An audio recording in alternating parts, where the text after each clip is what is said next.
On behalf of the Lynchburg City Council, welcome to the public hearing on the potential appointment of Christian DePaul to the Lynchburg City School Board for District 1. State code dictates that no candidate whose name has not been considered at a public hearing can be appointed to the school board. Mr. DePaul's application was received on March 8th, 2023, but his name was not entered into the record at no fault of Mr. DePaul's. This public hearing is to correct this oversight and receive citizen input regarding Mr. DePaul's candidacy to the school board for District 1. I understand Mr. DePaul sent in remarks to be read into the record. Thank you, Madam Mayor. Mr. DePaul writes, to all members of council, I thank you and welcome the invitation to be interviewed. As a former public school teacher, prior GLTC board member, and current business owner, I offer my appreciation, experience, and track record for your consideration. Wonderful. Is there anyone here who would like to speak to Mr. DePaul's candidacy? Okay. The public hearing is now closed. At our June 13th meeting, there was at least one member who requested to interview Mr. DePaul, and as such, he has been added to our slate of interviews for today. I was going to say we are now recessed until 1 p.m., but it is 1 p.m., so we will now start our next meeting. Should I gavel again, or can we continue? Good to continue. Okay, we will continue.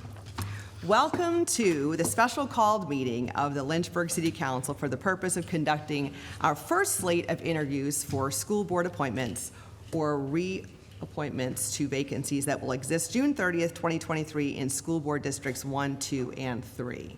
We have a packed agenda today, interviewing all members from District 1 and partially from District 2.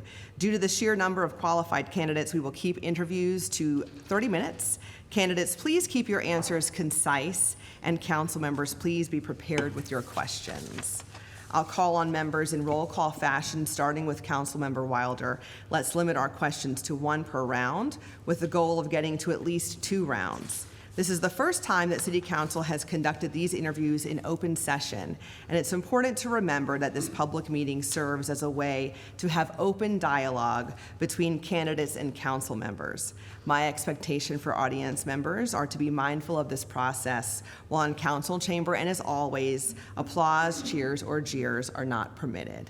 One housekeeping item before we begin is that we are scheduled to take a 30-minute recess at 3:30. With that, I will ask Ms. Finney to call on our first candidate. Thank you, Madam Mayor. From District 1, we have Dr. Robert Brennan, followed by Michael Brosmer.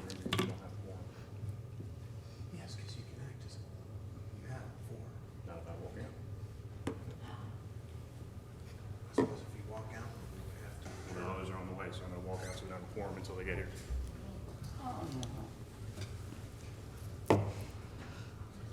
Mr. Brennan will have to wait until we have a fourth member at Have the whole the group. dais. Thank you. You can stay seated if you want to, or go sit with your family. Thanks. Should we call recess? Madam Mayor, Madam Mayor. if you'd like, you could call a brief recess until we have a quorum established. Okay, we'll do that. We'll call a brief recess until we have a quorum established. I apologize for the inconvenience, everyone. Should I regavel? Yes, please. Okay. Yeah. A recess until we have a quorum. Okay. We will now resume. Dr. Brennan?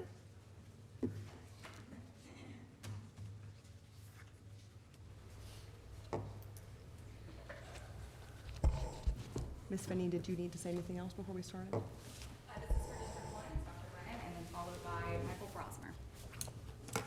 Okay, again, we have 30 minutes. Dr. Brennan, we will start with Councilman Wilder with the first question. Okay. All right, Dr. Brennan, thank you for your service in the school. We really appreciate your service to our community. Thank you for the past, I guess, 6 years that you've been on the school board. My first question is, LCS has over 15-plus programs that address learning loss, achievement gap, credit recovery, acceleration, and more. Which programs are you familiar with that has the most impact, and what other programs would you like to see to improve the test scores of Lynchburg students? Councilor Wilder, thank you for that question, and thank you for your service on the City Council as well as on the school board in the past. I know we all appreciate that very much. So I think that learning loss has been a problem for a long time, and gasoline was thrown on it during the COVID era. The Albemarle School Board recently did a $100 project with consultants on how to address it, and they really could not come up with a specific answer. But I think we have ways to do that here in Lynchburg, which we've started to do and we're going to continue to do. We are fortunate to have the Hutchinson Early Learning Center as well as other pre-K programs in Lynchburg City Schools, and I think that's something that we need to expand to greater numbers. It's been shown by having children come into the schools when they are young and learn the environment and start learning to read, that it helps them later on to decrease the achievement gap, increase their scores, and make them better students. I think that we're going to need to work very hard on retaining our teachers. The teachers are the key to a successful education process for our students, and we need to be able to retain them and recruit them at a level that we can reach the quality that we want to do in our schools. Thank you. And just one of the first part was, what are some of the main programs you really think that have been really instrumental in breaking the achievement gap as well as bringing up test scores? So I'm sorry, Mr. Councilman, repeat, did you say, Yeah. could you repeat the ones that you had mentioned? I'm happy to comment. Yes. Which program would you highlight that has been really instrumental in improving test scores in Lynchburg? So I think the most obvious one that we've done since COVID era is trying to increase tutoring in the schools and increasing using systems in the schools on a regular basis to quantify by data, to test the students regularly and see where they stand on the different programs and see what their progression is and address it on an ongoing basis. When I first went on the school board 6 years ago, the SOL scores would come out in the fall of the following year, and it really was an autopsy result that told us what the results were, but didn't tell us what we could do about it. And now, on a regular basis, every several months, we're testing and learning and reacting to that. So I think the IXL program that we have in the schools, I think the increased tutoring that we've done through CARES funding have things that have helped with our learning achievement, our opportunity gap. Great, thank you, appreciate it. Thank you. Councilwoman Dolan? Thank you. Dr. Brenner, thank you very much for your service, and you have tremendous support from parents and from the community, and you have 6 years of service with LCS. Tell us what you have accomplished over the 6-year period to improve the educational culture and outcomes of LCS, and what are you planning to do in the next 3 years should you be reappointed? Great. Thank you, Councilmember Dolan, and thank you for your service and your leadership over the years. So I like to approach that in a couple of ways. One is to say that as a school board member, I've been privileged to work with my entire board to do a number of things. And first of all, on my own level, to the best of my knowledge, having been on the board now for 6 years, I don't think I've missed one school board meeting, whether it's a regular scheduled one or whether it's a called meeting. So for the last 6 years, I've been there. During my 6 years on the board, I've also been vice chair for 2 years. I've been chairman of the Finance Committee for 1 year, and I've been chairman of the Legislative Advocacy and Community Relations Committee for 1 year. Every August for the last 6 years, I have met with every principal and every director, every program that we have in Lynchburg City Schools to find out what I, as a school board member, can do to help them. So I've met with all 16 principals. I've met with the directors of Fort Hill, Empowerment Academy, and the Virtual Academy. So that's some of my commitment that I've done. As far as accomplishments, I've done these again with my fellow school board members, but during the first term, we raised the pay scales for LCS employees that had been frozen since 2008. So in 2018, the pay scales were unfrozen, and that was done by myself and my colleagues on the board. Over the past 6 years, prior to COVID and prior to transportation problems, every year we've increased the salary of bus drivers in a proactive way from an initial salary of $10.86 to a current salary of $16.14 in order to recruit and maintain bus drivers because transportation has been such an issue. In 2017, when I went on the school board, 5 of our 16 schools were accredited by the state as far as being functioning at a high enough level to be accredited. By 2019, 13 of our 16 schools were accredited. And again, I think that was through my effort and the effort of our school board and the effort of our administration. As an individual board member, again with my fellow school board members, I've done a variety of proposals, one of which was a proposal that was passed to make a new LCS board advisory committee called the Legislative Advocacy and Community Relations Committee, which works with both local and state legislatures and also works on communications with our families. And out of that have come the legislative breakfast, legislative agenda for LCS, and then community conversations that we've had on a regular basis. I also proposed and passed the Adopt a School initiative, whereby each board member is assigned 1 or 2 schools to visit and act as a liaison. And then finally, I proposed and passed through the school board the LCS Partners Program, whereby each board member communicates or is part of one of our partners, which include Partners in Education, the Education Foundation, and the Beacon of Hope, to communicate with them at the board level so that we can tell them what we're doing and they can tell us what we're doing. And then finally, as an individual citizen, during the time before I was on the board, I was a member of the Equity Task Force, which is the Lynchburg City School Committee, board committee, and I worked on that committee with fellow community members, particularly those in the White Rock area, to allow individuals with felony convictions who had served their debt to the state to apply for mentorship in Lynchburg City Schools. And then finally, I participated in the Mend to Schools program, which is sponsored by the One Community, One Voice, where we greet students as they come back to school in the fall. And I think the thing I'm most proud of is that for the last 6 years, I've been a mentor at Deerington Elementary School for Innovation, where every other week I go and read to Miss Mariner's class for an hour to her students to show them my dedication to all students in Lynchburg City Schools. Should I take a break there? Yes. Thank you very much. Thank you. Thank you. Thank you, Dr. Brennan. Thank you. Councilman Huddleston? Thank you. I appreciate your willingness to serve and previously serving. Over these last several decades, I've seen very large declines in enrollment. We've seen a very large increase in the achievement gap. We've seen declines in SOL test scores.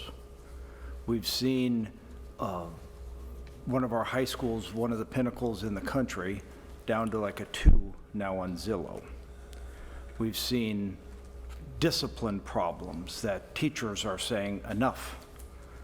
We've seen lots of very noticeable problems. And so my question now is, can our schools improve with the same board leadership that we've had for decades? We've had some really good people, but very poor results. Thank you, Councilmember Hagelston, and thank you for your, I think, 18 years of service on City Council, and thank you for meeting with Dr. Coleman and I on several occasions to talk about Lynchburg City Schools. We appreciate your support. I know that over the next couple of days, there's going to be a lot of discussion about the problems there with Lynchburg City Schools, and I'd like to respond to your question to start with by talking about some of the successes of Lynchburg City Schools, just so that City Council and the public understands that. So, for example, Paul Monroe, which is one of our elementary schools, is a nationally recognized Blue Ribbon School of Excellence. LCS has nationally recognized music and theater programs. EC Glass and Heritage High School consistently take top honors in regional and state athletic and academic programs. LCS has a dual enrollment program for high school students at CVCC. LCS participates in regional academic programs such as Central Virginia's Governor's School, STEM Academy. We have the only virtual academy in Central Virginia. We have a free Suzuki violin program, and Ginger Paris, who has worked that for 100 years, is with us today because that is such a phenomenal program because of the number of students that participate in that and the diverse nature of that group. We also have nationally recognized organizations that support our students, such as the Partners in Education, Education Foundation, and the Beacon of Hope. And lastly, LCS is about to have 2 lab schools, which are funded by the state under the current state government, to partner with local higher education facilities such as University of Lynchburg to have STEM programs in those programs. So Lincoln Middle School, Sandusky Middle School will soon be a school of innovation under the lab school program that's sponsored by the state. Mr. Eggleston, you and I have had this conversation before as far as the enrollment in Lynchburg City Schools, and it clearly has decreased. I think your year as a 20-year period, which is true. But just again to clarify things, in 2003, there were 8,700 students enrolled in Lynchburg City Schools. In 2024, there are 7,800 students. That is about a 8% decline in enrollment over 20 years at Lynchburg City Schools. The consultants we have that are working on the master plan are predicting that there's going to be about a 2% decline over the next 10 years. When we look at surrounding counties, both Bedford County and Campbell County have decreased their enrollment over the last 10 years by 10%, Amherst County by 13%, the city of Danville by 22%, and Martinsville by 30%. There's no issue, there's no question that we have issues in the schools that we need to deal with, but we have a lot of good things in the school, and discipline is one of the things that we need to deal with, and I'm happy to go into that perhaps at a later time if you like. But I do want to remind you that City Council and the school board over the years has been told that there are three main reasons that the enrollment is decreasing. One is the fertility rate in Lynchburg and Central Virginia doesn't keep up with our population, which we can't do very much about. There's a relatively low number of elderly housing units that turn over for single families, and there's a flat rate of migration of young families. So the people who are coming to our city are not the ones who are bringing their children to Lynchburg City Schools, but that's been shown by several consultants, including Dominion 7, who did our facility report recently. So clearly there has been a decline. It is a tough road for public schools. You know, we have to take every student that comes, as Mr. Mischens knows from his wife, who's a teacher at Bedford Hills.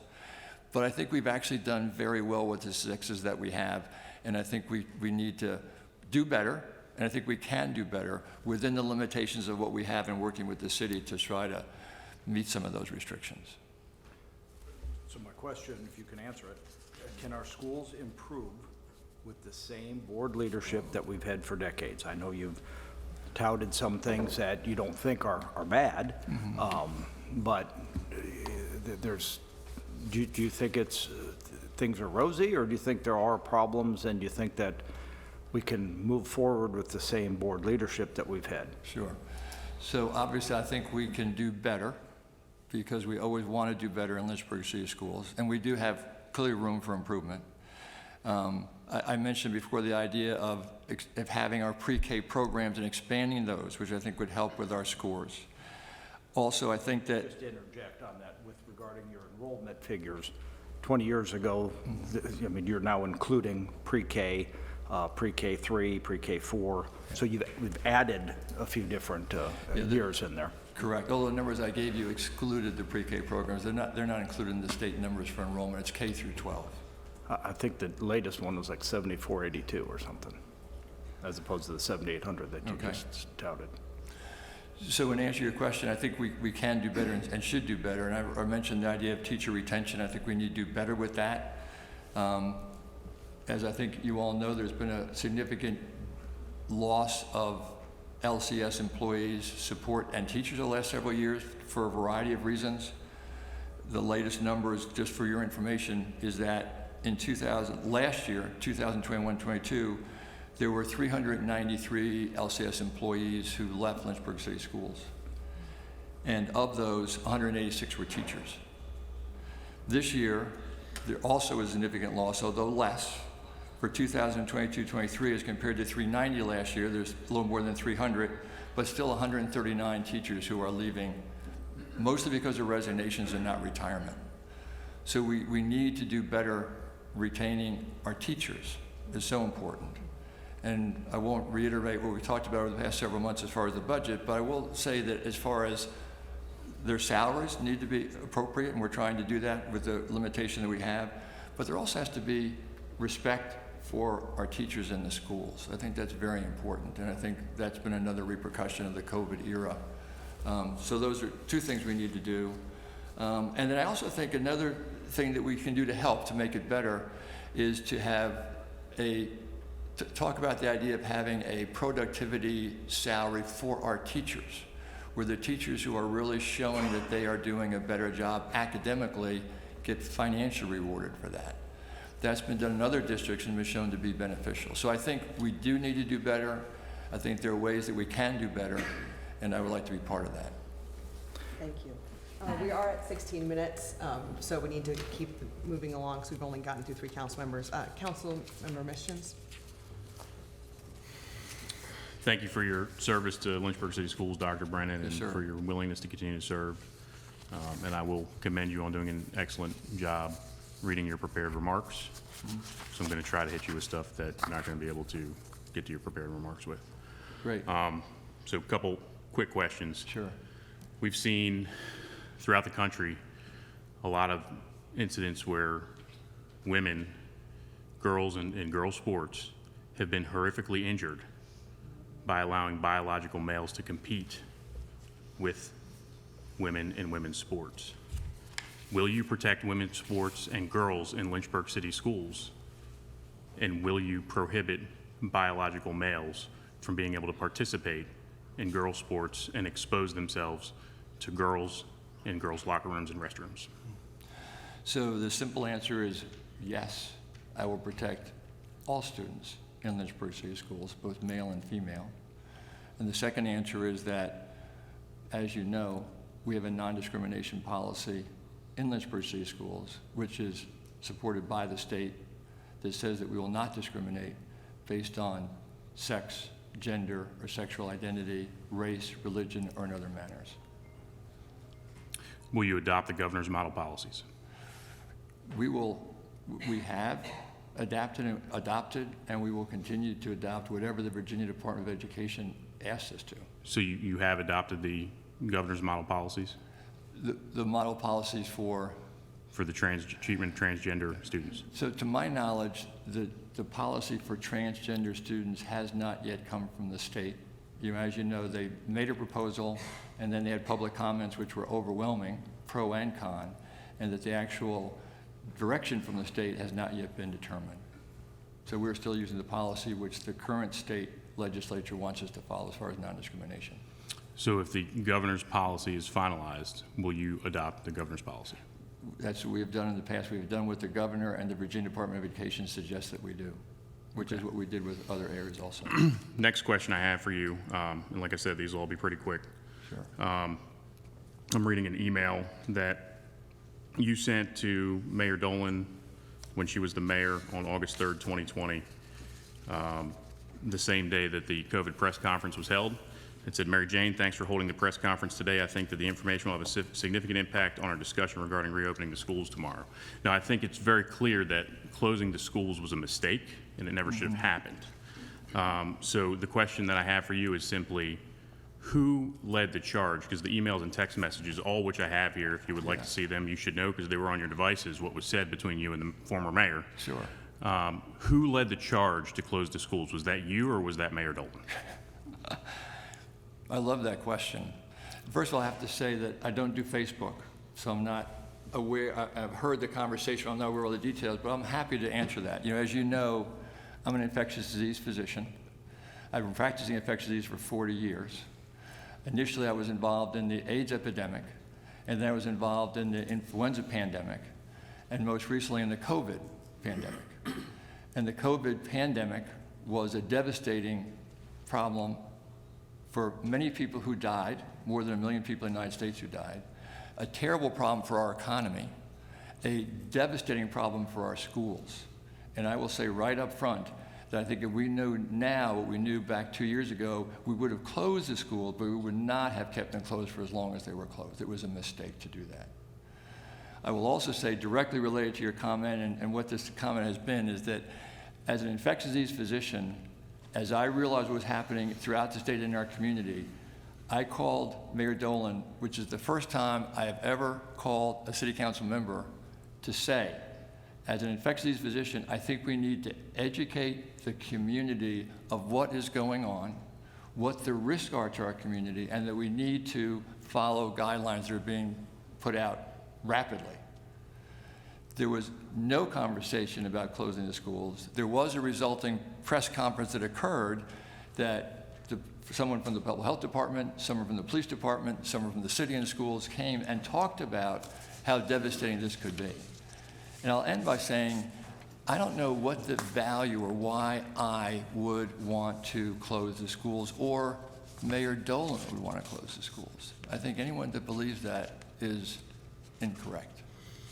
Well, the U.S. Conference of Mayors actually encourages mayors to practice their emergency powers, which we used to be a member of. I believe we're no longer a member of before, so I'm not sure where that would have came from, but that is a suggestion that is on their website today, is that whenever you have a chance to declare an emergency, to do it.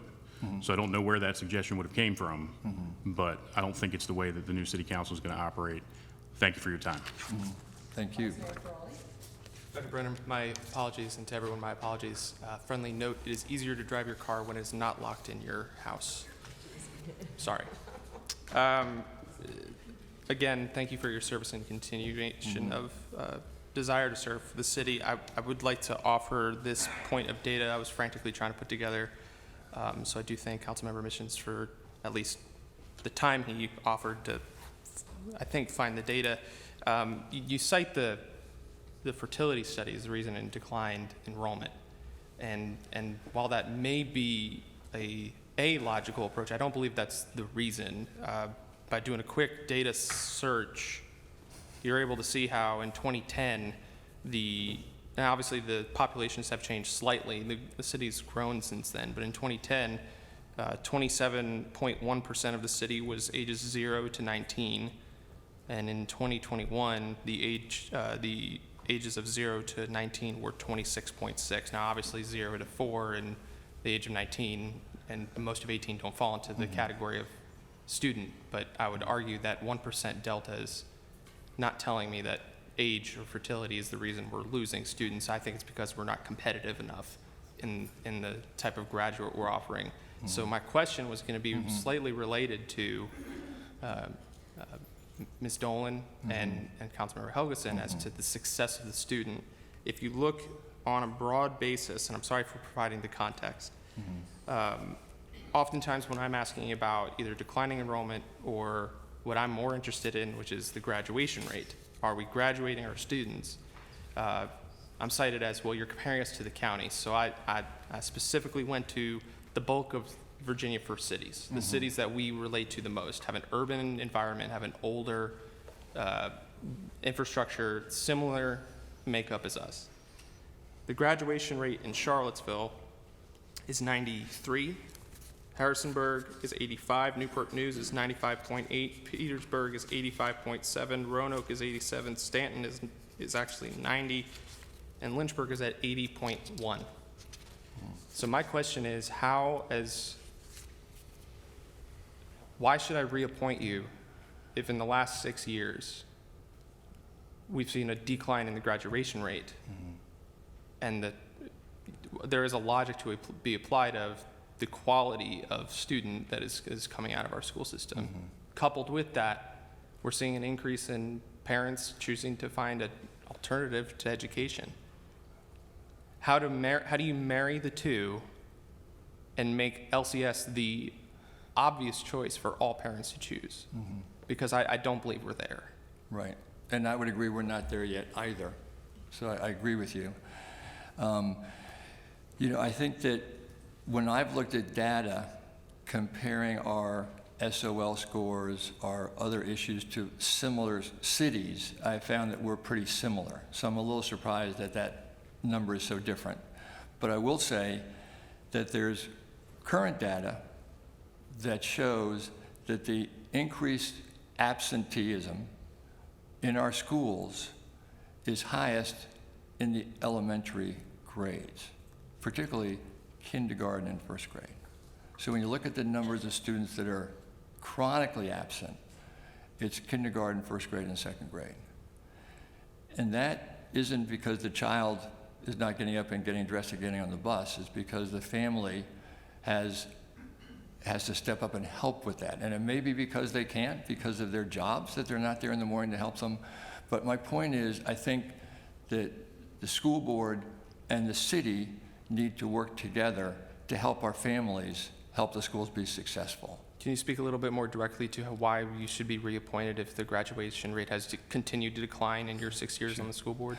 So I would just say that I would hope I'd be reappointed because by many other parameters, the numbers have improved and are very similar to similar schools like Forgive my Oswego, similar interjection. channels. I don't mean to be rude. Yeah, sure.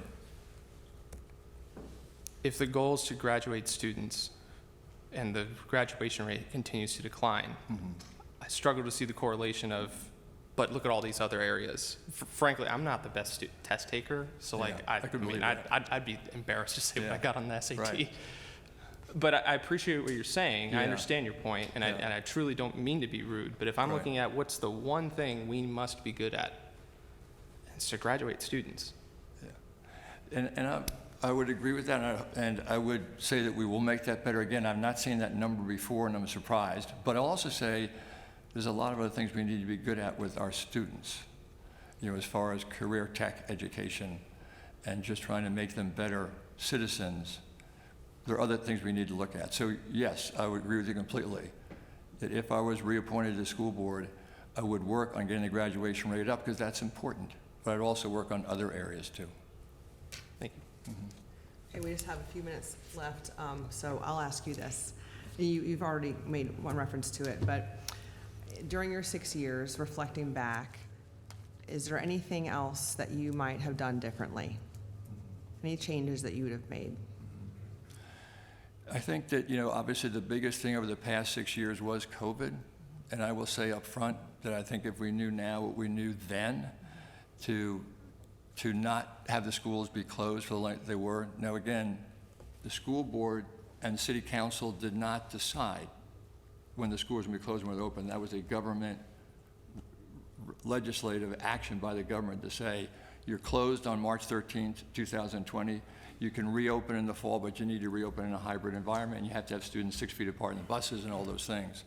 But I think the impact of COVID on our students is terrible, and is going to last for a long time, and it's going to make us have to work harder to have our students get back to where they were before. Any other, you have a minute and a half, anything else you want Right, to I'd love close to with? make just a final comment if I could. So thank you all very much for inviting me to interview. I want to thank the people behind me who are here. My family's here because they love me. Those other people are here because they support Lynchburg City Schools, and I appreciate them being here. It's been an honor and a privilege to be on Lynchburg City Schools Board. And if I'm not reappointed, I always look back on that time as something that was very important to me, and I hope I made a contribution. However, the main reason I want to be reappointed to the LCS Board is because I believe that an education in Lynchburg schools is the best bridge out of poverty for the majority of students in our schools who are economically and socially disadvantaged. And I have been, and I want to continue to be, a strong voice for those children. I hope that over the past several weeks during this process, I've presented a solid case, and I've committed a tremendous amount of time and effort to fulfill my role as Lynchburg City School Board member, and that I've demonstrated my leadership ability as an LCS board member, and that I have broad support across this community from people of all races, backgrounds, socioeconomic status, and political parties. I sincerely hope that for those of you who do not already have a predetermined opinion, that my reappointment should be fairly straightforward. In closing, over the past 6 years, I've come to realize that just like in the practice of medicine, my patients don't know how much I know, but if I care. That the children of Lynchburg City Schools don't care how much you or I know. They just want to know that you and I care about their futures, and I do. Thank you very much. Thank you very much, Dr. Brennan. Madam Mayor, up next from District 1, we have Michael Brosmer, followed by Jack Schul.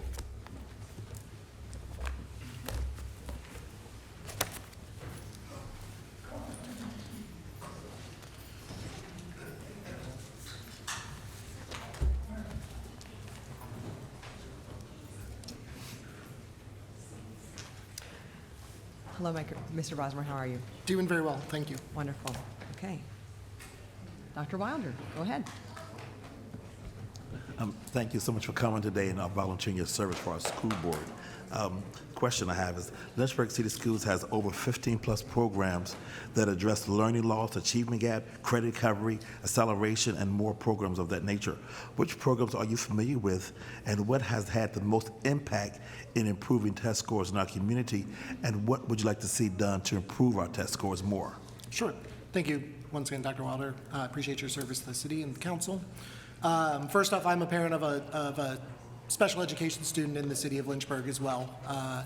Thankfully, with the support that the city has offered her, she's flourishing, she's doing absolutely fantastic. But when I look at the city as a whole, the student base as a whole, and especially over the past few years since COVID, I look at programs like Bridging the Gap. My daughter goes to Bedford Hills, which thankfully is one of the schools that was able to take advantage or is part of the Bridging the Gap program. And obviously, it's still, I don't want to say early, but it's a long-term thing to get the data, to see the numbers, to see the impact that it has. But I have been firsthand witness of the resources that is brought to the school, the extra level of support that teachers have gotten. Thank you. Sure.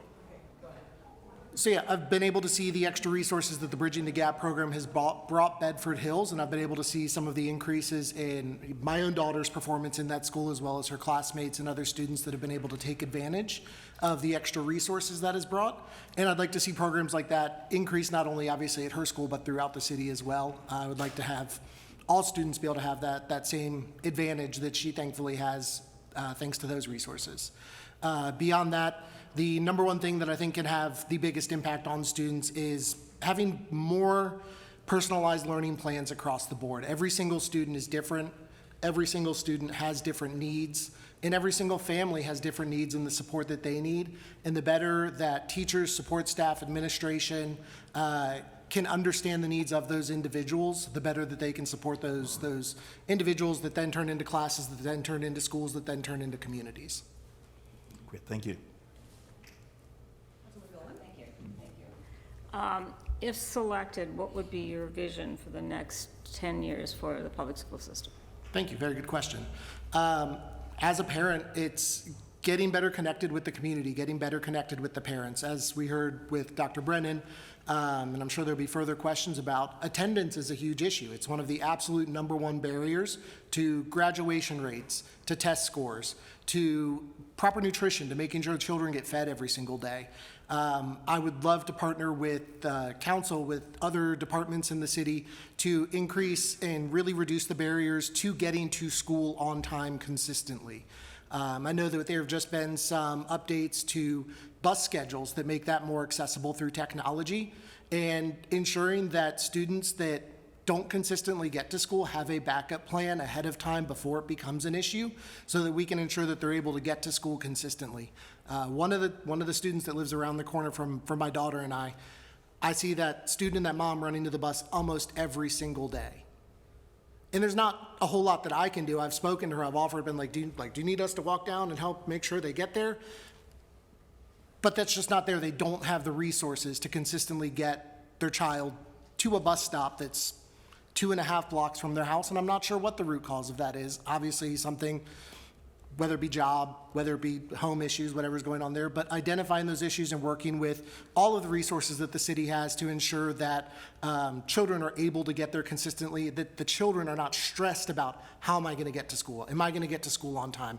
Am I going to get there early enough that I can get my breakfast that they provide me?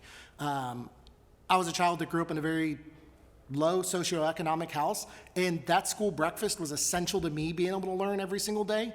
And for me, the absolute first thing to do is finding creative ways that we can address that problem of getting people to school in a timely fashion without that additional level of stress. So, if you were to give me a vision, Sure. or like a one sentence, what would be your? Yeah, my one sentence, my thing is let's get you there on time. And that is obviously encompasses a lot. Paying school bus drivers and ensuring that they feel supported and that they are able to stay competitive in this economic environment and they want to come to work as part of it. Working with the resources around public transportation that we have in the community is essential. Getting school board, administrators, whoever it is, to identify problems with truancy, with transportation, with whatever it is early is important. And providing education and resources to parents, whether that be on a technology side, whether that be just having real conversations with parents early and often, would be the first thing that I would want to address, and something that would have to be a theme throughout any time that I would spend on the school board. Thank you very much.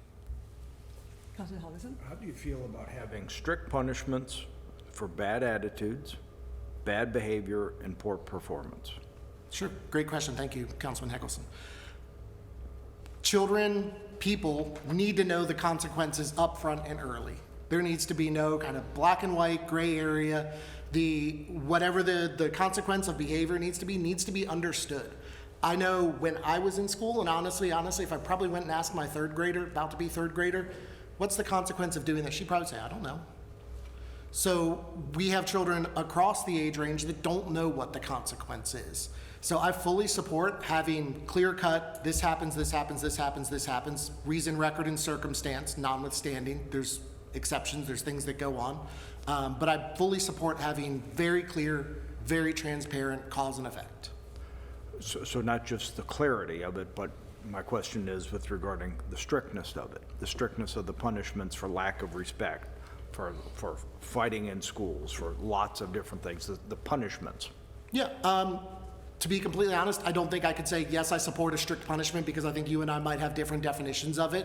But I believe if there's a clear-cut understanding of... So what's your definition of a strict punishment? A kid hits another kid, they're kicked out for 2 days, or they're mandatory 365? Sure. I don't necessarily think that a 365 is the way to go. If our goal is to graduate students, there's obviously issues that are leading to that outbreak of behavior in school and removing that student from that environment fully. Obviously, there are some situations in which a student should not be in a school, but having ways that we are able to support a student while they're also getting the support that they need to be able to be emotionally and behaviorally supported in school, removing them from the general population while they get that support, yes. How about cussing at school teachers? That, depending on the behavior there would probably be some sort of counseling support. I don't think that, and I think there's different levels of what that would be, of cussing at a teacher, but a strict, like I said, it's for me, it's the difference is, have we laid out what the consequence is? They understand it, then yes, we're gonna stick to that consequence. Councilman Mischens?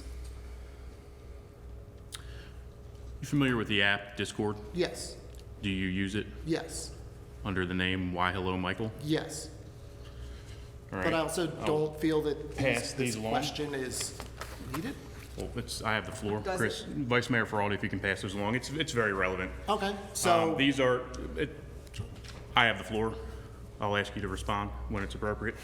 So I have some comments that you made on Discord over the last several years. One is, yeah, well, kids are effing stupid. That's So referring to a tell me subreddit on the why website. somebody that thinks kids are effing stupid should be appointed to the school board. Sure, that's referring to a meme-based subreddit on a community on the internet of jokes, of just like kids doing funny, dumb stuff.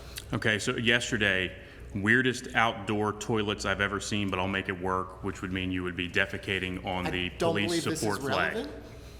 Well, I'm just asking questions. You can choose to answer them or you can choose to not answer them. No comment then. Okay? All right.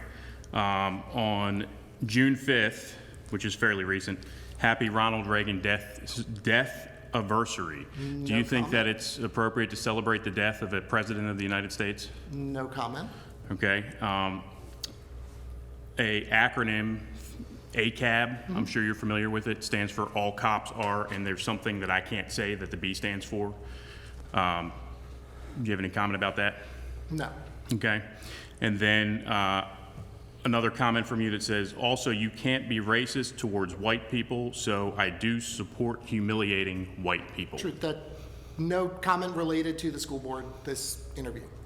Actually, it is. These are important questions Yes, referring to because systemic that racism. ideology is not ideology I would want to see pushed onto any child in this city. Sure, so yes, in exercising my freedom of speech, I don't believe that there's a way that you can be systemically racist towards white people, no. Okay. So do you think that these are the positions or the comments that are becoming of somebody that should be appointed to the Lynchburg City School Board? Yes, I believe that my political opinions on that front are valid and that I have the right and to express them with other adults, yes. No further. Vice Mayor Feraldi? No questions. So, in the classroom, What do you think is the most important thing, considering what's going on in Lynchburg City Schools, should be the focus of our curriculum right now? Sure. So just to clarify, focus of curriculum is specifically what you're looking for. From a curriculum and an actual, I guess, education testing standpoint, ensuring that we have students that are competitive in the areas that are important and that are driving jobs, economic growth, social growth right now, science, technology, engineering, and math, wildly important. Getting creative, ensuring that we are up to date on technology and that our students are not being left behind just because maybe they happen to live in a zip code that doesn't get as much money, so they don't have the same access to technology as everybody else, wildly important. Beyond that, I believe that we need an increase in curriculum that teaches people to be good citizens, that teaches them about the things that are going to help them be successful once they get outside of the classroom, whether that be taxes, how do they work? How do we manage finances? What do we do on a day-to-day basis? How do you find a job? How do you do an interview? Things like that, especially as students get older and when they enter the high school range. College isn't for everybody. So we need to have an increase in the technical programs and job training.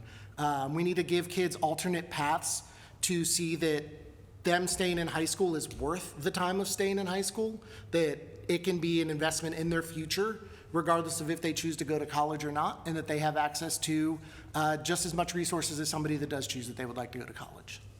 Okay, great, thank you. Dr. Wilder?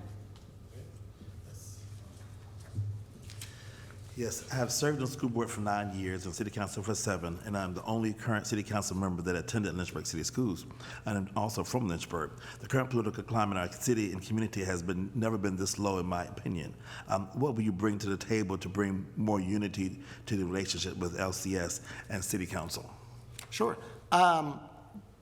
For me, and this even kind of relates to the previous question, or several of the previous questions, but getting parents involved, having that conversation. I asked my daughter's teacher at the end of the school year. She had so many parents that never met the teacher, never got face-to-face time with the teacher. Increasing the opportunities for parents and teachers to meet, to converse, to have those conversations is absolutely huge. Beyond that, it's creating more events that are outside of just a PTO meeting or a virtual PTO meeting for parents to feel like they have a say in the conversation. Having access to materials like my daughter goes to Bedford Hills, the Husky Howler.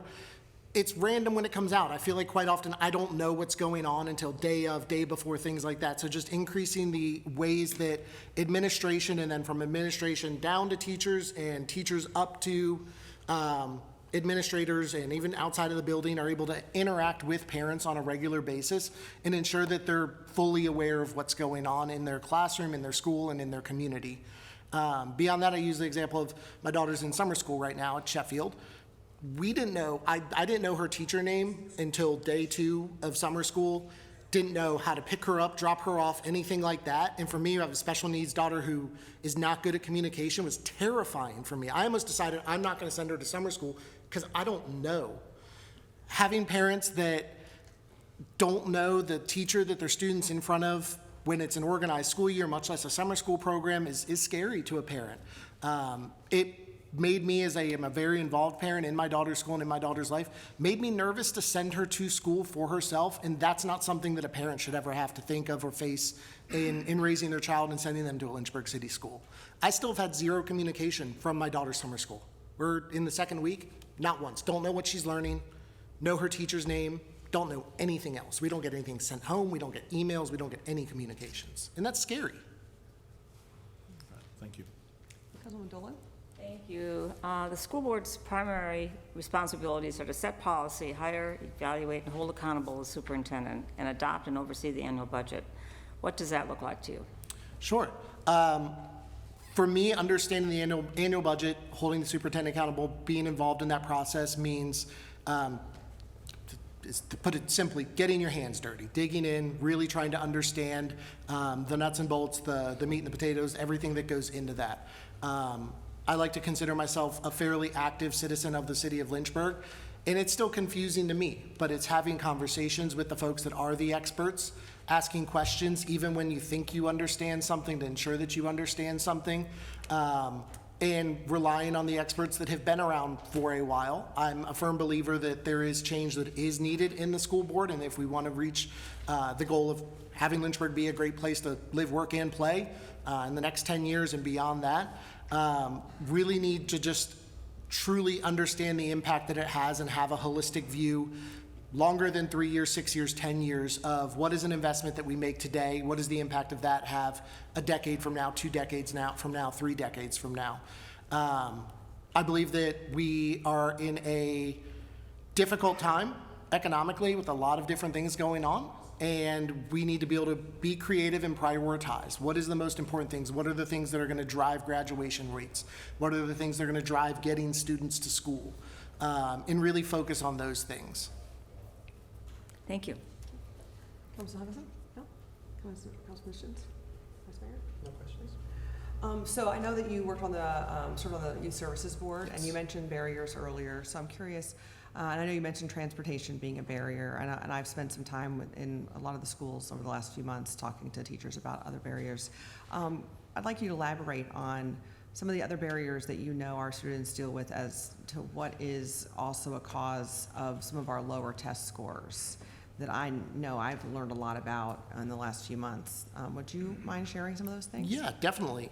In my time with the city's Youth Services Board, students that are trying to balance more than, I don't want to, obviously I can only speak to my time as a student, my child's time, than they've had to in any recent time. We're talking jobs, sometimes multiple jobs, supporting families, having the time to properly prepare themselves, not only for their regular school day, the Monday through Friday, just normal as it goes, but when it comes time for that testing. It's impossible to ask a 14-year-old, a 13-year-old, a 16-year-old that's working 1 job, 2 jobs, to prioritize this one test when it's like, hey, if I don't go to work today, we can't pay the electric bill, our lights are going to be off, where's my priority going to be? Finding ways in which the students can be motivated and have the ability to go to school every single day is a huge, huge, huge barrier that we have. I don't have a simple solution for that, but it's a barrier that I see and I hear when I talk to students, especially in the high school range of students, every time whenever we would do any youth services things. Beyond that, as I mentioned earlier, having alternate options beyond college, be attractive, be realistic, not be stigmatized, is a huge barrier. We have some great technology programs, career prep programs, but that needs to be expanded upon. We need to have students that are ready to go into a workforce immediately out of high school, feel proud about what they're going to go into the workforce doing, and be competitive in being able to do that. Beyond that, school meals, lunches, dietary things inside and outside of the classroom is a barrier. Having access to healthy meals, we take advantage of the school lunches that they do at the library during the summer still as well. Having that available where a student never has to wonder, where's my next meal going to come from? Am I going to have a healthy breakfast? Am I going to have a meal? Is my sibling going to have a meal? Is my parent going to have a meal? Is one of the biggest barriers that I think we need to continue to do additional work on. So what do you think, if you were on the school board, are some things that the school board could do to help with some of the other issues? Like I know at the elementary school level, we're having trouble with literacy. You know, children should be reading independently by 3rd grade, and we're seeing failure rates with our students. What do you think are some things that could be implemented in the schools to help counter that? Sure. I'll speak especially directly relates to my daughter. My daughter's about to go into 3rd grade. She can't read. It's part of her special needs, her developmental delays. Obviously different than any other student. Every student's unique. But a big part of our struggle has been teacher turnover. We haven't had long-lasting relationships. We don't have tenured teachers that have had 5, 10, 15, 20 years of working with students from a variety of backgrounds. Almost every teacher that my daughter has had the last 3 years has had less than 3 years of experience. So I think the number one thing that we can do is work on retaining excellent talent, attracting excellent talent, and making Lynchburg competitive for teachers. Make teachers who want to be here, who see a future, who see a path, and are going to be actively engaged in their students' lives. If I have a teacher that they're here in their 1st or 2nd year of teaching, but they're already looking at going somewhere else, how invested are they in my daughter, anybody else's child? How invested are they in their lives, in their careers, and in their well-being? And that makes me nervous. I would ask, out of curiosity, because with some conversations I've had with parents with children with special needs, is that Lynchburg doesn't have a lot of what some of the larger cities and regions have. What are some of those things that are missing that maybe LCS is attempting to offer that we as a city might be able to try to leverage and bring in another service, maybe privatized, maybe public, I don't know, but that can meet some of those needs, that way the school system can focus more on education and X, Y, and Z, as opposed to such a broad umbrella of things. Yeah, and I think that this ties into the previous piece. We had a significant gap last year, my daughter having an up-to-date IEP, her individual education plan, because of turnover. They just didn't have people that filled certain roles that we needed for her to have a complete IEP. And it kept being, well, we're gonna put it off 4 weeks because this person's coming from this area to come help us with this program. And it just kept being put off. So the short answer is we need teachers, staff members, occupational therapists, instructional interpreters that want to be here and that want to be here and grow and be a part of our students' lives for an extended period. Beyond that, our support staff are stretched incredibly thin. They're bouncing from 4 or 5 schools in a day to hit different IEP meetings in person. So additional bodies on the ground is a huge piece of it. I've had members of our IEP team that have never met my daughter and are now suddenly presenting part of her IEP just because that's the person that's there to do it. So whether it's people on the ground or whether having better communication between parties, probably on a technology side, on a communication side, so that a student's IEP is much more transparent and readable. I don't know if anybody here has had a student with an IEP, it's like that thick. And if you ask me, like, what's the 5 most important things in my daughter's IEP, I'd have to spend 30 minutes reading through it to actually be able to lay out exactly what her support services are. And so making that just much clearer of what they're getting, what that actually encompasses, and what that impact on hopefully her education and her development is going to be. On a kudos side, I just have to, the ASL interpreters that the city of Lynchburg has are amazing. I don't know if y'all have ever worked with them.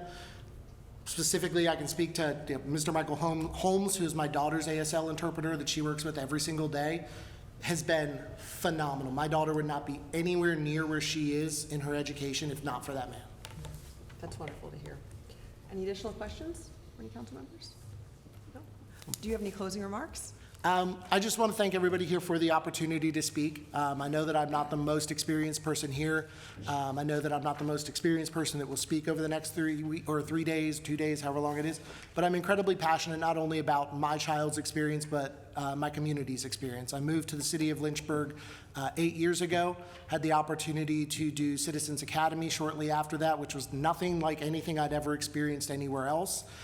Tied me into the community as a new person to Lynchburg. I was one of those people that had a very young family that decided to relocate here because we knew some people here and it seemed like a pretty great place to be. Thought we were only going to be here for a few years, and now we're coming up on 8 and don't see we're not going anywhere. The city of Lynchburg is poised to be able to offer things that nobody else does based on our size, based on our location, based on the people that live here. And as I've served in previous boards, I've been excited to be a part of that, and I've always been looking for kind of what's my next opportunity to continue to be a part of that. And as I've had the opportunity to spend time in Hutcherson, where my daughter attended, at Paul Monroe, and now Bedford Hills for the past 2 years, I see myself just being able to be an integral part of that process, not only for my daughter, but for the rest of the community as well. I appreciate all of your time and efforts over this process as well. And I'm just excited to see what the school board can do over this next appointment terms of 6 years, or 3 years. Thank you very much. Madam Mayor, continuing with District 1, we have Jack Schul, followed by Deborah Tresker, and then Rebecca Turner. Okay.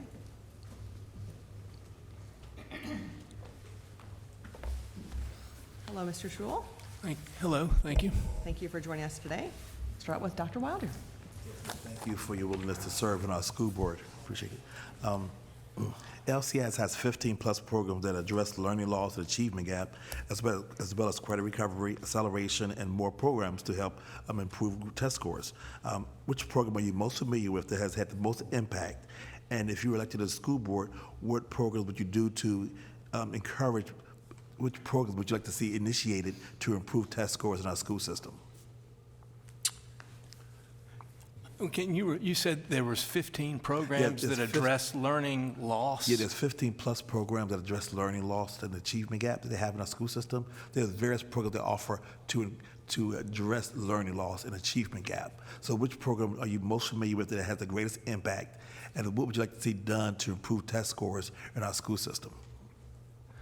Well, I'm not familiar with the programs, quite honestly, and so I don't know which ones need to be, either improved or maybe eliminated. I don't really know that. Okay. But the last part was to improve test scores. I don't know. I think probably the most important thing, I guess, would be to try to get parents involved more in what's going on with their kids at school. I can't see any other thing that would help any more than having the support of parents through the whole process of any type of, slower learning issues. And what do you suggest in getting parents involved? What method? I don't know. Perhaps maybe some type of reward for parents, maybe, I'd have to look at the situation and see what's going on and talk to some of the teachers and try to see maybe they deal with it every day. They probably know a good way to get, better ways to get parents involved. I guess I would have to go to the teachers and try to find out. That's where I would go. Okay, thank you, appreciate it. Councilman Dolan? Thank you, Mr. Schul, for your willingness to serve. In your comments to City Council on May 9th, you stated, and I quote, "DEI has infested our schools." This is a pretty strong statement, I think, and help me understand what you mean by that, and could you give me some examples, and how would you propose to address issues of inequity in our schools?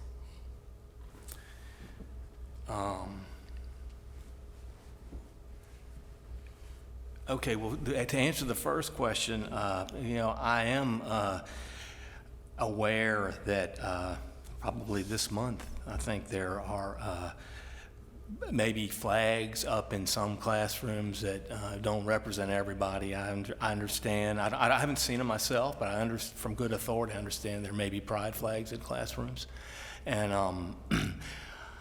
I think that that is an effort towards diversity, equity, and inclusion, and I would say that the only flag in the classroom should be the American flag and the Virginia flag, because these are flags that everybody can support. All students, whether they're black, they're white, they're gay, whatever, we're all part of the state of Virginia and the United States, and so I think those are, eliminating anything that would be political, I think would address what I consider equity, diversity, and inclusion. And I think your other question was, what was the last? The other question was, how would you address issues of inequity in the public school system?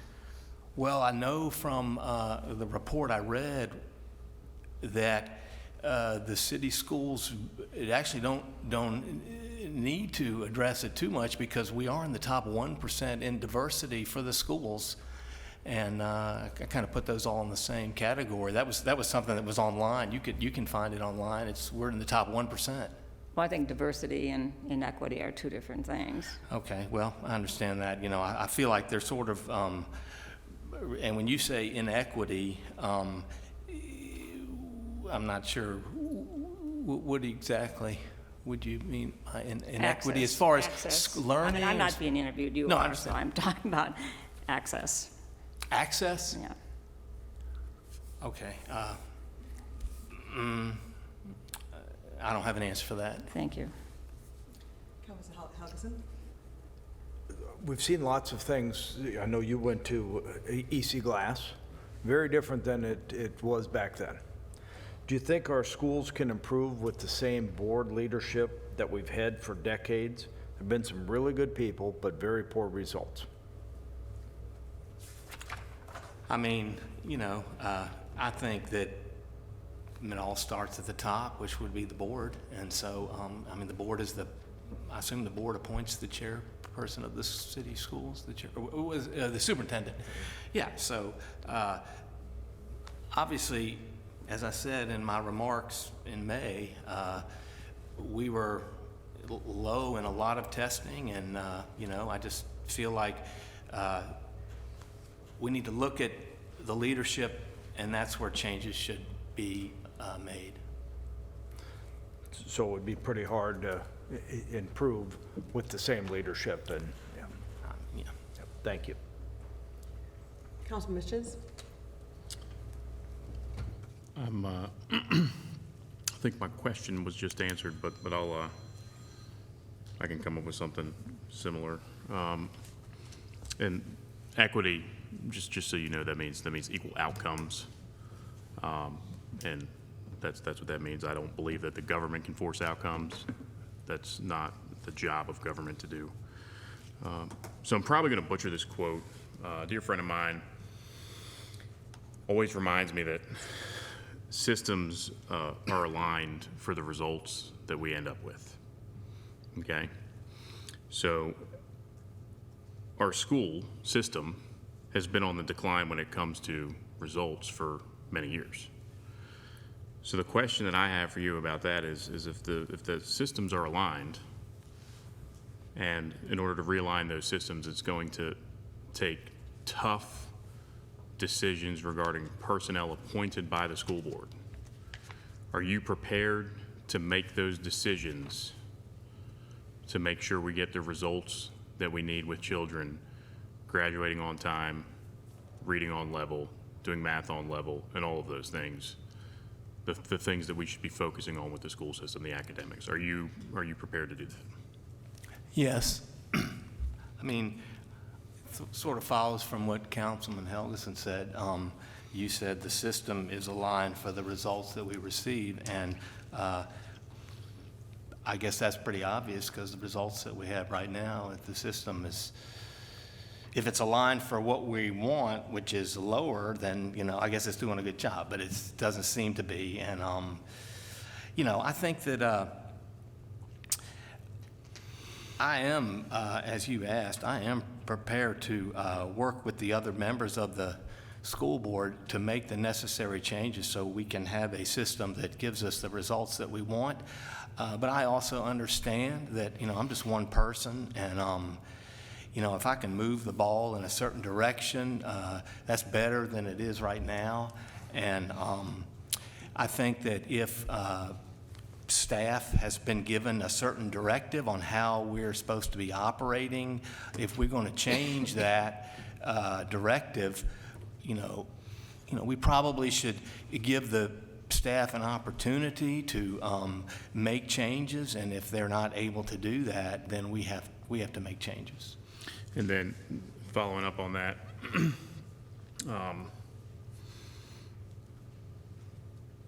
going back to the equity conversation, this was actually something I wanted to ask Dr. Brennan before he left, but I'm going to ask you. So apparently there's a school board equity task force.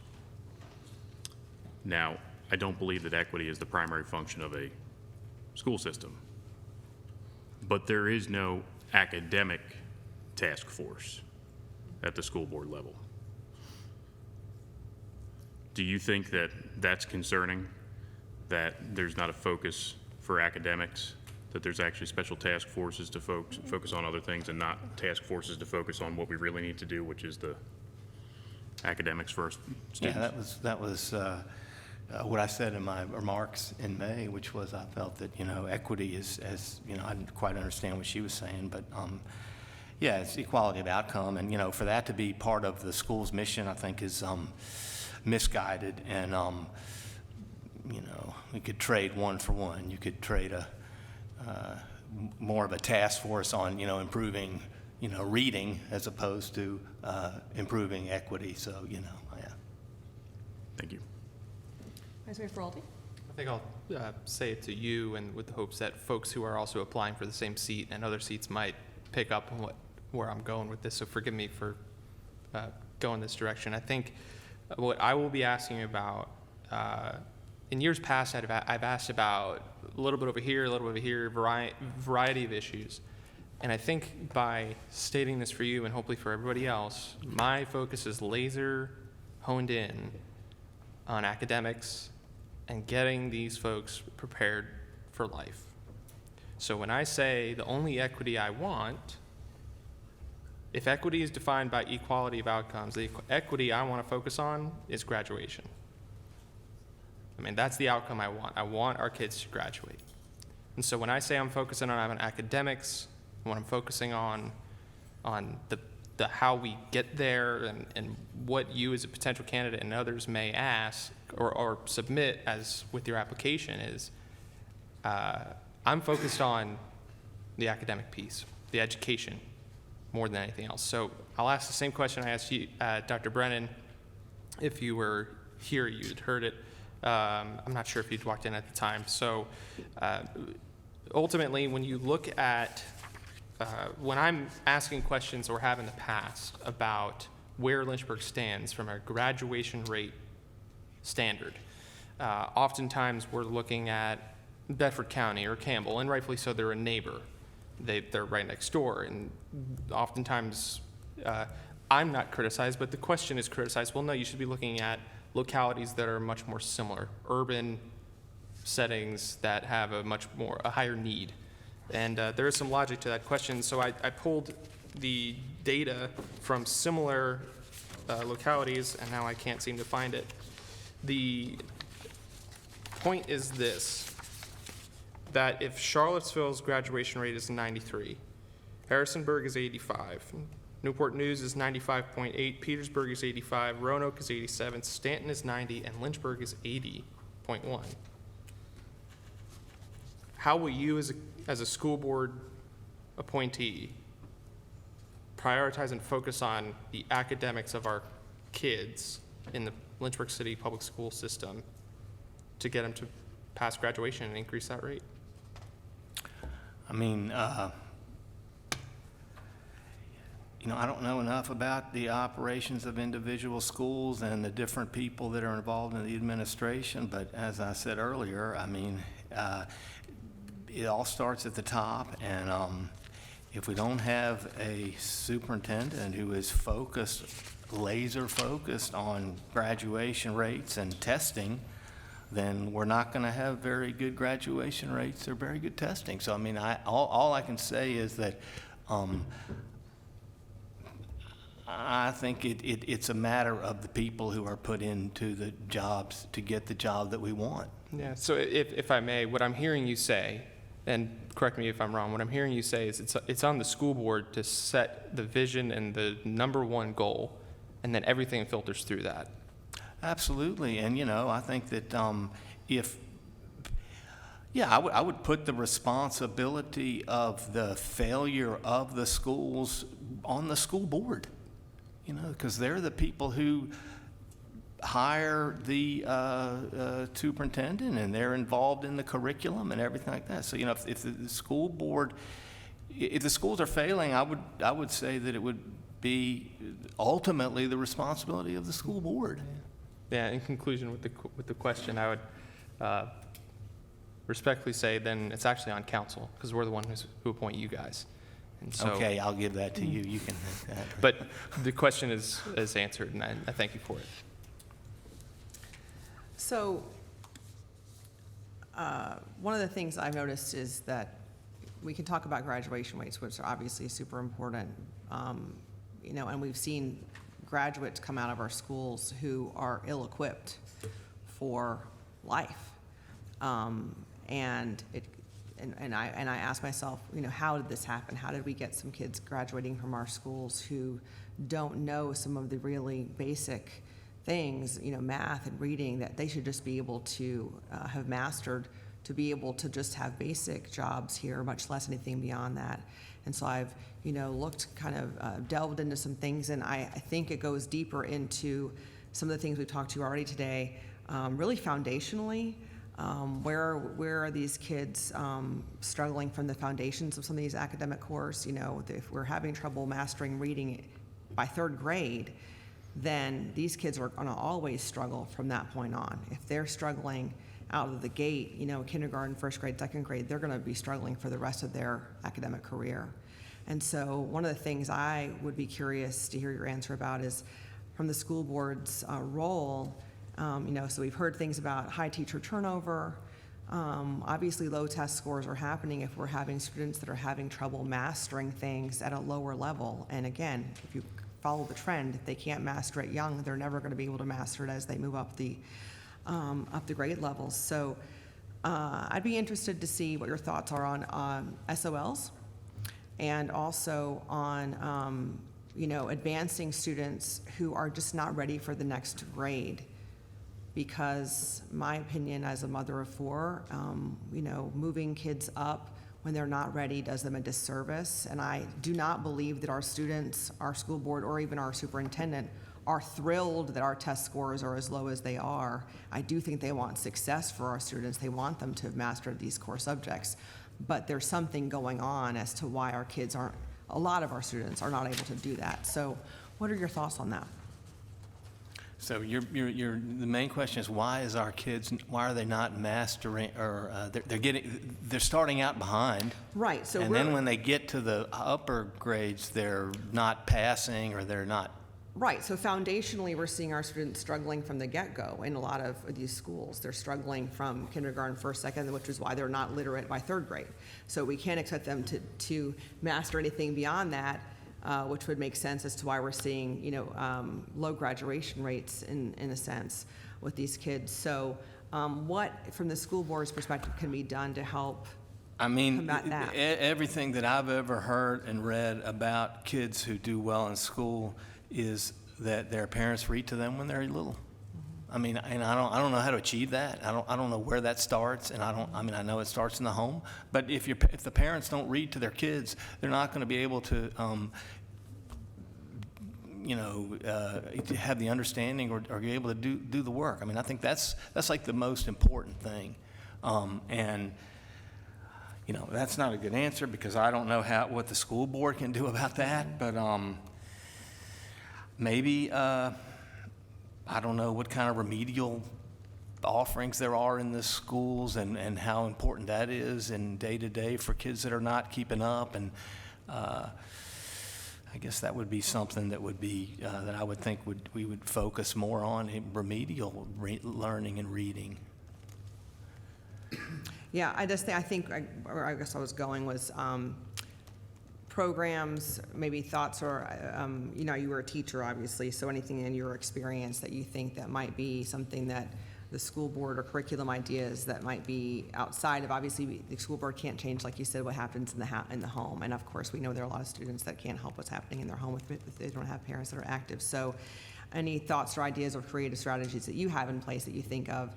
Again, if we're advancing kids up in grades and haven't mastered academic subjects, but they're not succeeding, which is why they're failing testing or to these standardized tests and so forth. Any ideas that you have? I don't know. What I would assess, I said to another question, I would need to talk to some of the teachers themselves, and I need to try to find out what they feel is going on in the classroom and why, what could be done to try to improve, these kids' performance. Okay, thank you. Dr. Wilder? You indicated a second ago that the superintendent needs to be focused on, I think, test scores and achievement gaps of that nature. I'm just looking on the website, and I'm seeing, and I mentioned earlier about several programs that are currently in place to address learning loss, to address the achievement gap, to address test scores. There are programs throughout the whole summer, and I just put up the website just now. There's the high school senior intensive sessions to help seniors who have lost credit, to help them graduate. There's a PEDAL program, there's a credit recovery program, there's the summer power program, again, to help achievement scores, to help improve those test scores. So there's several programs. So you indicated the superintendent is not laser focused on those areas. What, as a city member, what are you suggesting to the superintendent that she's not focused about? What do you suggest as a school board member? How would you handle that? And what do you think the superintendent should do that she is not doing? I understand it. There's a lot of programs that are out there to address some of these testing issues. But as we've seen and as we mentioned from somebody else, and as I mentioned, they don't seem to be, it's a lot of initiatives, but they don't seem to be getting any the results, the desired results.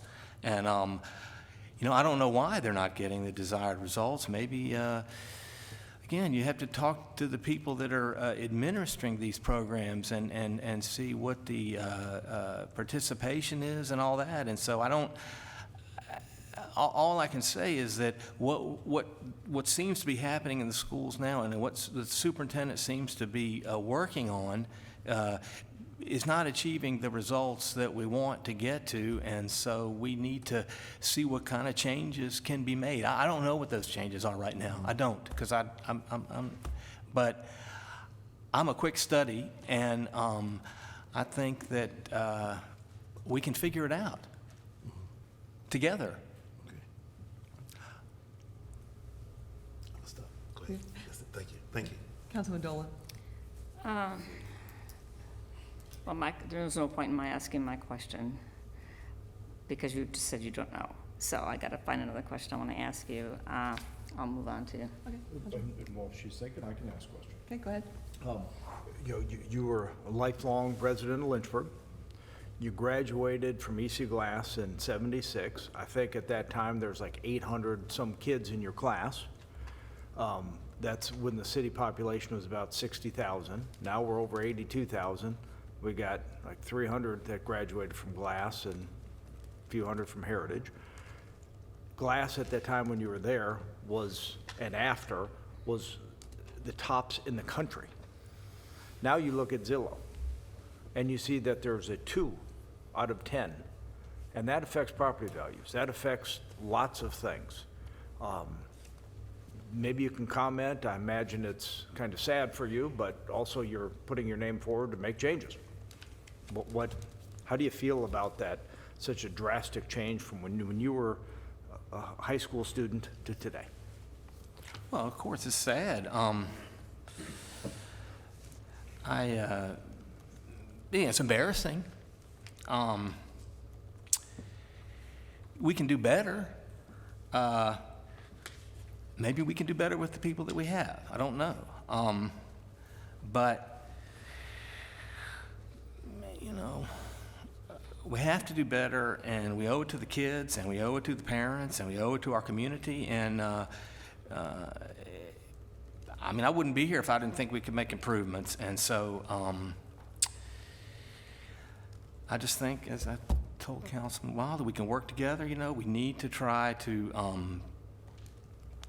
drill down, get into the roots of these problems, and try to, focus on testing, graduation, learning. I said go back to the basics. And that's what I'm concerned about. And so hopefully, if we do those things, we can make improvements, and we can, a little bit is better than nothing. If we can just start, Thank you. Did you hear that? I'm fine. Okay. Okay. Questions? So during your exchange with the mayor, you guys were discussing the younger kids, trying to bring them up to speed because they're falling behind early on. And that is something that is very, very important to me, because we all know, it's commonly known statistic, that if people are reading, writing, doing arithmetic on grade level by the time they exit third grade, their chances for success are tremendously higher. Now, part of this is an explanation, because one of the things that you had mentioned was talking to teachers. Well, I get the blessing of being able to talk to a teacher every day, because my wife teaches in Lynchburg City Schools. And one of the issues that I'm aware of involving this challenge is they're actually not allowed to hold children back anymore like they used to without the consent of the parent. So if that is the case, can you think of a way where we could actually get through to some of these parents where it may be in the best interest of the child, for the child's success, to make sure that they are on grade level before they leave that grade level?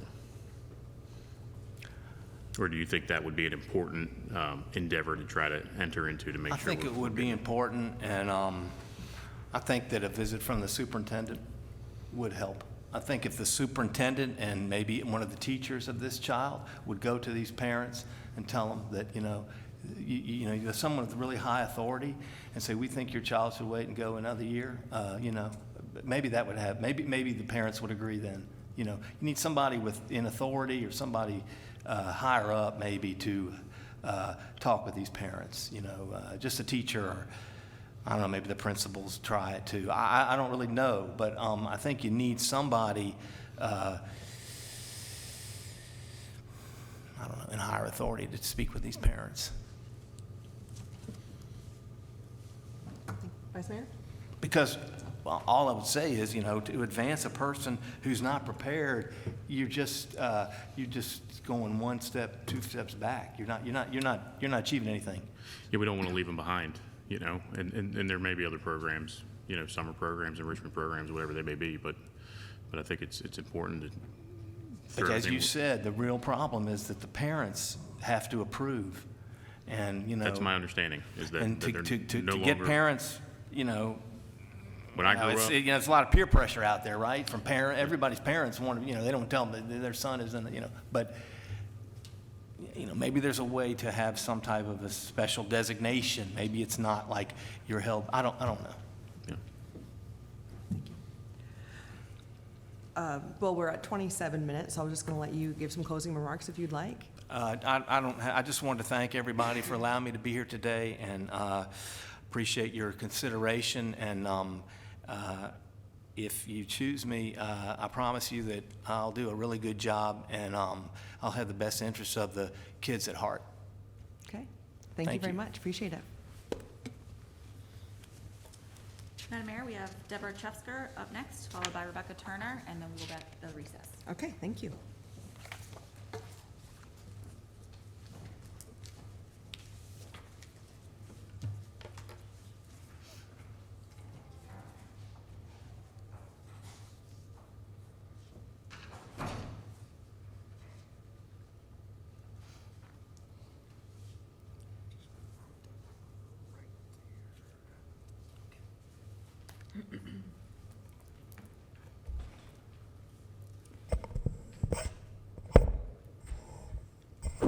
Hello, Ms. Trefzer. Thank you so much for joining us today. Okay, hello, thank you for having me. I have to explain first that I have a voice disorder, and that's why I have different accommodations here. But I want to say that if you cannot understand something I say, please feel free to ask me to repeat it. Okay. So, yeah. Thank you for letting us know. Yes. All right, go ahead, Dr. Wilder. Thank you again for offering your service to our Lynchburg School Board. We appreciate that. I've served on the school board for 9 years, so I've had some experience there, and I'm from the community. My challenge is the Lynchburg City School System has about 15-plus programs that address learning loss, achievement gap, credit recovery, and acceleration, and various other programs to address those issues. So hopefully you're familiar with some of those programs that we're discussing here before you make comments on how to improve. So I'm suggesting hopefully you're familiar with those programs.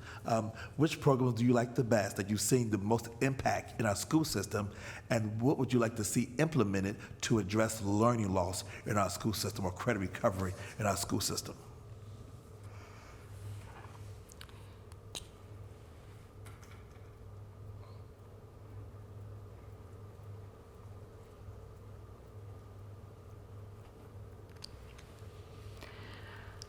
So first of all, I thank you for your question. I am not familiar with the programs in the Lynchburg schools. However, I think that that addressing learning loss and achievement is more than just throwing a program at it or throwing money at it. I think achievement begins with the vision and expectations that are set by the school board, all the way down, through the superintendent and the teachers. And there's kind of there tends sometimes to be a bigotry of a soft bigotry of low expectations, and I think I really believe that every person can achieve highly, can achieve. I believe every person can get to graduation, and that every student can be prepared to be a contributing member of the community. So that's basically where I would go with that. I think it starts with a vision, and it starts with high expectations all the way from the top down, and not necessarily programs. I think it's personal. It's teachers who care about students. So I have one of my daughters is a math teacher in high school, in a public school, and she is on her tests. Every test that she gives in her math class, she asks an extra credit question about their life. Like, what is one thing that you're the most proud of this year? And she said she's found out some things about her students because she cares about them. She cares enough to ask. For instance, she found out that one student's father died last year, and she's been working she's been working outside of school to help support the family. And so my daughter has been able to encourage her in those areas because I think it's that personal touch, believing in kids and believing that they can achieve, and understanding the individuals. Oh, thank you for the question. That's, yeah. Right. Thank you. Councilman Dolan? Thank you. What is your vision of improving academic achievement, and what policies could you talk about being initiated to improve academic achievement? Mm-hmm.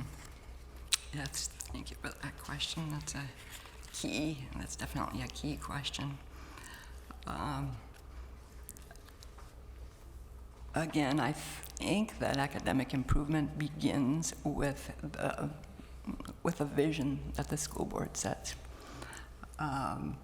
A vision that includes success for every student, a vision of high expectations, focusing on core services, on many opportunities in middle school and high school, different kinds of opportunities, for example, community internships or partnerships with business, or trade certificates so the student can go straight into a trade when they finish high school.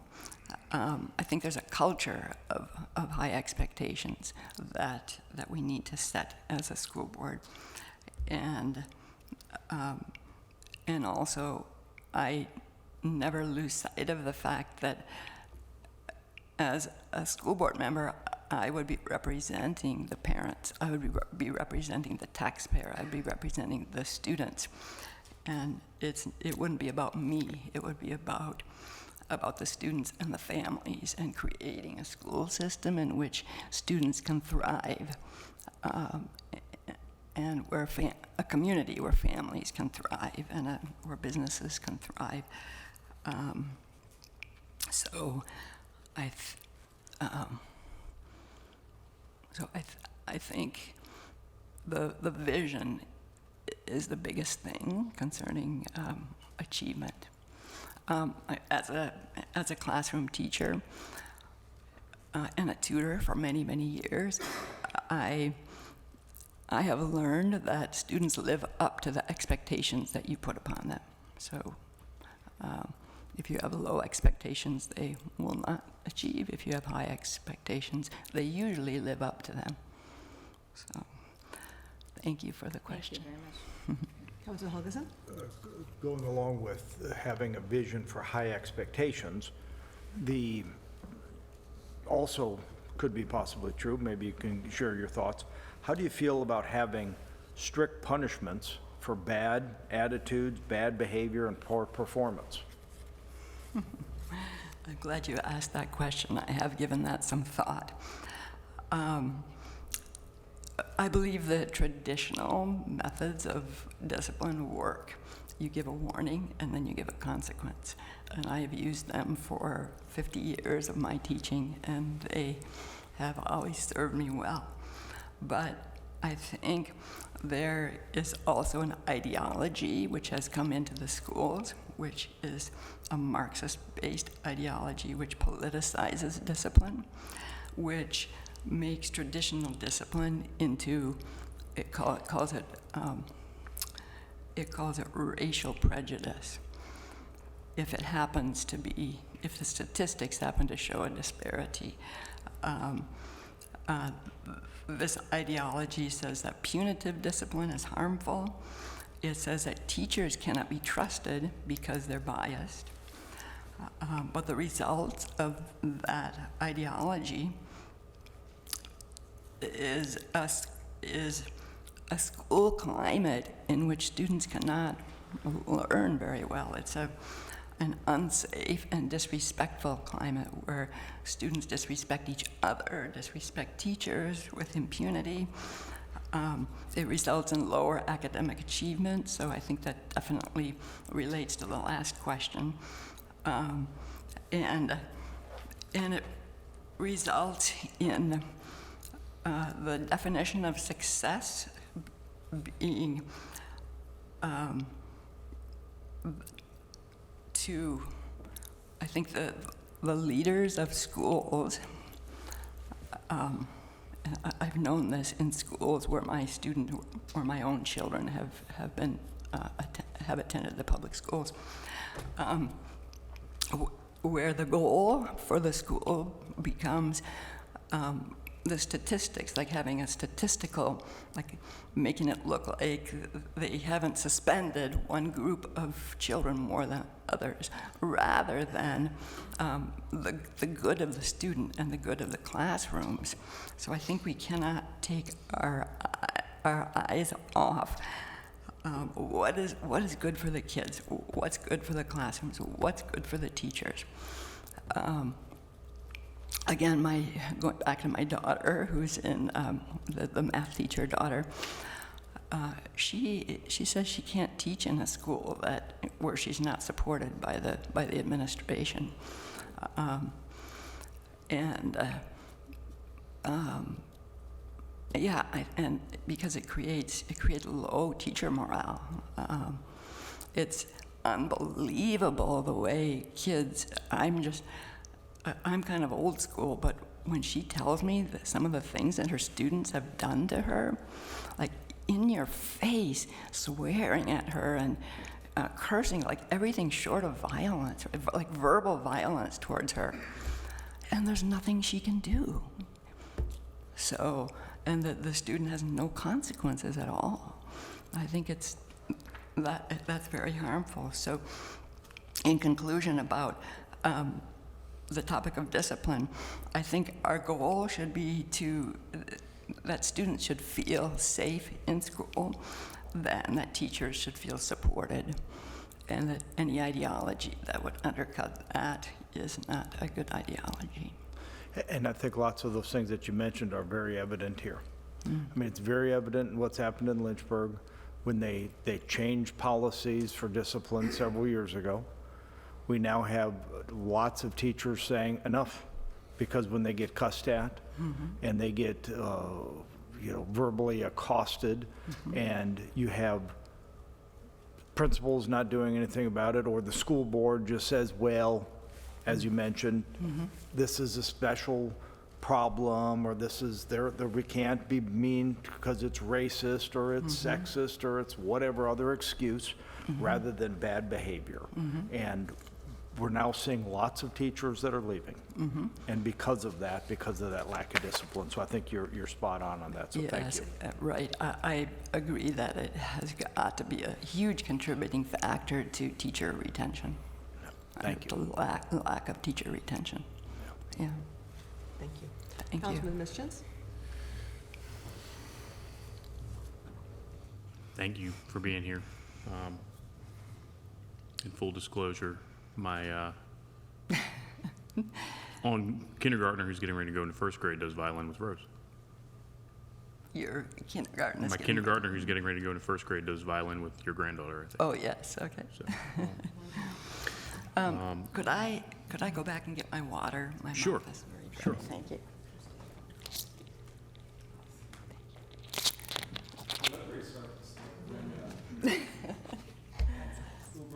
Support team. Take your time. So I'm just looking over your application, and you've got a lot of experience, not just different kinds of education, but also in different countries. And, you know, I look at, I'm just very, very impressed by that. What do you think, with all of that experience you have, is something different, unique, or an advantage that you bring to the table to point this school division in a direction where students will succeed?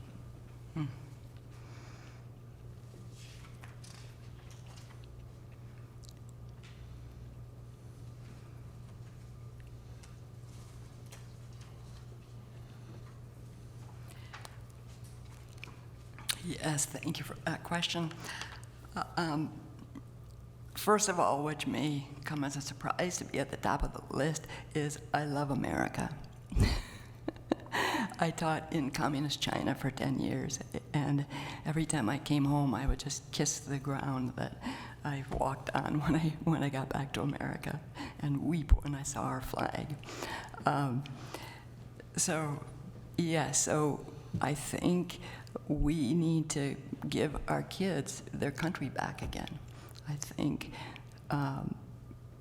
CRT and different ideologies have taught American history in a very unbalanced way. And, like, of course we have our warts and our flaws, and that should be taught.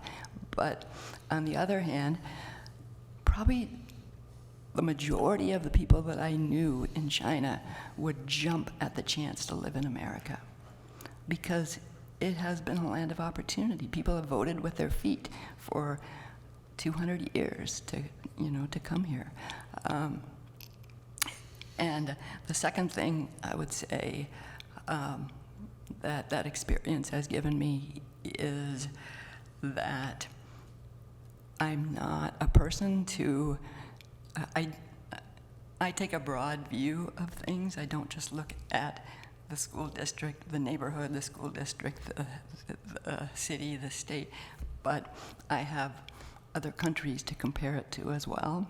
And I ask questions. I don't just want to do the same things that we've always been doing and get the same results that we've always been getting. I believe in asking questions and using common sense and using facts to do the things that work, that are practical. So those are the two main things I think my foreign experience, my teaching experience would help me to, would bring to the table as a school board member. Thank you. Thank you. Vice Mayor Feroli? Thank you for your interest in serving. My question is going to be very, very similar to the one that I've asked the last few candidates. The goal of an education system is to meet a certain end. Of course, it's to educate, but ultimately that education has to climax. And to some degree, don't know if we're focusing hard enough on that and filtering all of our vision, all of our strategy through that point. And to me, that's graduation. And so I've often asked about enrollment, not unlike Councilmember Helgeson, although that metric can be up one year, down another, or down consistently, or up consistently. I think the real one maybe we should focus on is the graduation, and what type of graduation, what kind of product are we creating, if you will. But you can't focus on the type of product without focusing on are we getting enough through with the system we have right now? And so my question is, based on other types of cities, other types of environments, other types of communities that are similar to Lynchburg, oftentimes called Virginia First Cities. So Charlottesville has a graduation rate of 98. Harrisonburg has a graduation rate of 85. Newport News, 95.8. Petersburg, 85.7. Roanoke, 87. Stanton, 90. And Lynchburg is down at 80.1. So my question, now you've probably heard it for the third time, how will you as a school board member focus on this as a key component to Lynchburg City Schools? Yeah, we've talked about vision and goals, and I know the current motto of the school system is every child by name and by need to graduation, where there's a goal right there. But I say let's be radical enough to actually take it seriously and focus our funds and focus our programs and focus everything on that goal. And I would actually go a step further. Instead of just eking out a graduation diploma, I would love to see some measurement of what the student plans after graduation. Yeah. Are they, and I think we shouldn't overemphasize college because there's just so many avenues that they could go. But the goal is that they would have the vision, the skills, and the vision, and the confidence to become a productive member of society. Yeah, I would agree with you, and if I may, please feel free to continue after this, but my focus is on graduation, and then, okay, what type of graduation, what type of certificate, what type of training, what type of education do we want that graduate to have? The first step is, okay, we want them to do what, and then what is that product that they're taking with them? So it's certainly not saying, hey, let's just all graduate them and be done. No, it is, in my mind, intertwined. So feel free to continue, but that's my mindset when I'm looking at these applicants, and even the current folks on the board is, you know, if our focus is supposed to be on one thing, and we're not even good at just getting that in comparison to our competitors, if you will, from a public education system, you know, that's what I'm trying to focus. So I think you've answered it to some degree. Feel free to continue on the track of, you know, what can we do to offer that would be competitors to even those within our region. You mentioned CTE and the power of getting trade experience under the belts of our young people. So feel free to speak on that. But I just wanted to offer that, you know, it's not like I'm just saying, hey, pass them all and be done. So feel free to continue though. Right, yes. I think the vision for our school system should be that the schools should be a place where kids can thrive. It should be, many of the kids come from chaos in their homes, and the school system should be an orderly place, a place of order, a place of discipline. And many of the students come from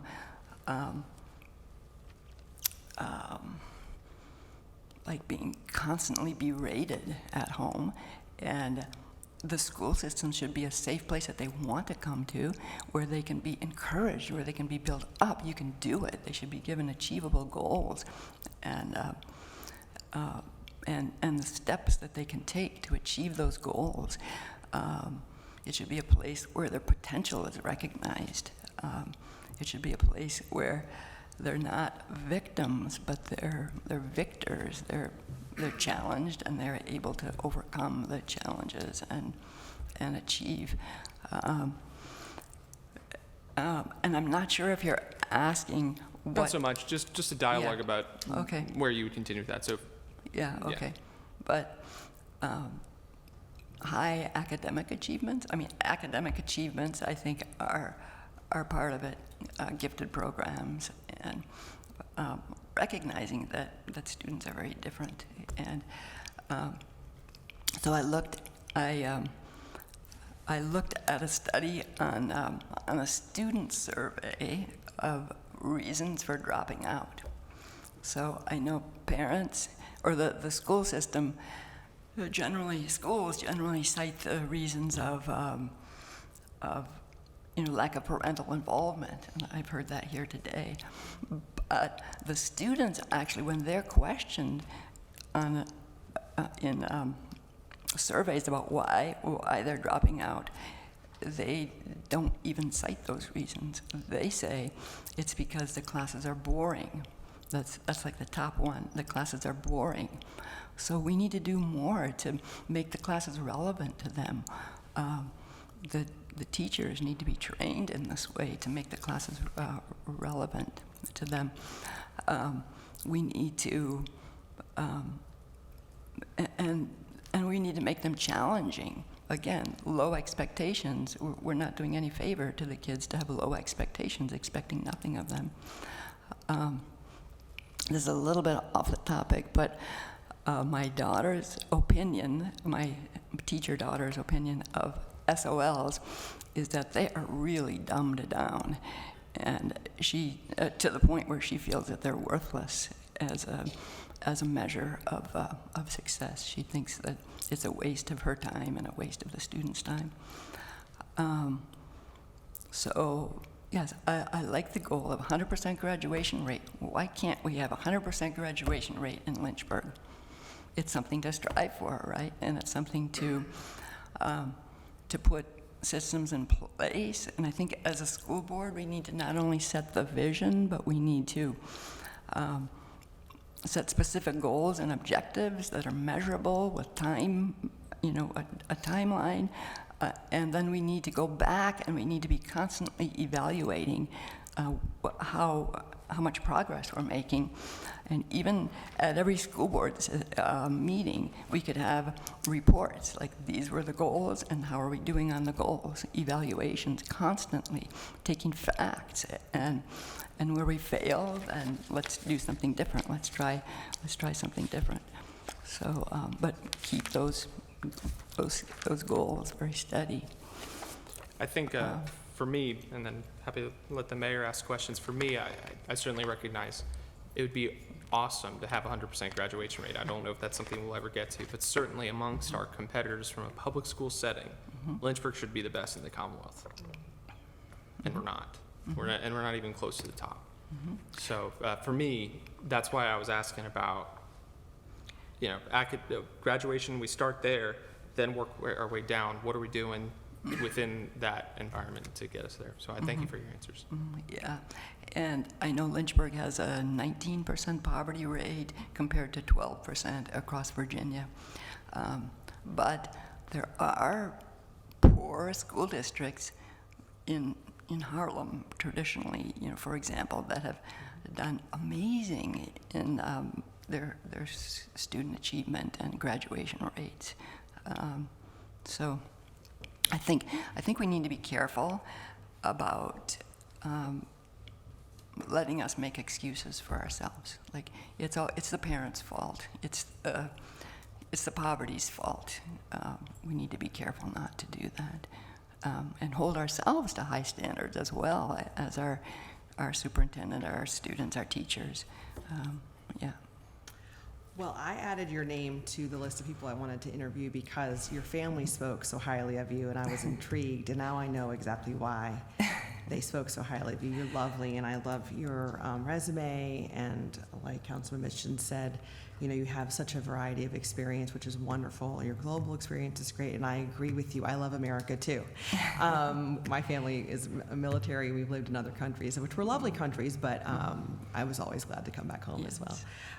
And I can tell that you have a very compassionate heart, and I loved what you said about students live up to, and I think this is true for people, live up to the expectations that you set. And I'm glad you just referenced our poverty rate, because I think that's important to consider with some of the things that the students that we specifically have in our city that are dealing with certain things. And I mean, it's not unique to Lynchburg. Other cities have poverty rates too, but I think it's important to consider that you understand that that is something that we deal with, and that kind of coincides with the statement, which is people live up to the expectations that you set. I was in one of our elementary schools not too long ago where in a classroom of 13. 4 of those students, it was a 5th grade classroom, had had either police or CPS called for in 1 week here in the city. And those students were expected to still comprehend and learn during that week with no changes in that academic day by that teacher. She had to continue moving on with her curriculum and her lesson plan that day, knowing that there was 4 students had had those traumas in their home and could not change her plan. And so we have those things that our teachers are trying to teach around going on, and these students are trying to learn around those things. And so it's important to have a compassionate heart when dealing with those things. I think that's something that our school board members need to, obviously be compassionate to, and still move forward with, to consider. And I think what you just said was really cool about setting goals and parameters and expectations to look forward with. So with that said, real quick, because we only have 3 minutes left, in your closing statements, would you mind just maybe making reference to any type of curriculum changes or some things that you might put in place to address some of those things with how to help with those types of changes in the classroom?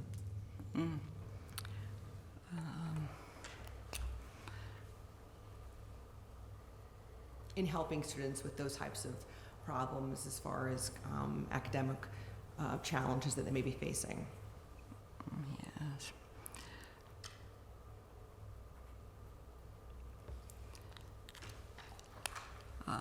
Well, I guess, again, I would go back to the tried and the true. I am mainly an elementary school teacher, and that's kind of my sweet spot. And in elementary schools, it's so important to set a foundation, of habits, of doing things right, of phonics, in learning to read. Just learning those number facts. My math teacher, again, high school math teacher daughter, says that the main problem, the main thing that keeps her students from achieving in math, from passing her math classes, is they don't know their number facts. I mean, anyone can learn their number facts, anyone can teach number facts. So I think there needs to be a renewed emphasis upon that. And literacy programs. But if I might, just a little bit off the track, I'm questioning in a school system like ours whether in-school counselors might also be necessary for some of the students. That, as I know, it doesn't look like it's directly leads to academic success, but who can study when your parents are throwing pots and pans at each other the morning before you came to school, right?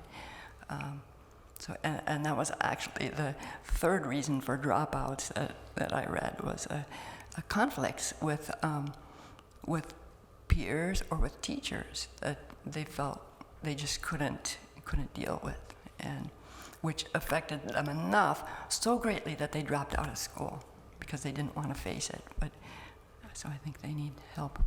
So. Well, thank you. Well, your time is up, but we really appreciate you coming. Thank you very much, and we will see you. Okay. Thank you very much for having me. Thank you. Thank you to your family. Thank you. Madam Mayor, up next is still for District 1, we go back to Turner. Okay. Okay.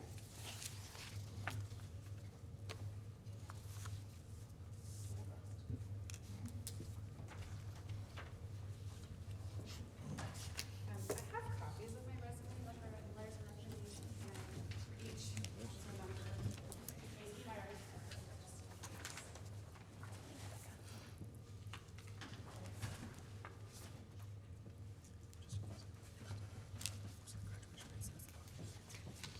I was going to ask about that. Thank you. So,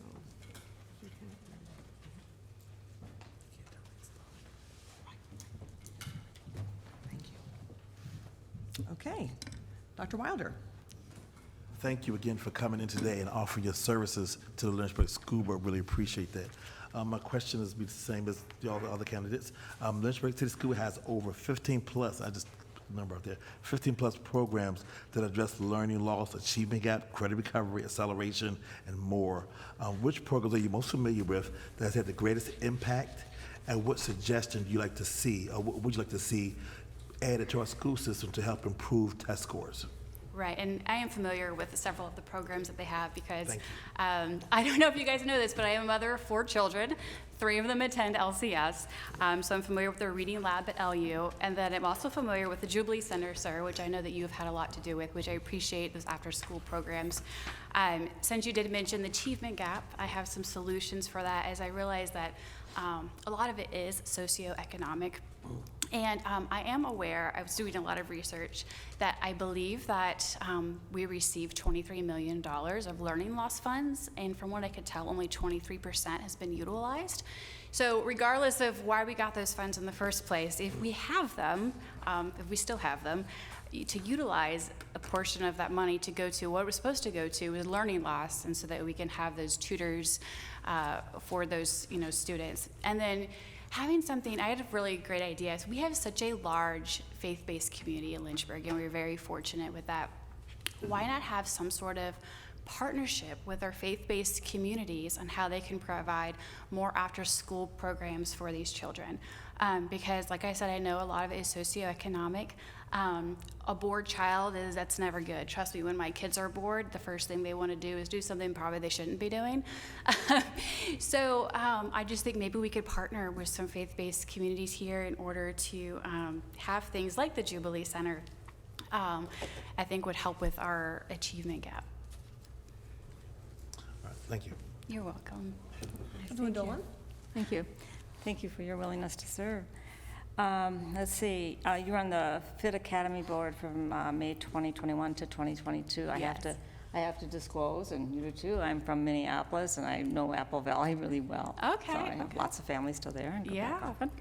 often. You stated in May 9th remarks to council that during the year you increased the enrollment by 21%. I did. The Fit Academy opened in 2017 with 180 students. Currently, I think it's 237. And success, according to its founder, is credited to 5 years of research, planning, and development. How did you fit into this as a board member in 2021 and 2022? And what would be your vision or your plans to increase? We'd love to have a 21% increase. Increase Right. enrollment at LCS. Right, yes, understandably so. And, my time was short at Fit Academy. That was where my children were enrolled in. But it was during a crucial time where schools and local areas had made important decisions for children. And I felt like that we led in that area because while other schools were decreasing enrollments, we proposed policies that literally did put the children first and make sure that they were getting the education that they did need. But one of the ways that I was able to increase enrollment was building community. So the most important things in my life to me is faith, family, and then wherever I'm living is wherever I'm serving. And so I decided to just do a lot of community outreach, build relationships with other, getting people to like me. So they're, where do your kids go to school? I'm like, well, they go to Fit Academy. Let me tell you all about it. And so I just built a really wonderful community there, and I'm proud of the fact that, like I said, it was a very difficult time, and during that time that we were able to, our small little school, outshine all of the large districts as they were losing, we were gaining students. And what could you do locally to increase our enrollment in our schools? Right. Well, I think that's a multifaceted approach as we have several issues that we need to address. So I do realize that there was a survey sent out through LCS, asking why are people leaving our schools? Because they are. That's the reality of the situation. And 56% put other down. Well, we need to put a comment section there first and foremost, because that's not going to help us if people are saying other and we don't know why. So before they can move on is to figure out why they are doing it so that we can address those issues. We can't properly address it if we don't know the reason why. And then the second issue too, I think, is building relationships. So that's my modus operandi. Building relationships is incredibly important to me. And doing those meet and greets, just like I know, Chris Feraldi, you've been at Perrymont before, and I know Missions, you've been at Bedford Hills. Just really important. But then also the third, and there's many issues, but I think we really need to address the culture of respect and discipline in our school system. I think a lot of parents are leaving because of that, and not only parents, but we're losing really fantastic teachers. And in order for our kids to build relationships with our teachers, they need to be able to stay. And I know in the month of May, we received like 21 resignations versus 2 applicants. We can't sustain that, so something has to be done. And so I just think, really making sure our teachers know that we have their back, and that we're consistent with our discipline policies. I know in my household, my husband and I, we need to be on the same team when it comes to discipline. And if we're not, that's not good, because then one child would go to the other parent versus the other. So, and I think it's kind of the same situation in the school, is that we all need to be on the same page, having they know the standard, and they know the consequences, and those consequences are followed through. So I think it's a matter of following through with it, so that our teachers feel supported, and they can have a safe learning environment. Thank you very much. Councilman Helgeson? Good that you are here today, and as you have mentioned briefly, that several of the problems that have happened with the students leaving, with teachers leaving, with lack of discipline, lots of test scores, lots of things. Do you think our schools can improve with the same board leadership that we've had for decades? We've had a lot of good people that have been on there, but very poor results. Do you think we can keep on going with the same leadership we've had? So if you've looked at my resume, you see that pretty much everything I've done in my life has been results driven. It's really about diagnosing the problem, creating a solution for the problem, be committed to the follow through, and then testing the results. If what you're doing, if you can't get your results afterwards, then something needs to change, whether it's the approach or whether it's the leadership. In all of my jobs that I've had, if I didn't produce results, I would get fired. So needless to say, change does need to be happening, and I'm excited to say that I have a solution for almost every one of the issues that I'm hopefully, if I am nominated, that I can bring to the table. Great. We don't have much time, but we'll ask you about those private meeting, I guess, to hear all of those other solutions. So thank you. Okay, Councilman Missions?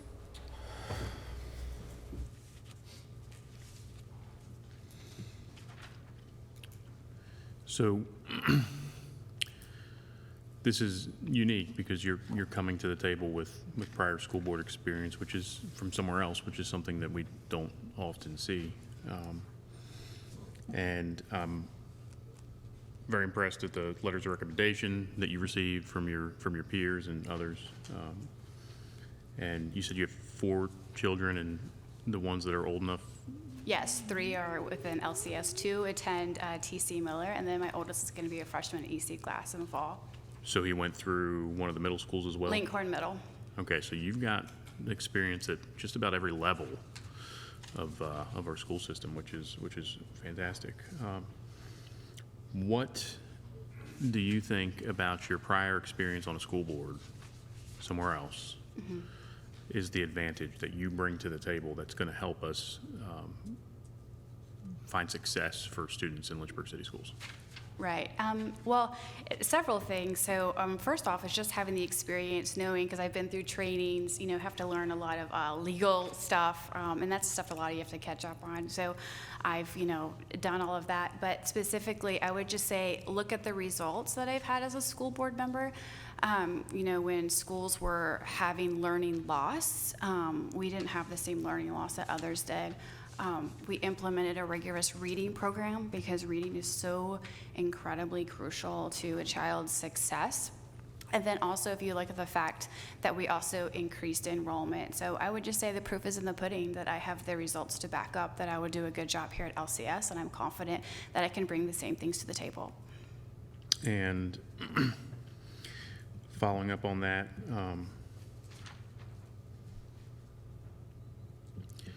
what have you seen, both as a parent and then also as a candidate for the school board, that you think are the most important things for us to tackle right away in Lynchburg City Schools? The most important thing to me is, so accountability. I think there's a lack of accountability.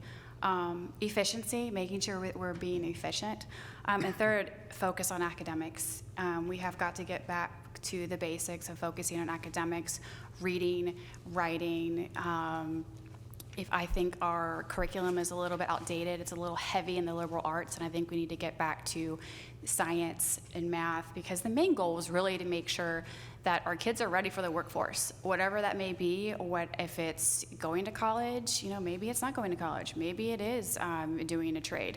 We need to make sure that they're ready and they have those practical things that they can do in order to, you know, make a living and have a successful life. Thank you. Vice Mayor Foley? Mr. Turner, thank you for your interest in applying, and I must submit at least a slight disagreement. I come from a family of educators, Okay. and all of which are within the art space. Before my dad got called to ministry, he was a music teacher for 15 years. My mom was about 10 or 12. My sister currently teaches theater education in the Charlottesville area at a private school. And for one who did not choose that path, but certainly was very involved, I can tell you I'm very pleased to see the level of arts that are involved in our city's system and how it complements those other areas. Right. Be that as it may, though, I know you were in the back and you know what question is coming your way. Well, I wasn't saying that we should get rid of them. I'm Sure. just saying it was heavy. And of course, if my sister's listening right now, she's probably mad at me because she graduated with a musical theater degree at Liberty University. So I'm not saying eliminate it at all. I was just saying you make sure they have those Sure. things that would be practical in the workforce. No, and I certainly understand that. Okay. I certainly understand that. But you know the question I'm about to ask, and one of the, I'll say comical, I mean that in jest. One of the creative things I try to do is ask the same question to every single candidate as best I can this year, but with different ways of getting there each time. So here's your Okay. opportunity. I've listed out the graduation rates. You've heard me Yes. say them multiple times. Newport News all the way down to Lynchburg and where we're at. But then the last person we interviewed brought up or during that discussion about the poverty rate and how that impacts us. Yes. And so I thought it would be interesting to cross those and see if there's a delta, and there is. So Newport News is at 95.8 for graduation rate. Charlottesville is at 93. Stanton at 85.7. Petersburg 87. Roanoke 85. Harrisonburg 85. Lynchburg 80.1. Now here are the poverty rates. Newport News 15.8. Charlottesville, 23.1, Stanton, 12.3, Petersburg, 21.3, Roanoke, 18.4, Harrisonburg is 25.8, and Lynchburg is at right under 18%. So I know that's a lot of numbers, but here's the takeaway I want you to respond to, knowing that I want to focus on graduation rates and academics. In this instance, you want the highest graduation rate and the lowest poverty rate, right? Right. Newport News has the highest graduation rate out of this list with the lowest poverty rate. Okay. And Lynchburg has the lowest graduation rate and the second closest delta. And in this case, you want a bigger delta. You want a lower. So with that being the case, understanding that by my articulation, I'm trying to argue that it's not so much just poverty that's holding us back. How can we focus on academics and graduation to a point where we are not in this category? Right. And I would agree with you. So one of the things I noticed that with the school board committee, we have several committees, but one thing that we don't have an academic committee. Did you guys know that? We don't have an academic committee. We have a legislative committee, but it doesn't seem like much gets done with that. So I would say that the school board needs to have an academic committee so that we can review curriculum, so that we can make sure that our kids are getting challenged enough to make sure that they are getting what they need to be in the workforce. I would say, try to also register kids for more AP courses so that we can be a top 100 school, more dual and great options. And I also think we need to focus on our CTE program because, like I said, colleges isn't for everybody. I have a student who's going into high school, gets bored with his classes sometimes. You know, I don't know if college is going to be his forte. Maybe it's welding. So I think that we should focus on a lot of our CTE. And I don't know if you know this, Chris, but our CTE program, we have a 100% graduation rate. And Henrico, there's a 98% graduation rate. So maybe if we focused a lot of there, then, you know, then maybe that would help, you know, with the success there. So. Good. Great. So you said that you have your students in LCS, and y'all moved here last year. So did they have a full year in the LCS schools this past year? They had a Yes. full academic year. Okay, great. Yeah. So, and then you mentioned earlier that you have solutions to all the problems, which is awesome. So unique to the needs of of the LCS school system, what specific solutions do you have in place for the students who are struggling academically, our student population that are struggling with, you know, passing classes, passing our tests, the ones that are struggling to graduate? What specific solutions have you come up with to make curriculum changes Right. or address the learning gap? What specifically have you? Right. Yeah, and that's several solutions. So like I said, the main thing is we need to keep our teachers, because I know, like, there's teachers that I had growing up that I made a connection with, and I just love that class. And if you can't stay to make that connection, then, you know, kids have to have fun when they're learning, and it can't be boring, and they have to make a connection with the teacher. So that's why dealing with the discipline and respect issues is absolutely crucial to the success of LCS, because nobody is benefiting with the way that is going. But also, then another reason why, so when I was a school board member of Fit Academy Charter School, like I said, it was during the COVID craziness. And one of the reasons why I was an advocate of parents being able to choose whether they mask their children or not was because my daughter was entering in kindergarten, and then I also had a son on an IEP, and I could just have foresight to see, that's when they're supposed to be learning to read, right? To see if we're not going to learn vowels, you know, and they can't see their teacher's face, that she was going to end up getting behind, and I was really worried. Actually, I was really, really worried about that. So I definitely want to review the curriculum at that level, because I'm the oldest of 6 children. My mom taught all 6 of us how to read.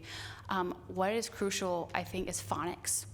So learning A is for apple, B is for ball, C is for cat. And I'm not sure if that's being done, but that is another reason why I'd want an academic committee, so that we can make sure that our kids are getting those things. Because if they are learning their flashcards, learning the proper vowels, learning how to blend words, they're going to learn how to read. And reading is crucial for them to being able to be successful. So this is just some of those ideas that I have. So specifically to the teacher retention, what are your plans, like a specific solution to try to retain teachers? So from discussing with some of the teachers that I know, the reason why a lot of them are leaving is because they just don't feel supported. So, you know, whether it is a discipline policy, it just needs to be reinforced, and they can't feel like that they're being undermined. They have to know that the school board has their back. And I think that's incredibly important. I know, you know, the last candidate, you know, Deborah, she mentioned kind of the same things, and I'm in agreement with her, that they just have to feel supported because they feel like their hands are tied. They can't really do anything, and no one benefits, because we want to provide a safe learning environment for the people that are not being the troublemakers. We also want to make sure that the teachers are feeling safe so they can do their job. But at the same time, the people that are causing the problems, you know, they need to, you know, have consequences for what they're doing, because, and sometimes I know my mama heart gets involved, and when my kids do things, they have consequences. The worst thing I can do is interfere. It's the worst thing that I can do, and I have to, like, you know, put my emotions back in and be like, hey, I want success for their long-term goals, and I'd rather them make mistakes when they're young versus making mistakes when they're older, when sometimes you can't come back, or it's a lot harder to come back. So we're doing them a disservice as well, too. Thank you. Dr. Wilder? Yes, ma'am.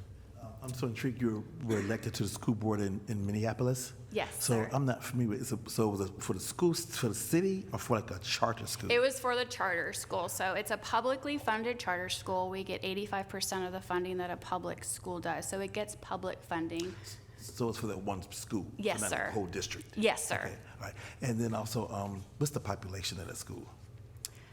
Now, I think it's like around 300 and some now, or I'm not sure what it is currently because I haven't been there, but I Okay. would say around 300. And you were there for a year?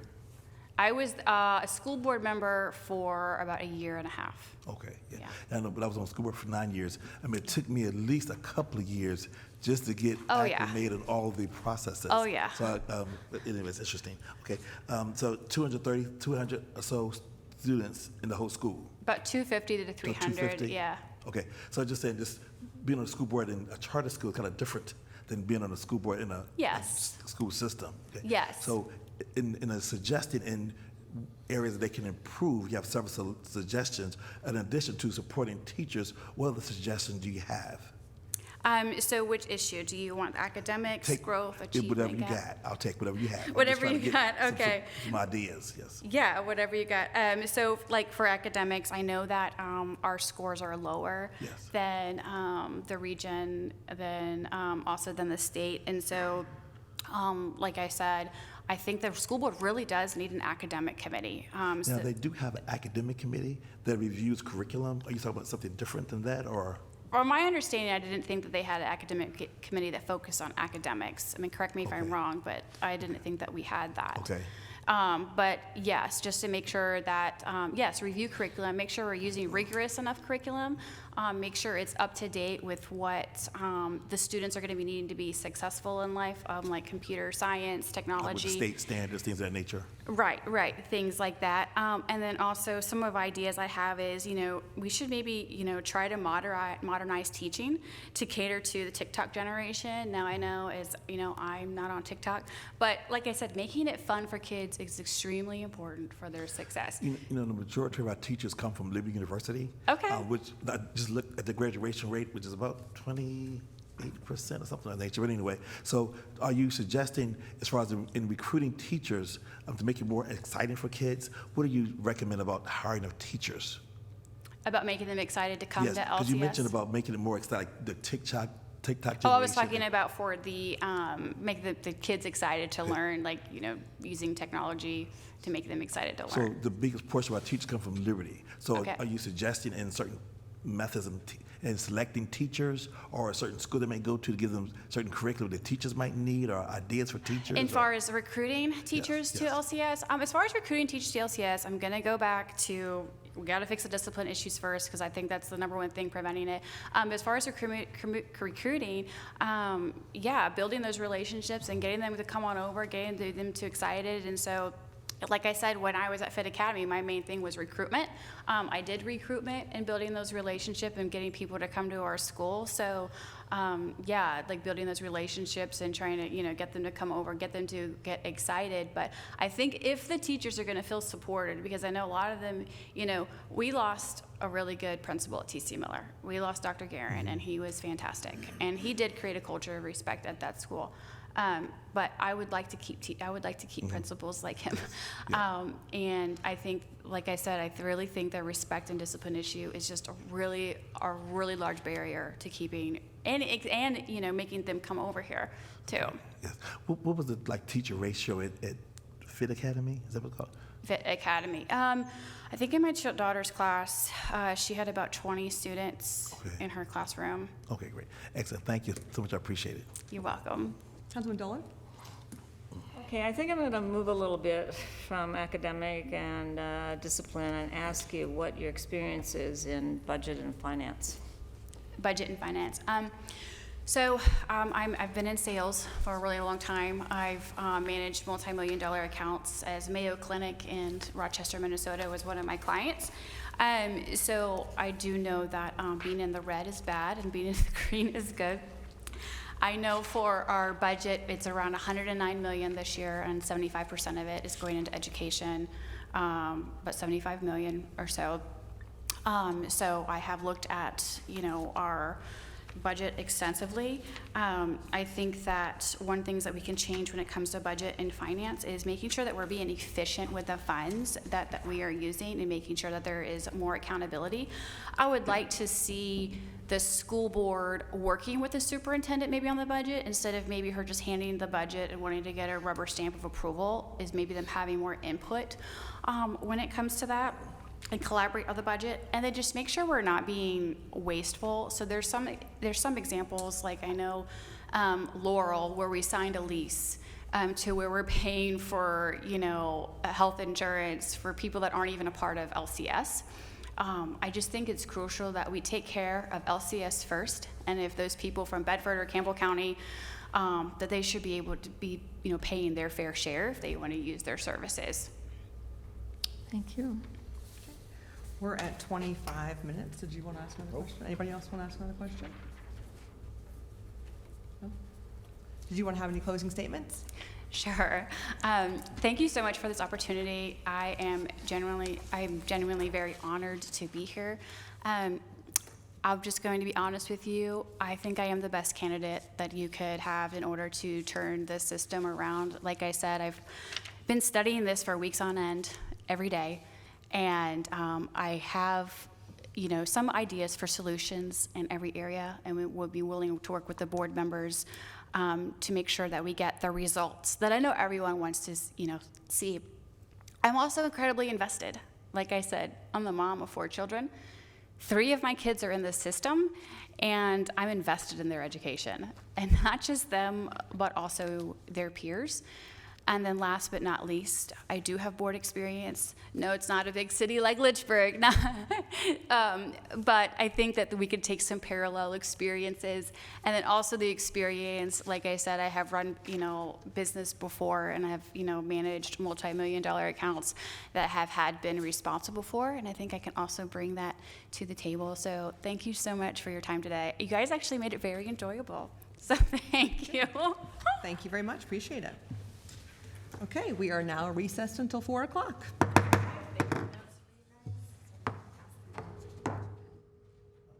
Welcome back to the special called meeting of the Lynchburg City Council for the purpose of conducting interviews to the school board.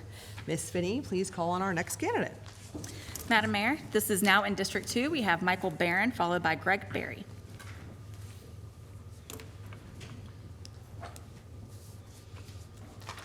Hello, Mr. Barron. How are you? I am well. Thank you. Great. Thank you for joining us today. Appreciate the opportunity. Great. We will start with Dr. Wilder. Sure thing. Thank you so much for offering your services to our Lynchburg School Board. We really appreciate that. Yes, sir. My question is, Lynchburg City School has over 15-plus programs that address learning loss, achievement gap, credit recovery, and acceleration, and more. Which programs are you most familiar with that has had the greatest impact on our students, and what would you suggest or recommend to improve our school system test scores? Well, I will be forthright. I'm not familiar with all of them. A handful, not enough to be able to draw a judgment and say whether it's effective or not. I look forward to learning more about them, and certainly think that they can be a tool in the toolbox to addressing achievement gaps. And one of the things I would be interested to know is how many of those programs were instituted since the COVID pandemic, because one thing that I've definitely picked up on with just my experience having kids in the school system and talking to a lot of community members of kids in the school system is the game has changed since remote learning and COVID and all of that took place. And so there's an even wider gap than there's ever been in achievement, and we're going to see that data come out over the next couple of years. And so I think it's going to be important to be very proactive in evaluating programs we have, and if they were created for pre-pandemic conditions, perhaps we should consider how we update them to address the growing gap that we're going to see based on that. But I'm a huge fan of programs that involve the community, because I think they always say it takes a village.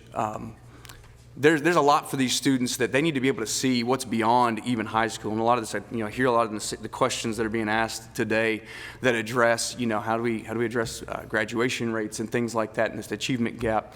I mean, first of all, students have to have a vision of some sort that they're shooting at. Like we got to give them some vision of the future that compels them to stay in school, that compels them to do their work. As a teacher, most of the time, my students that were struggling to make the grade, most of the time, not always, but most of the time, it was because they just weren't doing the work, right? They didn't have the support at home, or they didn't have the resources at home, whatever that might be. And so I think it's really important to engage a community that shows them what's beyond high school. And, if the only thing that's beyond high school, which has been kind of the standard system, is college, and students don't want to go to college, then what's their motivation to stay, and to achieve? One of the things I say all the time, we say over at White Hart, is somebody's going to teach these kids a hustle, and it might as well be us, right? Somebody's going to teach them how to make a buck. And I think that more that we can give kids options besides just college, trade school, various arts, I think are very important. But show them how to use that and leverage that for their future. Ultimately, that's where it's going to address the achievement gap, because they'll want to achieve when they see a reason to achieve, right? And I think that's going to be an important part moving forward. Great, thank you. Yes, sir. Councilman Dolan? Thank you, and thank you for your willingness to serve. Thank you. The school board's primary responsibility are to set policy, hire, evaluate, and hold accountable the superintendent, and to adopt and oversee the annual budget. What does that look like to you? Accountability is huge. I think there's a collaborative effort. I always use the phrase collaboration over cooperation, not going along to get along, because that ultimately doesn't accomplish anything. We need to be willing to disagree and have those hard conversations. I think it means we're thick-skinned enough to take criticism and to admit when we're wrong and when something needs to change. And sometimes it does mean, bringing fresh minds to the table, but sometimes it means letting someone sit long enough to really, accomplish something that they set out to accomplish. And so consistency is also key. I think it's important to have people that are involved in the school board that have maybe some tenure, I know I'm kind of, speaking against myself because I'm up against other people that have a lot more experience than I do. But I think that that's going to be important. Having consistency on the school board and people that are invested in the outcomes beyond just a couple of years at a time is going to be really important as well. How would you hold the superintendent accountable? Again, questions. I don't think conflict's generally seen a lot of times as a negative thing. But I think having the ability to have hard conversations and ask hard questions, and get answers for those questions. Obviously, results often we're looking for results speak for themselves. And if the results aren't there, then we got to figure out why. And so, holding anybody accountable from a school board position is going to be about having those hard conversations and being willing to ask tough questions, and still be like, we can be friends and still disagree. And if we have everybody that thinks the same and looks at things the same and has the same perspective, then we're really not going to get very far. And I don't want to surround myself with people that think like I do. I want people that think differently. And from what I know of Dr. Edwards, she seems to be open to conversations. I don't know, because I haven't been in the room on a lot of them, but how well the school board is willing to have those hard conversations and push back on things maybe that are not best for the school system. So, thank you. Councilman Hugginson? You mentioned getting answers to questions in the last question. Lots of times when questions are asked, skillful bureaucrats typically can kind of get around the answer. They can give you excuses. They can say, here's the problem. The problem is because of our poverty is so high. The problem is, well, kids haven't had breakfast. The problem is because they're socioeconomics, or because of single parents, or because of birth rate. I mean, we hear excuse after excuse that has happened, and the results have kind of shown some pretty dramatic declines. So with that being the case, do you think that our schools can improve with the same board leadership that we've had for decades? The short answer to that is, we say in business that your systems are perfectly designed for the results you're getting, right? So if we're getting the same results and we have the same people in play and the same leadership, then certainly I'd be the first to go. We need to evaluate this. And I do that for myself as a leader. If things aren't working, I can point to all kinds of things, and I love how you're saying that, right? We can easily point at all the statistics, and I don't think those things are wrong. Those are indicators, but ultimately I got to be able to look at myself in the mirror and take ownership and say, hey, if I'm in a leadership position and I'm in a leadership role and if things aren't changing, I have to own that. There's part of something I'm not doing. I'm not being effective. And so the solution to every problem in any organization is always leadership. It's either renewal or replacement. So either we need, again, someone who's in leadership to have a renewed vigor or maybe renewed support or whatever it might be. They need to be renewed in some way to get the results that they need, they're looking to get, or we need to replace them. And both of those are very good options and viable options depending on the situation. Yeah, and replacement's a tough thing. It is. I mean, a tough thing. Replacement means, nobody likes it because it's hard to say you're fired. But what your two options were renewal or replacement. Replacement means you're replacing one person with somebody else. That means you're firing that person because they're going in the wrong direction. How do you think that works in a public body of 9 people to say, you're fired? Hopefully. And you have the guts to do that because lots of things are about, as you mentioned, leadership. Absolutely. There has to be a separation between what's the goal, what's the objective. If I'm serving in a capacity, if it's me, I'm on the school board, and my objective is really the better, the best for the kids, for this community, and it's perceived that I'm in the way of that, I'll be the first one to step out. That's okay, because I'm not personally attached. Now, obviously, I believe I'm here because I believe that I can actually be a part of the solution and moving us forward.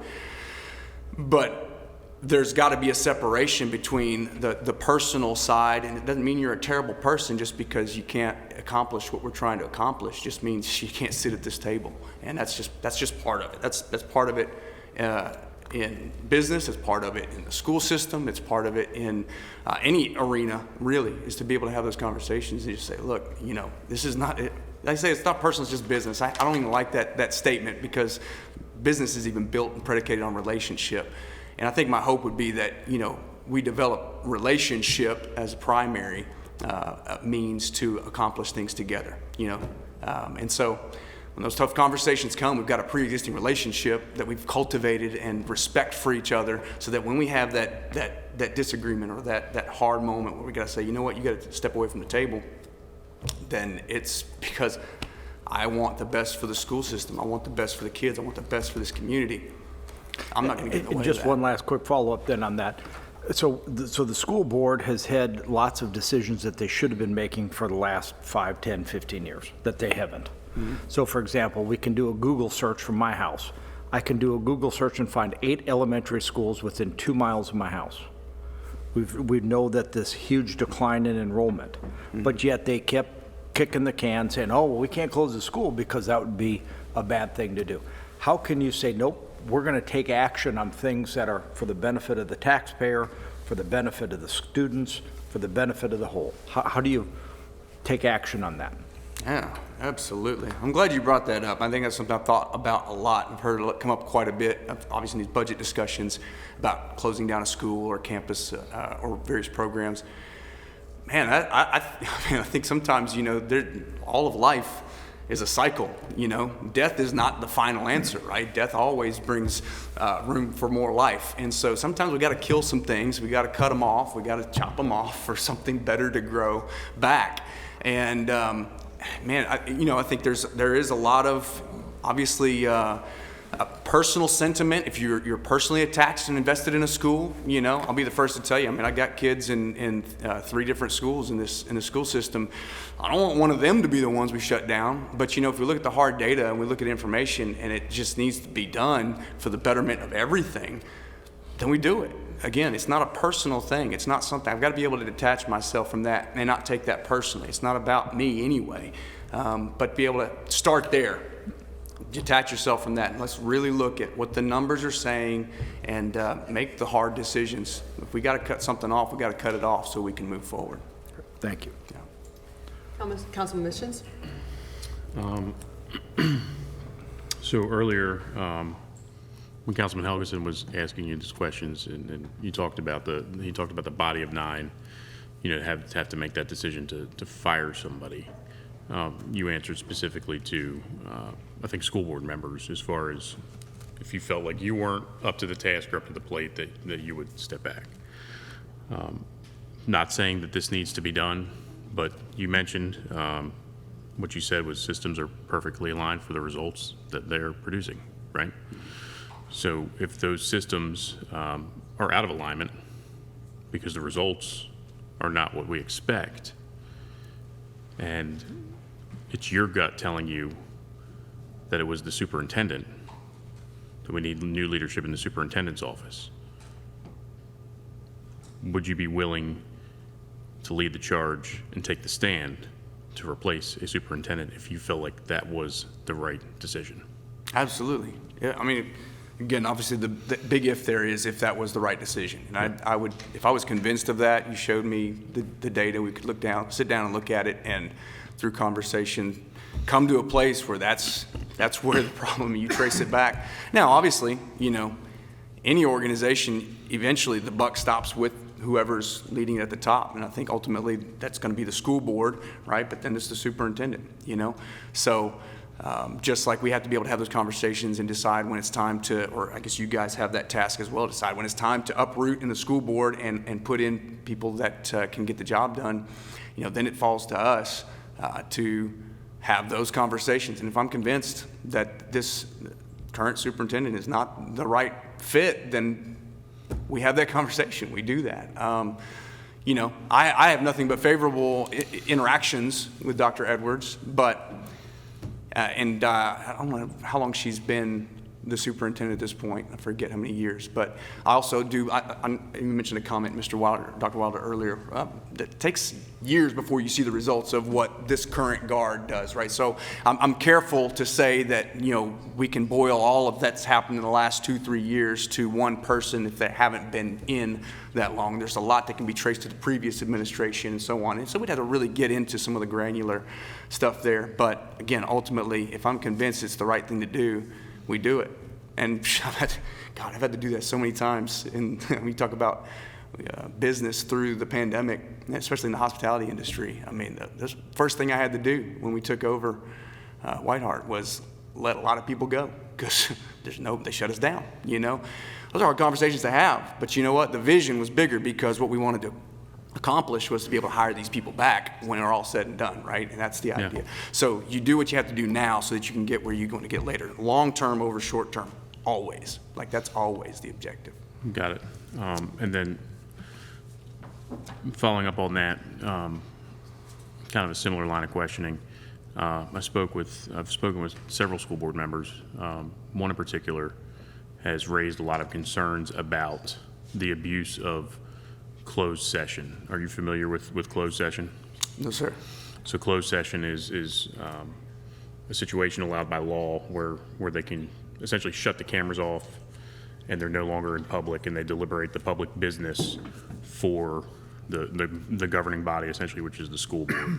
And there's been a lot of rubber stamping what the legal guidance was about when they could not go into closed session, including some situations recently that came up where the legal guidance actually flipped on its head and said, we previously told you you could not appoint chair and vice chair, or that you could go into closed session to appoint chair and vice chair, and now we're telling you you have to appoint the chair and vice chair in open session.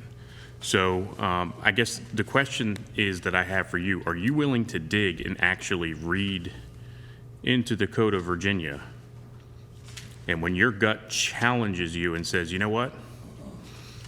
We need to do this in front of the people and not behind closed doors. Are you willing to stand up and make that stand so that the public can actually see the decision-making and the deliberation process of the school board as often as possible?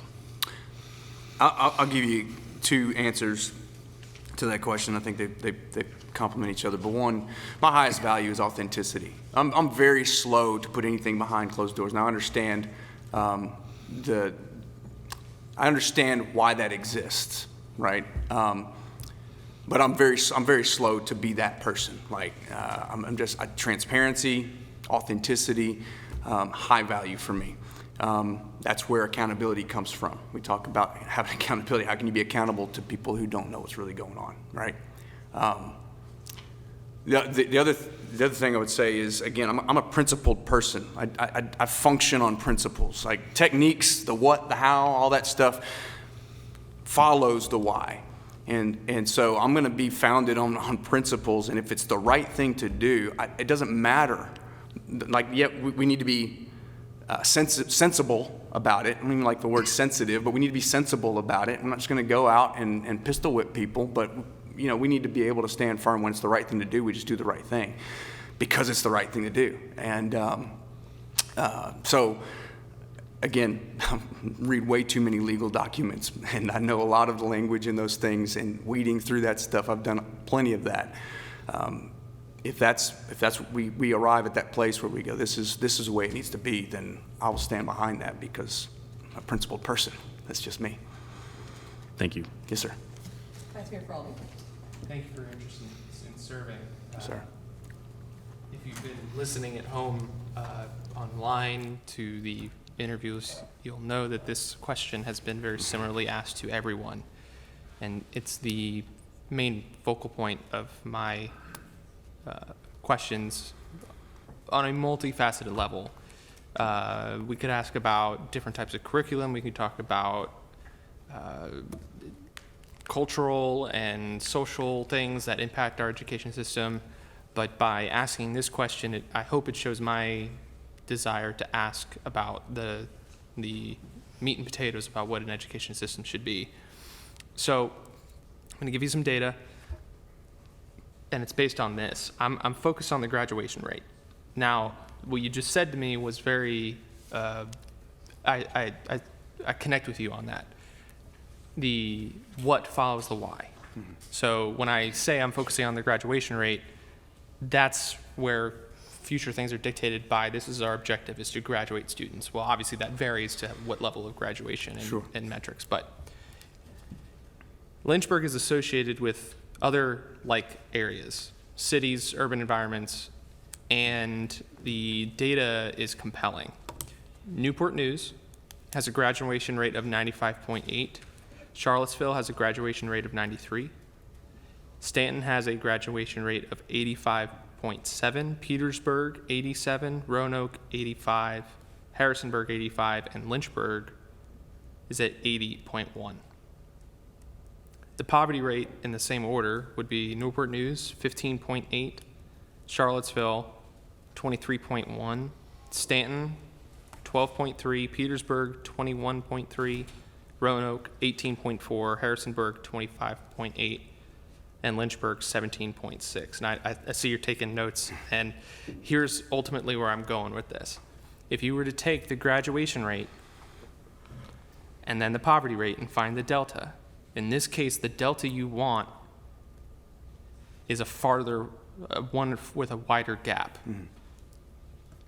Newport News has a graduation rate of 95.8 and a poverty rate of 15.8.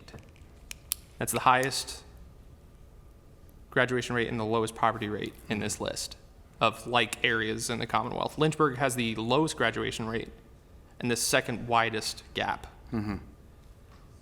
I give all that context because it's not something I could just ask, hey, how do we improve graduation rates? I give all that context to ask, how will you as an appointee to the Lynchburg City School Board strive to make Lynchburg one of the most competitive school divisions, publicly speaking, in the Commonwealth? Yeah.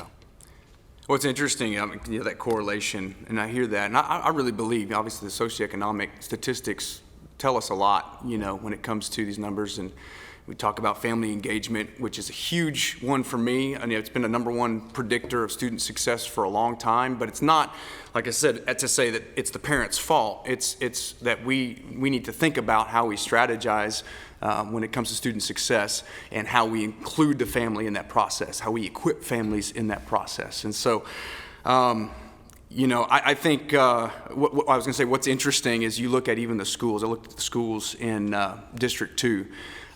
There's also a dissociation in that same correlation where you have some of the schools that have the lowest achievement don't have the highest poverty rates. And some of the ones that have the highest poverty rates have some higher achievement numbers. Now across the board, numbers don't look great, period. But even at the local level, we're seeing kind of a disconnect there from what's traditionally held to be true. I think what's more important is to understand that the socioeconomic impact on student success, obviously students being hungry, things like that. A lot of times it's just because the parents are working, 2 and 3 jobs, or there's dysfunction in the home, or whatever it might be, that comes as a result of not having resources, or not being able to pay your bills, or your lights are off, you don't have internet, whatever it might be. There's lots of factors that come into play. Ultimately, surrounding a child with resources inside the school system as well as outside in their families, in their homes, in their neighborhoods, is really important. And I'd be interested to know, what makes these other areas so successful. I think that would be a worthwhile study to find out what makes these other areas so successful that have a higher poverty rate, but higher graduation rate. I think that for us, again, we'll go back to somebody's going to teach these kids a hustle. Somebody's going to give them a vision of what it looks like to be able to make some money, to be able to support their family, whatever it might be. And there's a community effort there that I think I actually I was involved with Partners in Education for a short stint. I came on as a liaison, and without getting into too much detail, it just didn't end up fitting the schedule as I thought it would, and so I had to step back out. But in my time, I spent a lot of time talking to community members, and I was expecting to kind of go in and kind of get this, this reluctance, from people. Yeah, we're busy, don't really have a lot of time. Dude, it's the complete opposite. I spoke to so many executives of so many different companies, and small businesses to big companies. We're talking BWXT and AEP and places like this that are chomping at the bit to get in front of these students, to give them a glimpse of what their future could look like, show them how they can be workforce ready. And I just think that we're underutilizing that system, the community, the Partners in Education. All of that is severely underutilized. I would be willing to stake a good bit, even my reputation on. We fix that, we see the graduation rates going up. And in my neighborhood, by the way, it's like 74%. So I'm in the thick of it, and they're not just people I know about. Like I sit on their porches and I talk to them at the park, and I hear them talk about the things that are a struggle. It's transportation, it's the communication from the school. I was talking to TT and Crystal at the park the other day, and that was number 1, and number 3 was bullying, right? So we can address these things, but it takes a community to do that. And there's people in this community. I'm sorry, I'm getting long-winded on this. I'm passionate about this. People in this community that are chomping at the bit to do this stuff and to really help us, and we're not utilizing them. I have perhaps some insight on why that is and what we can do to address that. But I think that's going to be a major factor moving forward. Yeah. So to drill it down on it, what I'm focusing on is, so our graduation rate to similar areas in the Commonwealth is substantially lower. Mm-hmm. The poverty rates vary. Mm-hmm. But the correlation is showing me that it's not just simply, well, if you have a higher poverty rate, you have a lower graduation rate. Correct. For example, if you look at, let's just say, Petersburg, they have a higher graduation rate and a higher poverty rate. Mm-hmm. So what I'm trying to pull out and hear from you, I heard a little bit with the business communities, but if you were to focus as a school board member on graduating students, and of course, the things and the certifications and the education that follows that would certainly fluctuate and change. But how important is that to be what is your driving goal with being a school board member? Is to there has to be a point in us doing this. And to me, the point is to graduate students. And then we come up with everything to fill in the gaps as to what it means to be a graduate. So can Yeah. you focus in a little bit more as to what that means for you as a school board member? We are at 27 minutes. Yeah, sure. I'll try to be succinct. Again, you got to give kids a vision for a reason to graduate. What is after high school? If it's just college, which we've kind of beat that drum for a long time, I think we're starting to shift a little bit more to trade school options and things like that. I think that's a huge piece of it, is having trade school I talked to many businesses that are like offering that stuff and just need the go ahead. They just need the thumbs up and someone to make that connection. But yeah, the students got to have a vision beyond high school. There's no reason to finish it. There's no reason to go all the way to graduation. So. Thank you. So I have full disclosure, Michael. So you know me, I know you, I come into the White Hart, so I knew you were Michael, and I knew your last name ended with B. The night that we picked names, I could not remember your name. So there were two Michaels that ended with B, and I couldn't remember, so I put them both on the list to be interviewed because I couldn't remember. So I'm so glad you're you and you're here right now, because the other Michael B was not who I intended to interview as a candidate. You were. So thank you for being here. I love your work ethic. I love your business. I love your employees. Just your business model speaks loudly to who you are. Thank you. I also know that you're a father of 4 boys, as I am a mother of 4 boys, so we have that in common. Thank you for being here tonight, or this afternoon. I don't know if you have like a final comment you want to make, but honestly, I just wanted to say I appreciate that you're here. If you want to just close out with a final comment, that'd be great. Yeah, one thing I just would like to say, from running a business through a pandemic, this has been something I've held on to. It's very rarely the lack of resources that is a hindrance. And there's a lot of talk about budget cuts and things like that, and we don't have the resource, we need more, pay teachers more, et cetera, et cetera. I'm not saying we don't, but ultimately it's not usually a lack of resources, it's a lack of resourcefulness. It's a lack of allocation of those resources. What we have now has to be maximized. And I will not, as a board member, ever allow a scarcity mindset to limit us from accomplishing what these kids need to be accomplished. Because guess what? They ain't got nothing either. But they got to make it, and we're going to make sure they do. Thank you very much. Appreciate your time. Thank you guys so much. Madam Mayor, up next, so with this is Greg Berry, followed by Letitia Lowry. Wonderful. Thank you.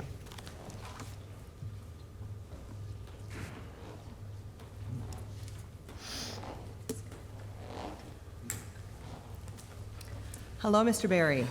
Hello. Thank you for joining us this afternoon. Well, it's my pleasure. Thank you for having me. We appreciate it. Okay, Dr. Olive, you ready?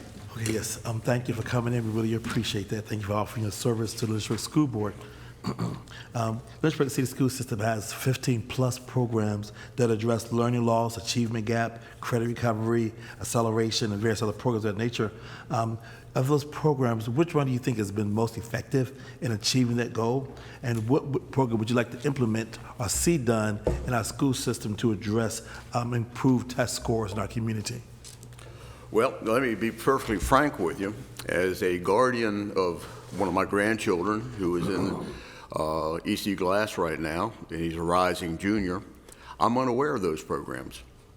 I think that is a failing of the school board and of the school administration. I should be aware of them, and I have not been informed of any of those. Do you use the internet? I'm sorry? Do you use the internet? Yes, I do. Okay. Have you checked the website or anything of that nature? No, I have not. Okay. But would that not be incumbent upon the school board to inform me of these options? Well, they give out, they have Infinite Campus, and they send out messages about programs, but it's okay. But anyway, what would you suggest to program you'd like to see done to improve test scores? Well, I think that getting information out like that, not just having it out there somewhere on the internet, you need to be direct to people and tell them this is what is available for your child. Okay. All right. Great. Thank you.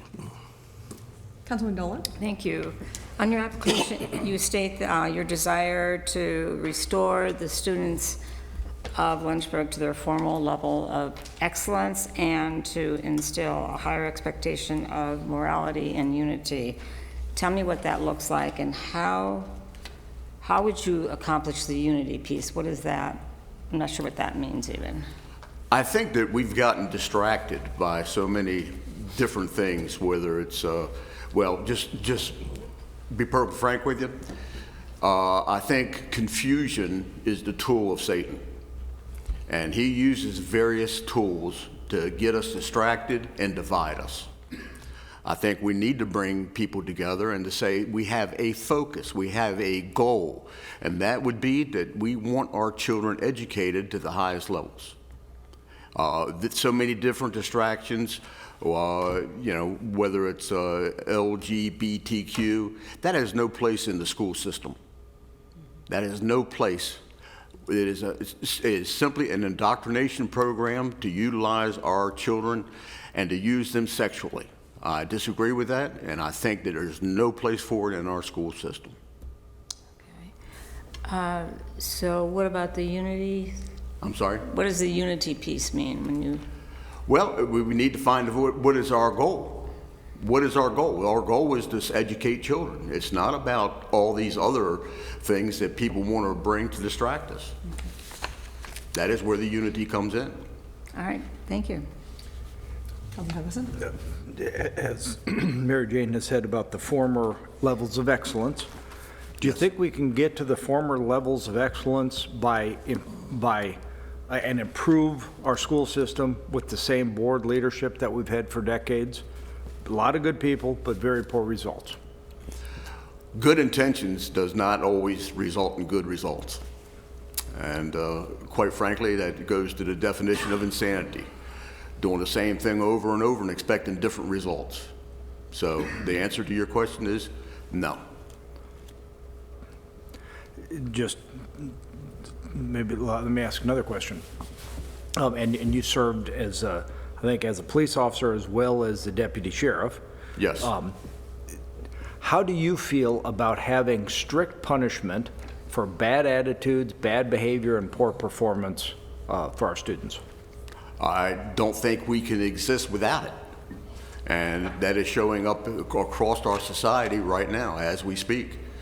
The fact that so many prosecutors are backing away from enforcing the law or being very selective in their enforcement is destroying our country.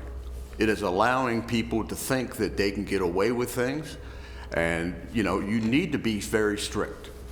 I don't think that, depending on the issue, sometimes you can have some kind of mediation, some kind of reconciliation, but sometimes, especially with students, that will involve the parents and their cooperation. If they do not cooperate, then quite frankly, how can you have a student that's going to be totally disruptive in the school? And it's amazing. We've seen this not just for the other students. We've not only just seen that with the declining enrollment, we've seen that with good teachers leaving because of a lack of discipline, lack of respect. Right. Yes. Yeah. Thank you. Comments, Councilman Mischins? So, looking at your application here, I noticed that you served as an adjunct professor at the Virginia University of Lynchburg for 5 years. Yes, sir. And that's a HBCU, correct? I'm sorry? That's an HBCU? APCU? HBC, Historically Black College and University? Oh, yes, right. How do you think that your experience serving here locally at an HBCU, a Historically Black College and University, is going to help you bridge that unity gap that you discussed? Well, I think that the gap, again, is a constructed thing. I don't believe that there's, really a gap except for people want to utilize it for their benefit. I had no difficulty working with black students, and I think that we need to simply show people that we have their concern at heart. As far as I'm concerned, when you go to somebody and you tell them, this is my concern for you and I want to help you, and you show them that you mean what you say, the race barrier disappears. I had, like I said, when I worked at VUL for 5 years. I had no difficulties there whatsoever getting along with the students or the faculty and staff. Thank you. And then also, you've got a background in law enforcement as well? Yes, I'm retired law enforcement. How do you think that experience specifically suits you to be a candidate for Lynchburg School Board, and why you would be the best pick for District 2? Well, when you're dealing with law enforcement issues, you see that there are always more than one story. You always have a different side. The point is you have to find out what the facts are. You make your best decision based on what facts you have at hand. And just to give you an example, a domestic assault situation, you need to find out who the primary aggressor is, and then you need to make an arrest. And you are not going to resolve that situation.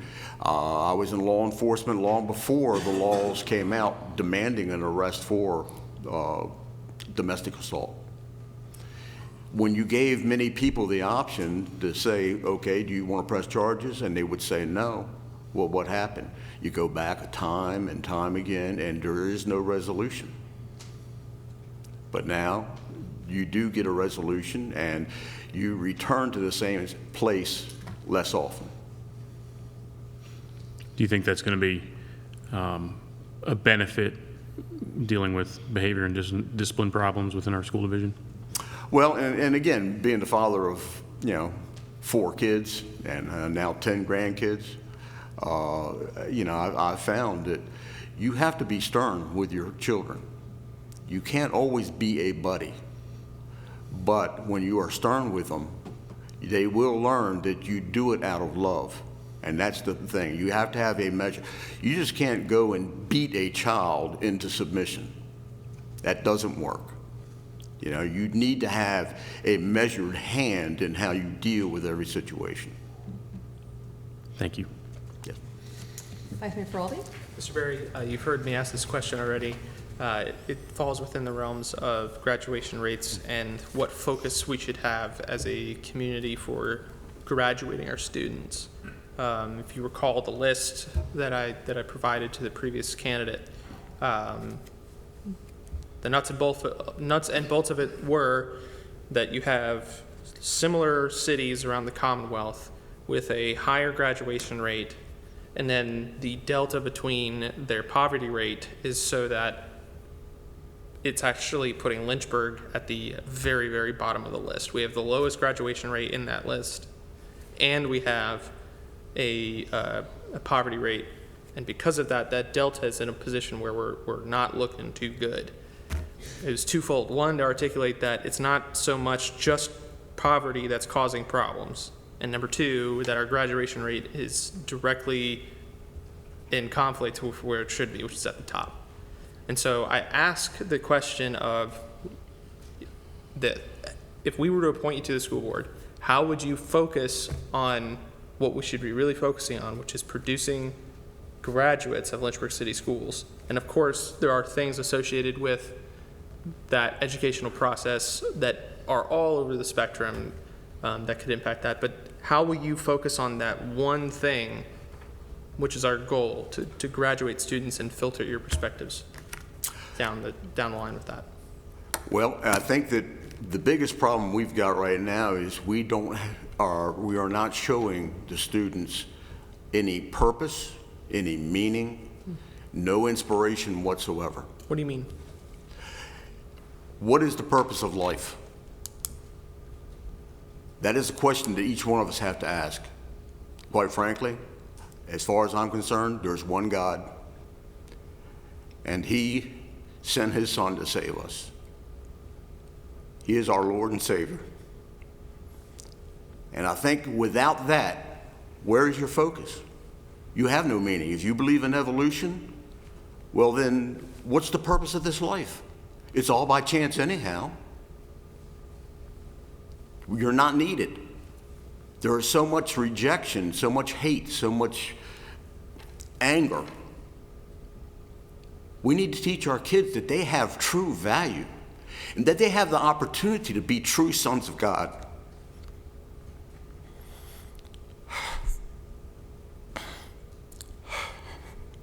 I weep for this city.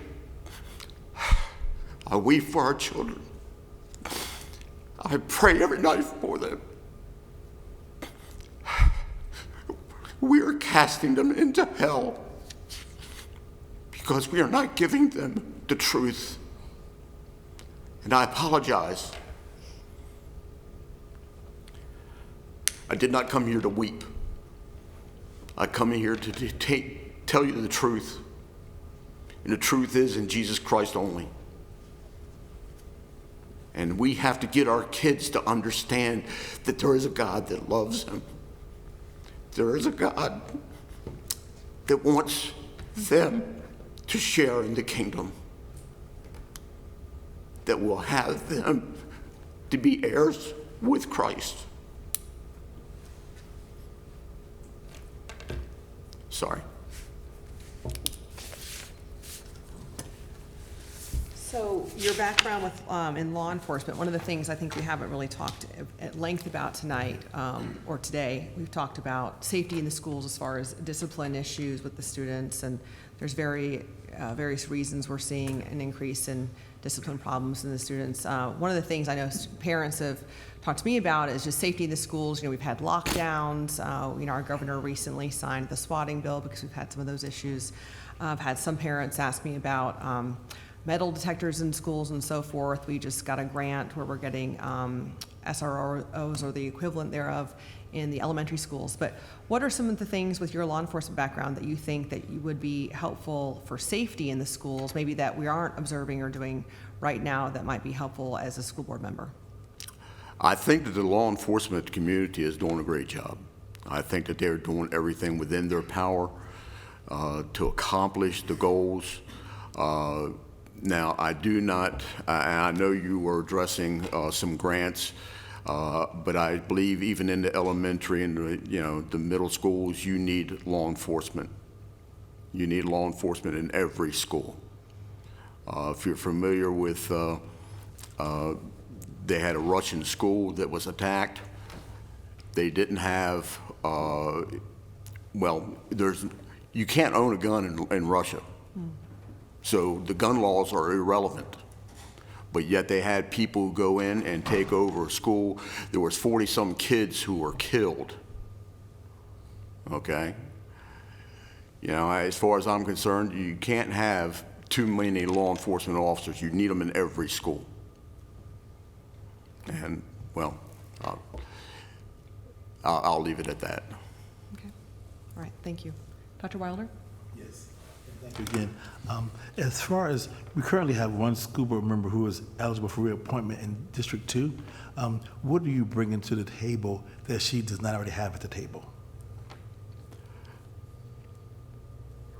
Well, I'm not going to disparage another person who is competing for the same position as me, but I will tell you this. I'm an old war horse.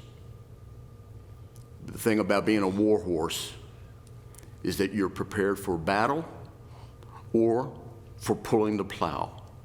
Whatever the task that is set before me, I will do. And I will do it to the best of my ability. I believe very strongly in having standards and living up to those standards because I have children and grandchildren that I need to be an example to. What do you, as far as the education piece, make sure be clear, what are you suggesting they do as far as the education piece for our school system? For an educational piece? Yes. They're not doing I think that they need to focus on education, not on the social agendas that are out there. You know, like I say, whether it's LGBTQ or anything else, you know, these are things that are distractions. We need to focus on true history, true science, and, you know. True history? What do you mean by true history? Well, you have the 1619 Project, which is an absolute lie. And many schools are adopting it. We can't have that. That is an absolute lie. It's been proven to be erroneous in so many different areas. Science? Well, what about science? The thing is, you know, when you talk about the LGBTQ, how many sexes are there? Well, science says there's 2. But they want to tell you that you can be anything you want to be. You can't. You can't be a unicorn. You can't be a walrus. You can't be anything else other than a human being. And again, there's the confusion. If you are not seeking to be the best you can be that God has given you, then you are following Satan. Okay, thank you. Councilwoman Dolan?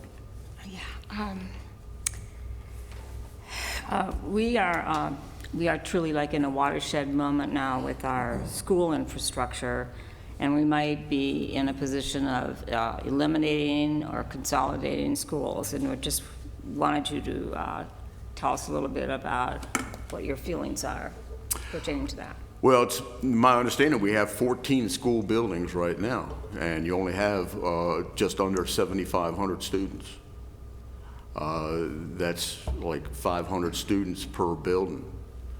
To me, that's a total waste of resources when those resources could be used for other things, whether it's higher teacher salaries or, you know, I mean, there are so many different areas where that money could be used. And yes, I believe that we need to take a close look at that and see which ones are best utilized and which ones could be refurbished or used in some other way. Thank you. Councilman Hugginson? I guess I've known Greg for quite a long time, probably about 20-some years, and very refreshing to hear somebody. Lots of times over these years, we've had where we interview or we talk to people, and everybody kind of gives like a politically correct kind of statement. And the problem is politically correctness has run us in the gutter, run us in the ditch. So thank you for coming. I don't have any other questions, but thank you for being a breath of fresh air. I'm sure your grandchild is blessed to have a grandfather who loves him and is caring about his education and cares enough about him, just like you did your other children. So I just want to thank you for putting your name forward. Thank you for being a breath of fresh air. Love it. Councilman Schutz? I would just like to echo on what Councilmember Helgeson said, and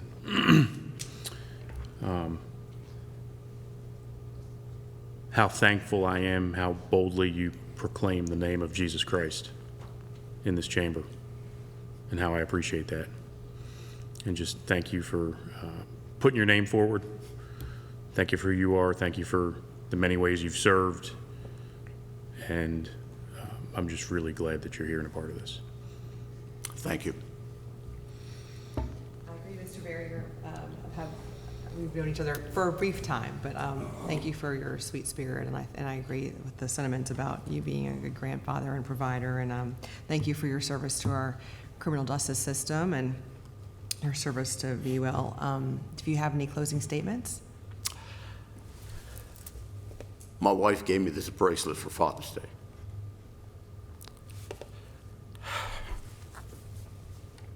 It's Philippians 4:13. I can do all things through Christ, which strengtheneth me. That's why I'm here. Thank you all so much for your time. Thank you very much, Mr. Barry. But our next candidate is here, so if we want to go ahead and move on with that. Letitia Lowry with District 2, followed by Christian DePaul with District 1. Okay. You good? Do you have any more questions? You're good. Good evening, council members. How Hello, are you? Mrs. Lowry. How are you? Doing very well. Good. Thank you for being here. Absolutely.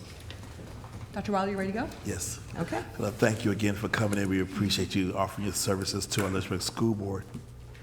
My same questioning. Lynchburg City Schools has over 15-plus programs that address the learning loss, achievement gap, credit recovery, acceleration, and various other programs. Which program are you most familiar with that has had the greatest impact in achieving those goals? And also, what would you like to see done to improve test scores in the Lynchburg school system? Well, the ones I've seen that have the most impact out of all our programs is when we get a really good curriculum. And the programs within that, and then the Title I teachers and the EIRI teachers coming together to work together on those have been the most successful, because the children, whether they need an IEP, and then if they don't, and then in the classroom, they're getting 3 hands of helping hands. So that's always been very good. And your second question as to what do not work? We know what programs you like to see implemented in our school system to improve test scores. I would like to see the OG program come back, Ortho Gillingham. I was trained in it. We had a training on it about 2 years before I retired, and it was during COVID, and I found it to be very effective as to why we read and sound out words, and because as a first grade teacher for 31 years, that's my specialty, as to why we have the words, why we say the way we say them. I found that very effective. I tutor also still in my school. My principal has me come back tutoring, and the program they have now I found was much, much weaker. I had some students that I was using the OG with, and I also tutor privately and as well at school using the OG, and then we had some children that said, oh, please use this program we're using this year. So I did. At the end of the year, we had some children come from another district that were very, very low, and they were, if not equal, ahead of the children that were doing the program that they're using now, foundations that they wanted me to implement with those children. So I noticed a huge difference. So I would like to see the OG program come back, and I think all teachers should be part of it. Okay. Just so I can ask, what does OG stand for? Ortho Gillingham. Ortho Gillingham? Yes. Okay, good, thank you. Mm-hmm. Councilwoman Dolan? Thank you. 31 years as a teacher, thank you very much. And you're currently do tutoring at LCS also. Yes. It's very impressive. On your application, you indicated that you want to be the voice of the teacher. I'm not sure what you mean by that. Are you talking about support, as a supportive person, or?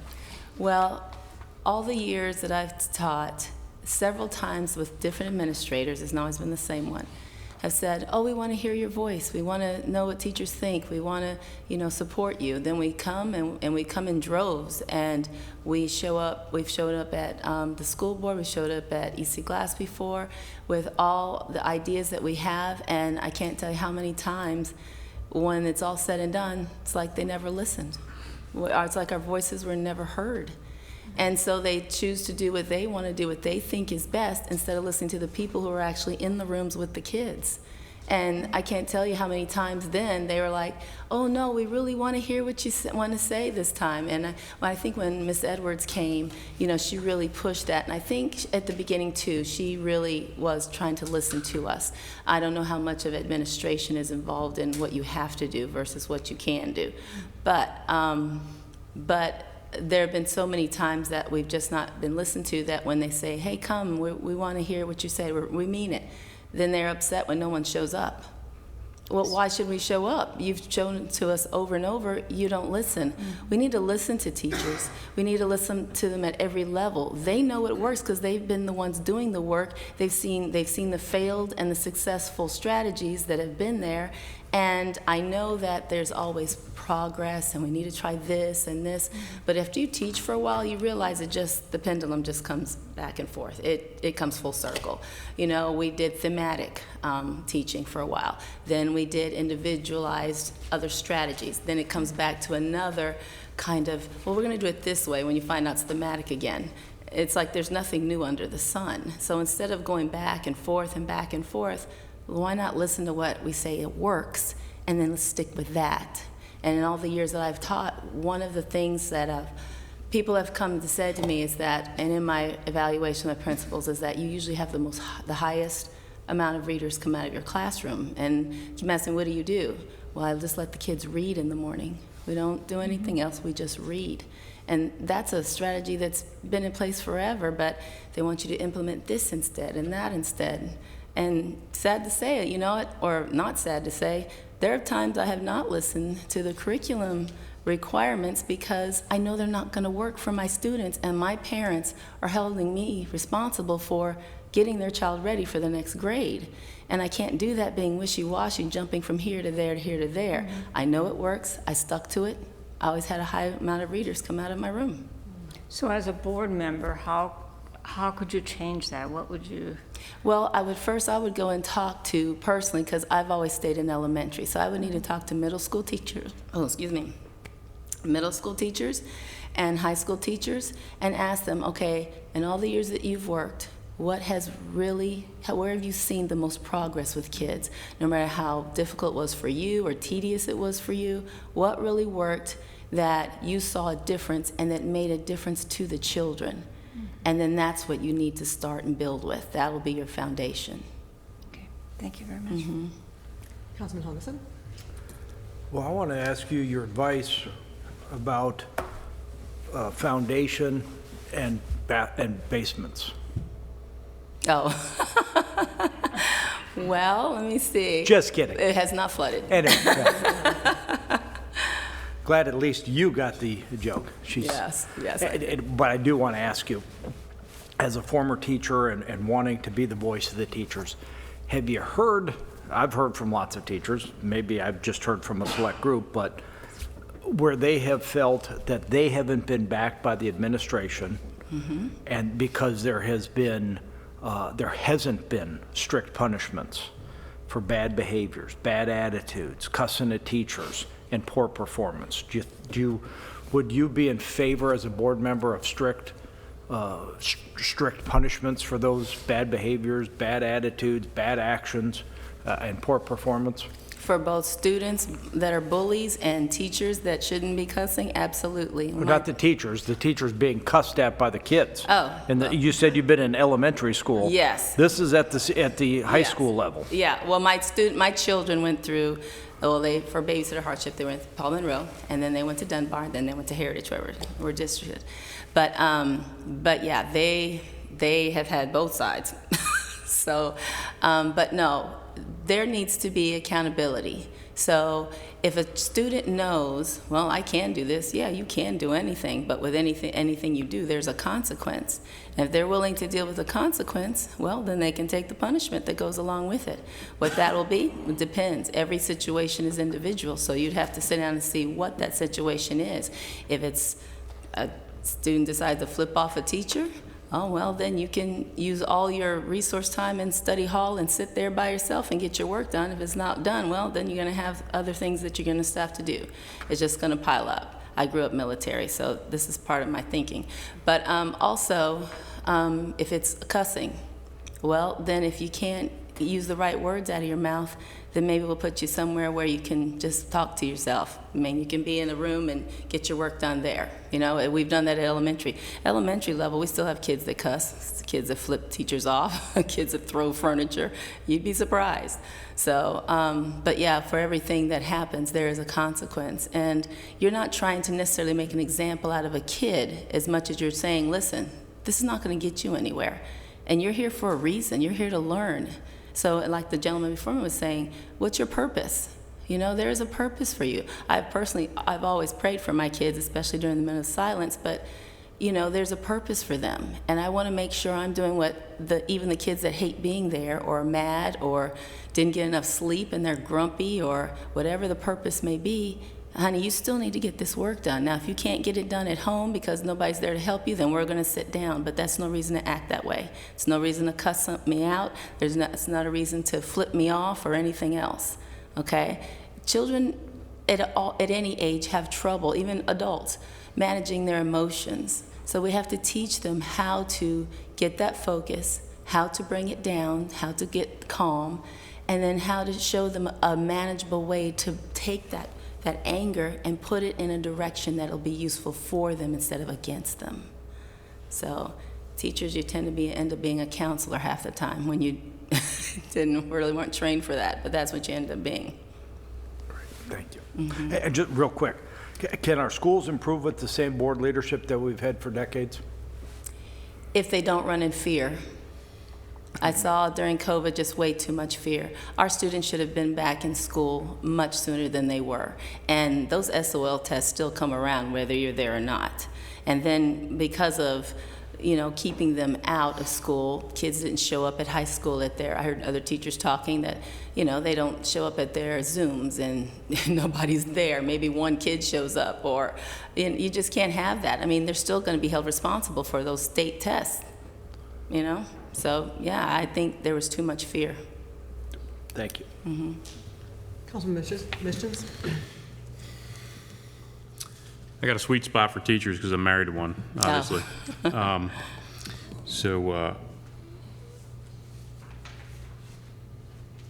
It's interesting, some of the things that Councilman Helgeson asked and some of your responses. That people don't really understand about the issues that are happening in our elementary schools. Like you mentioned, throwing furniture. It happens at low grade levels. I can even remember a situation involving smoking marijuana on an elementary bus that my wife told me about, pulling up to Bedford Hills, all the way down to a first grader, I believe. So these are things that should not be tolerated at all within our school district. Now, one thing that I'm curious about, because of something that you said to Councilman Helgeson, are there actually situations involving teachers cussing in the classroom? Oh, absolutely. My children are 30 and 28, and when they were in middle school at Dunbar, they said teachers were cussing at students and at the high school level. Now, I don't know if those teachers are still employed, because like I said, my children are 28 and 30, so that was quite over a decade ago, but yes, which I was shocked, because at the elementary level, I feel like we'd be fired if we did that. But I'm sure you should be. Yeah, you should be, yes. I'm sure that they're allowed to get away with it because the students are giving it to them, so they figure out that's the only language the student can understand. But that's a circus. Yeah. That can't keep going on. So I was shocked to find that, and that things sexually are going on the bus at high school. So I took my kids to school. I'm like, no, we're not going to be exposed to that anymore. Yeah, I've actually heard some concerning things about stuff going on at EC Glass regarding that. But anyways,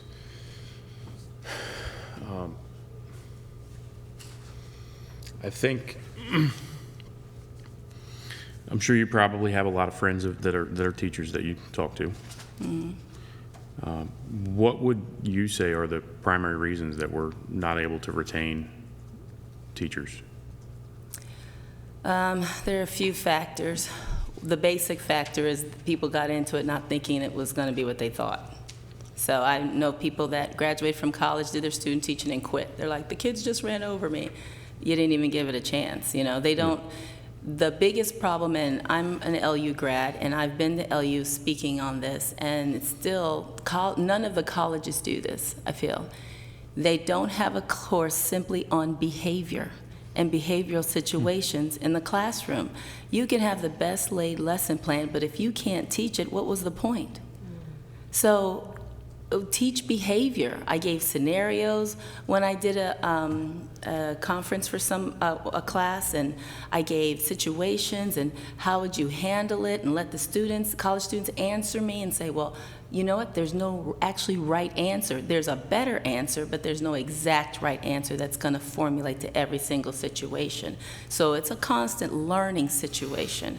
But all colleges need a class, a 101 on behavior. We've had programs come through the pipeline about teaching this way, these teaching strategies for boys, or these there needs to be a class. And you need to have input from people who have been in the field, in the room, not just got degrees, and has never been in the classroom other than to observe, to give input of situations and scenarios and what worked and what didn't work. So, and a lot of times these seminars I've been to that have done these things, there's this equipment to buy and that equipment to buy.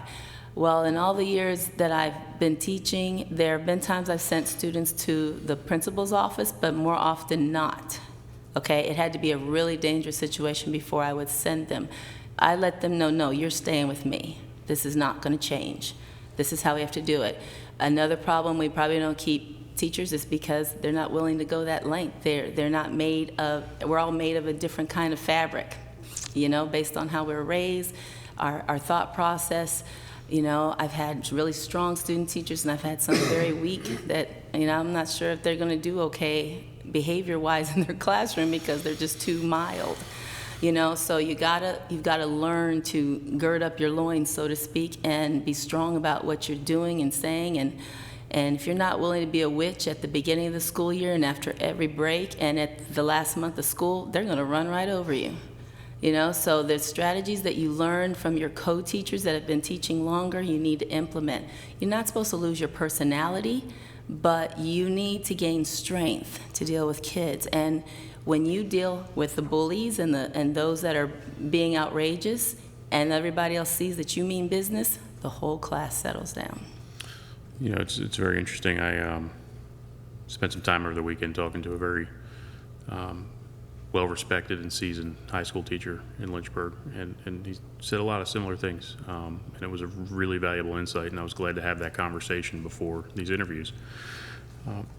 Do you think it could be, you know, as far as some of these newer teachers coming on board, something as simple as a mentorship program with veteran teachers, rather than being spoken to and told by administration constantly, but actually linking up new teachers with successful teachers and kind of helping them guide and show the ropes?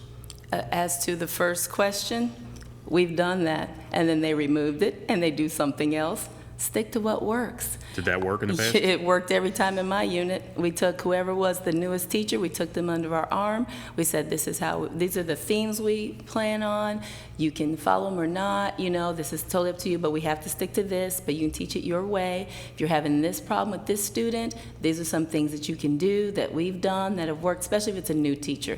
If it's a teacher that's just come from another school but's got 20 years experience, we take them under our wing, but not for necessarily behavior problems unless they ask us. But for brand new teachers, we always did that. And I can honestly say that Kim and I have always had a lot of success doing that. And then last question, you've probably heard me say this, several other people say this. Systems are perfectly aligned for the results they're getting, right? And the results over the years in Lynchburg City Schools have been in decline, whether it's graduation rates, whether it's behavior problems, whether it's the achievement gap or the learning loss. Things aren't headed in the direction that we want them to go. Being on the school board as an executive is going to require tough decisions that need to be made when they need to be made. That could, and I'm not saying that this needs to happen, but that it could include personnel changes, because I believe that the school board ratifies the contracts for the superintendent, I think the deputy superintendents, and the principals, and probably even the assistant principals, if I'm correct. Do you feel like you have the courage, if you feel like there's a problem where somebody needs to be replaced, to do that? No. Like I said, I was raised military. It's a different mindset. And you have to look at the situation, and depending on how bad or serious or dangerous it might have been, if a person needs to be dismissed, then you're dismissed. Okay, so you do have the courage. Oh, absolutely, okay. yes. I think you said, I said, do you think you have the courage? Yeah, and you said no. Absolutely. Yes, it was a long absolutely. question. Absolutely. Okay, you answered the question. You answered. That was what I wanted to hear. Oh, yeah, absolutely. But you don't no. know my mama. Yeah, absolutely. Thank you so much. Vice Mayor. Thank you for your continued interest and desire to serve. If you've been watching at home or listening to my question to other candidates, you'll know where this is coming from. But in years past, I've asked questions from a variety of places looking to gather where you may stand on a variety of different topics. And even today, there's been questions related to social, cultural, to academics, to graduation, to poverty, a lot of things. And I think as I was processing these questions for these interviews this year, I was convicted that if I want to instill on the people I want to appoint to the school board that there's one singular focus, and that's to graduate students, then that's what I should be asking my questions about. A lot of the extracurriculars I'll say will fall into place. How much social and cultural things should be in the schools or not. I think those type of things will fall into place if our vision is locked into what school is supposed to be about, what education is supposed to be about, is to graduate you and prepare you for life. And so I approach it from this perspective because, and there has to be context offered. I'm sure my colleagues are so tired of me asking this question because it takes a minute to prep.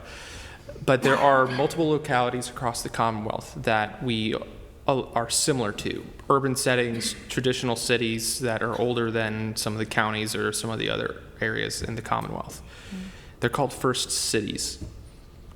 So I'm going to give you a list of cities, their graduation rates, their poverty rates, and then ask the question. So when comparing Lynchburg to other areas, Newport News has a graduation rate of 95.8. Charlottesville will have a graduation rate of 93. Stanton, 85.7. Petersburg, 87. Roanoke, 85. Harrisonburg, 85. Lynchburg at 80.1. There are more Virginia First cities, but I mean, that's 7 of them. That's the bulk of them, and Lynchburg's at the bottom. The poverty rate, same order. Newport News is 15.8. Charlottesville, 23.1. Stanton, 12.3. Petersburg, 21.3. Roanoke, 18.4. Harrisonburg, 25.8. Lynchburg, 17.6. I know that's a lot of data. Here's where it all comes together. If you were to say you want the highest graduation rate and the lowest poverty rate, there's a delta. The delta is quite, I wouldn't say shocking, but it's telling. Newport News has the highest graduation rate and the lowest poverty rate. In this case, you want a bigger delta. You want as much of a spread as you can. Lynchburg has the lowest graduation rate and the second smallest delta out of these cities.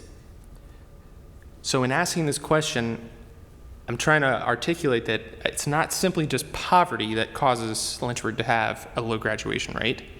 There's number one, but number two, instill on you and gather from you, how will you focus on graduating students from LCS and improving that number? Because if you ask me, Lynchburg should be leading in this category. We should be graduating our students. And so I'll give the question to you, and it's not so much, well, we could just lower standards and change. That all comes with saying, once we get behind, this is our focus. And so how would you respond to that whole situation? Not every kid needs to go to college. They don't. I have a daughter that went and a daughter that didn't, and they're both successful.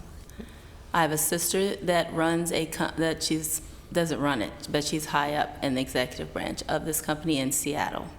And they have a vocational program. And we need to let kids know that you can be very successful working with your hands. We need steel workers. We need workers in all kind of industrial jobs that don't require a college degree. And you can make a good living at it, working with your hands, using your mind. Industrialism takes some math. We need, not everybody needs a degree to be a car salesman. You understand what I'm saying? We need to give kids purpose. Lay out for them, what are your interests? What would you like to do? And it doesn't have to include a degree to do it. And there are programs out there that will train kids, that they take under their wing high school students, and even go down almost to middle school students, to get them, start training them in a vocational area that they have an interest in, so by the time that they graduate, they have a job. And by that, you can eliminate a lot of poverty. Give a person purpose. And because a lot of things I think kids think, well, I'm not smart enough to do that. You may not be smart enough to do that. I'm not smart enough to do, accounting for the United States of America, but I can still learn something. Life is about learning all the time. You will never stop learning until the lid closes.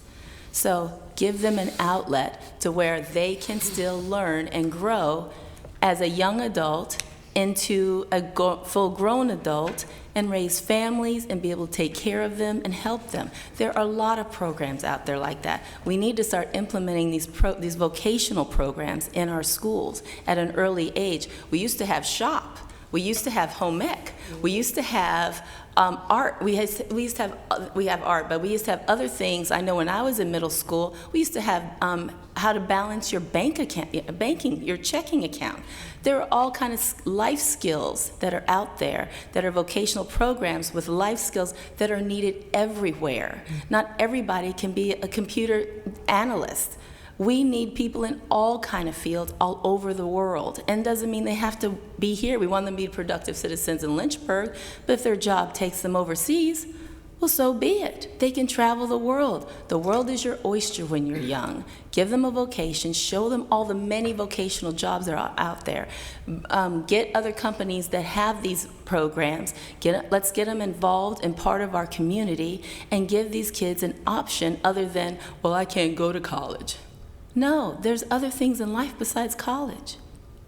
I mean, honestly, I got my degree, but I don't have my master's. And yet I had the highest reading rate out of my classroom. So life is about learning and applying what you've learned.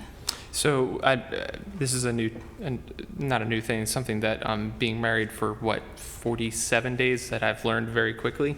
What I hear you saying is, yes. What I hear you saying is we need to, it's not like you want to reinvent, but we need to retool a lot of what we do. And I can sympathize with that for someone who's horrific test taker. But if you put me into a CAD program, I don't know how to do the calculus, but if you put me into a CAD program where I can now make a sled out of cardboard, all of a sudden, I care about learning that math. I'm very kinesthetic in that way. But what I hear you saying is there needs to be a repurpose of how we're approaching this to some degree. How would you take that as a school board member, that being your mindset, to say when you're going over these very long school board meetings and working through these massive packets, how do you take that as a school board member and apply that to the daily activities of being a school board member and implementing that vision for not only the division but for those individual students? Well, I would get in touch with those companies. I want to encourage the kids and get them excited about it. So we need videos. We need people to come and talk to the kids. We need people to come and do demonstrations with the kids, do small programs with them at the levels that they are at, starting at middle school, and doing all of these things that keep their interests, not only show them one time, but the next year, and the next year, and to build on it just a little bit more so it gives them hope. See, people give up when they don't have hope, but if they have hope and they see where this can take them and their interest is there, and sad to say, we have parents that are not on board, that's the thing that bugs me the most. I teach little kids.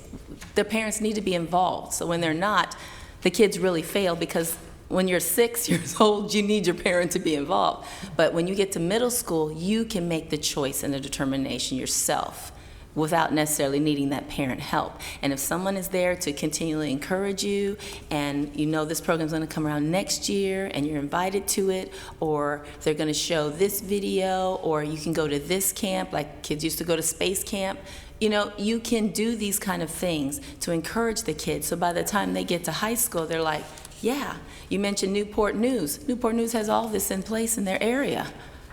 No wonder their poverty rate is so low. They have something to do with their hands when they necessarily can't do the college thing.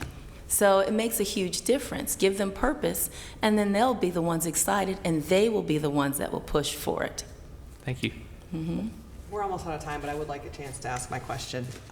So I appreciate that you were a first grade teacher for 31 years. I was a substitute teacher in K through 5, but I loved being K and 1 were my two favorites. Yeah. And I know our vice mayor is very passionate about the graduation rate, and I appreciate that, and it is crucially important. And what I said earlier today was, but the foundational years, the early years are so important too, because what we're finding is that if the kids don't master early on, they struggle forever, and they become insecure, and they hate learning, and they hate school. And when you lose them, I think that is there's a connection between that and the kids that give up and do, drop out and so forth. And so I know you mentioned earlier something that you had, your reading plan for your classroom, but can you answer this question, and then we'll just close? Any other things that you might think would be helpful for some changes, that maybe things that we're not doing in LCS that could be implemented at the lower learning levels to help turn things around with maybe that deficit that we're seeing in those classrooms? Yes, start at the hospital. When they have those babies, when I had mine, I was sent home with a Pampers packet. I was sent home with all kinds of things for the baby.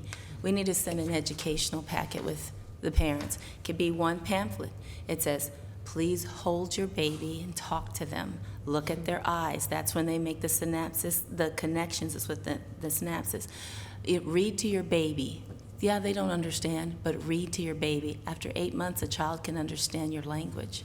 So, talk to that child, speak to that child. Do not call that child Boo, and that's the only name you call them, because then they come to school, what's your name? Boo. No, that's not your name. I would put that in the pamphlet, but just, a common sense things that parents should be doing, because they have them for the first 3 years of their lives. They're the first most important input into their children. So if let's say you're a teen mom, this kind of packet would be very helpful to you. And I also volunteer at Parkview Mission, and there I talk to the lady that's in charge of IT, and they have it on their website for every school to go to get the resources they need. Put links on there. These are the resources you can get to find out things you can do with your infant. The public library has this program. You can take your child or your toddler. This area has this area has this. Give them the resources they need when they leave the hospital, and then start from there and build. So I think that's where we fail, because you're going to have parents that are not going to do the right thing. We have a lot of parents that do the right thing. But for ones that come into our city, or ones that don't know how to do this, they want to, but they're scared, let's start at the hospital. Okay. Thank you very much. Thank you for your time. Appreciate it. Thank you. Madam Mayor, next is Christian DePaul with District 1. Okay.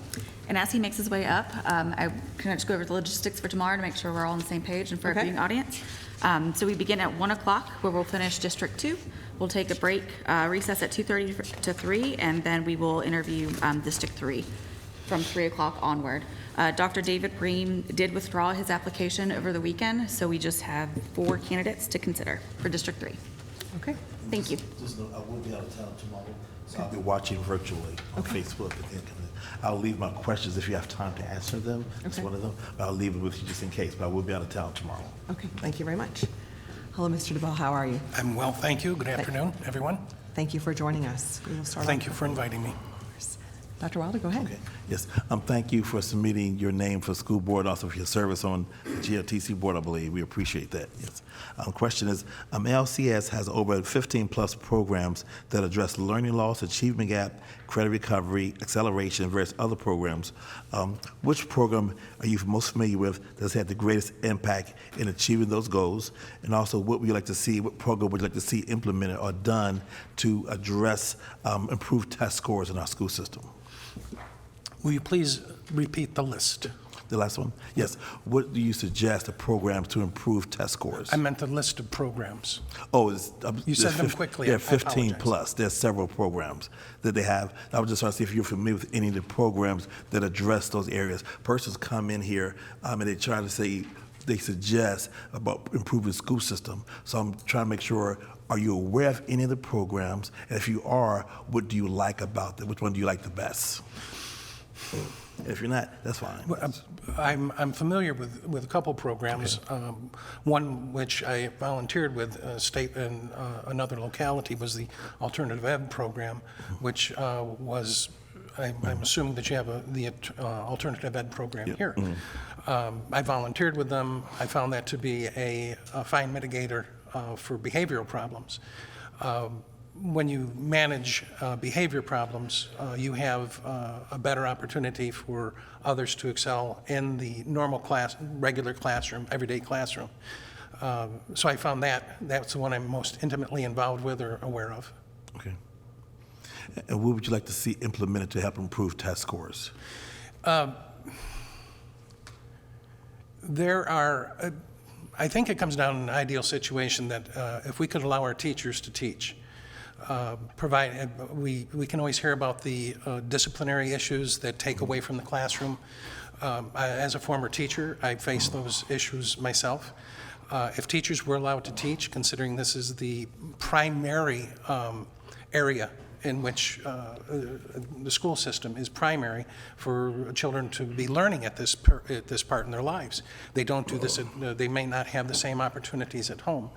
If it's about improving test scores, allowing teachers to teach without adding on all the additional disciplinary protocol that they may have to go through, that would be the main thing I would say to alleviate some of the other extra responsibilities, and not adding on the responsibilities to teachers, just allowing them to do their job. Okay. All right. Thank you. Councilwoman Dolan? Thank you for your willingness to serve. If you are selected to serve on the LCS school board, what do you envision your priorities to be the first few years? With regards to helping the board make decisions for whatever issues are put before them, there are a lot that I've heard in the news. My job is to follow what the job description for the board would be, number one. Getting involved with the day-to-day activity of what a teacher does in the classroom is not what I really was anticipating for as being a board member, but helping with the management and management decisions that are put before the board. If it comes down to enacting policy, doing the things that are going to make it best for the students as well as the teachers, making sure that the education test scores are going to be a priority for the successful rate headed towards graduation. Yeah, thank you. Councilman Hoagson? How do you feel about having strict punishments for bad attitudes, bad behavior, and poor performance? I lean more towards a zero tolerance. If someone is a bully, if someone is breaking the law, I am personally a zero tolerance person for those types of activities. I do not believe that a teacher or a student should be in a position where they come to school to be afraid. They should come to school to be safe. I've heard of situations where teachers have been attacked, or the level to which is not pertinent to the situation because they shouldn't be attacked at all. Students are being attacked, and they shouldn't be attacked. If they're coming from a bad family, if they're coming from a poor situation in their home life, this is going to be one of the safest places where they should be able to be comfortable and learn. If a student is a disruption, they should be removed from the everyday classroom. Alt ed is viable. Detention or separation, segregation from the main population, another option. If they committed a crime, they should be removed from the school system. We have wonderful benefits here in the city, and when we take a look at our surrounding counties, we may say that they have better tax base or better test scores. They might have fewer problems. Well, the benefits that we provide in the city is a draw, and we tend to they can't get around in the counties as well as they can get around in the city. We have wonderful benefits here. So when we take a look at drawing in those that might not necessarily be in a position of the ideal student, we need to have a system in place. I understand from even when I was teaching that not every child learns from punishment. Sometimes it's positive reinforcement or negative reinforcement. Some of these things, psychological techniques with people, they work differently in different situations. So I agree with the idea that every situation should be handled differently. But if we had a a code of conduct that everyone can read, sign off on, talk to the parents about it. If you do this, this is going to happen. If you have that defined cause and effect in place and it's held to, and it's there aren't exceptions for certain things, they're going to know what the consequences are going to be prior to their action. If they choose to act in a particular way, they have this response. So a code of conduct would be beneficial in that situation. Again, I'm zero tolerance, but I know that it's not going to be implementable. You know, the interesting thing is what I've watched over the last decade or two is instead of a zero tolerance, it's almost been a zero punishment. I've seen teachers get pushed down steps over at Perrymont by an elementary school teacher. It's still hurt today. I've seen lots of teachers leaving because they're getting cussed at by students and no consequence. You know, we used to have a 365, a mandatory suspension on certain bad things. I think sometimes maybe even the principal may recommend it, goes to the school board. Well, poor Johnny didn't mean because of these kind of excuses, and instead of a 365, it's turned into 2 days or a couple days or just something small. And with that, I think we've seen that negative, huge negative reaction. Lots of teachers are leaving. I mean, you mentioned Alt Ed and all these other programs. Have you heard any other problems like that? I know have you seen the zero punishment versus zero tolerance? How do you get from a zero punishment to zero tolerance or somehow in between? How do you get there? Much in the same way as I agree with you.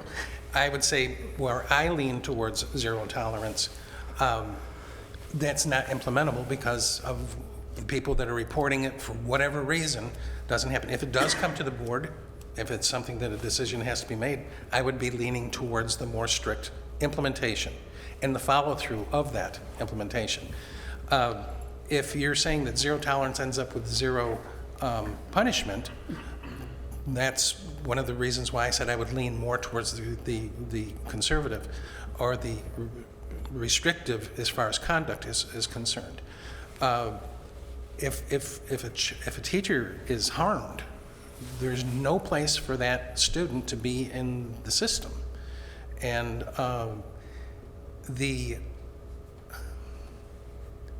it's up to every step, every rung on the chain of command to be accountable. Thank you. Councilman Mitchins? Thank you for being here, Mr. DePaul. Thank you, sir. Thank you for your willingness to step up. So, kind of interesting dialogue going back and forth here, and you mentioned accountability throughout the chain of command. I think that's extremely important.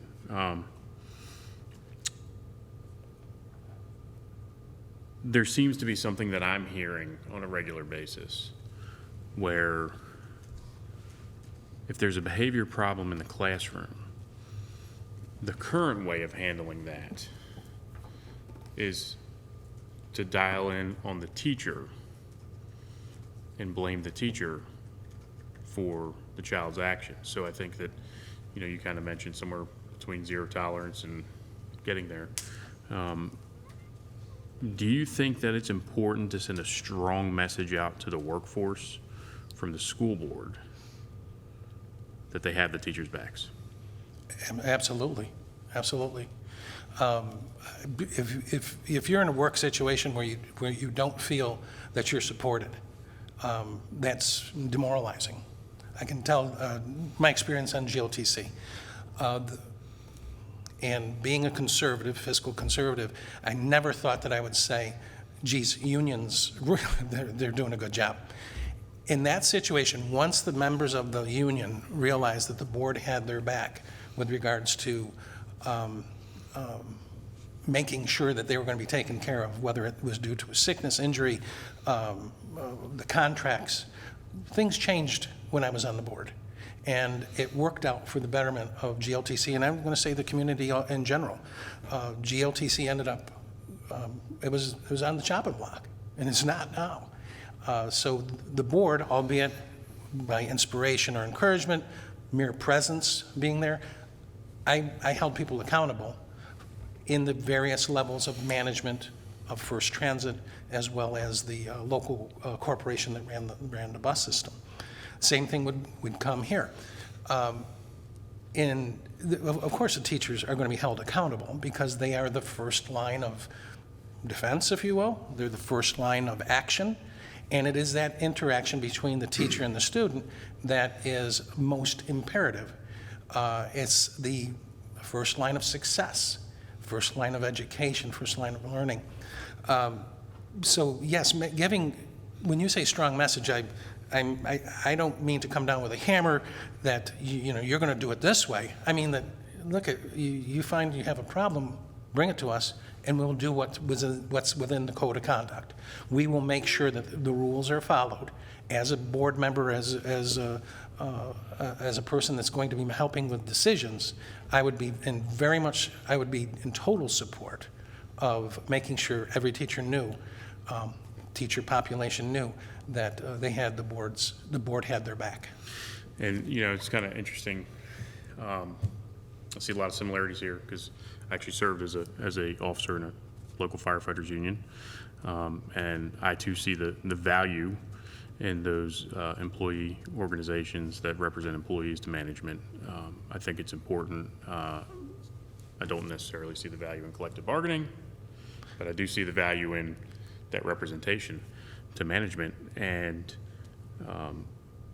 I think that it's very important because what you have is you've got the executive board and then the administration underneath them. And I've seen the same problem in the city government, and I know it exists in city schools, where the actual workforce, the people that are actually impacting lives, delivering the services, teaching the kids, don't have a way to get important information up to the top. And they feel like they're not backed by the school board. Same situation is happening in the city government right now. I talk to people on a regular basis, former coworkers, people from other departments. So I think it's refreshing to hear that. And with that being said, if we're not getting the results that we want out of the school system, and it's going to take personnel replacement at the school board level, people that actually have to be fired, for another way to say it, to get the results that we need where kids are graduating. We start solving the achievement gap. We're able to retain veteran teachers and actually build on that. Are you prepared? Do you have the courage to make the personnel changes that the school board is able to make to get things headed in the right direction? With no equivocations. I had no problem with that. I've done it. I'll give you an example. When I was on the GLTC board, once the bus drivers and some of the administrators knew that I was one of the board members that had their back, I would have people stop by my office. I had bus drivers. If I was out getting in my car and my office is right on the bus route, the bus drivers have stopped and say, "Hey, can I talk to you? Can I call you?" And I learned a lot from what the bus drivers were telling me. I learned a lot from the riders, that when I did get on the bus to talk to them, say I'm a board member, tell me what's going on, they knew, the ridership knew that members of the board had their back. There were people at times that were better fit not being in positions. In my job today, I've as a NOSJ, I've had to help people in the financial planning business realize that it was time for them to retire. I've throughout my career, whatever career I was involved in, sometimes people make a career decision because they want a job, and sometimes, to coin a phrase, not all who come are called, and not all who are called come. There's some people out there that make great teachers, and there's some teachers out there that probably be better off doing something else. Thank you. Vice Mayor? Mr. DePaul, good to see you again. Good to see you. My question has been articulated many times today, and I think you walked in at the perfect time. So if it's okay, I'll kind of just cut to the chase. Being in the financial industry, I hope you appreciate the delta and all that, what I was going for.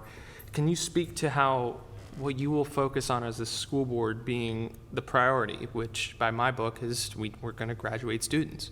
There's a lot of associated that. There are major concerns of mine all over the spectrum within the school division that I could certainly ask questions about. But ultimately, if we're going to make this the priority, how would you bring that to the board, and how does a singular focus on this is where we want to be, we want to graduate you as a student, how does that impact almost every decision you'd make and what you would bring to the board?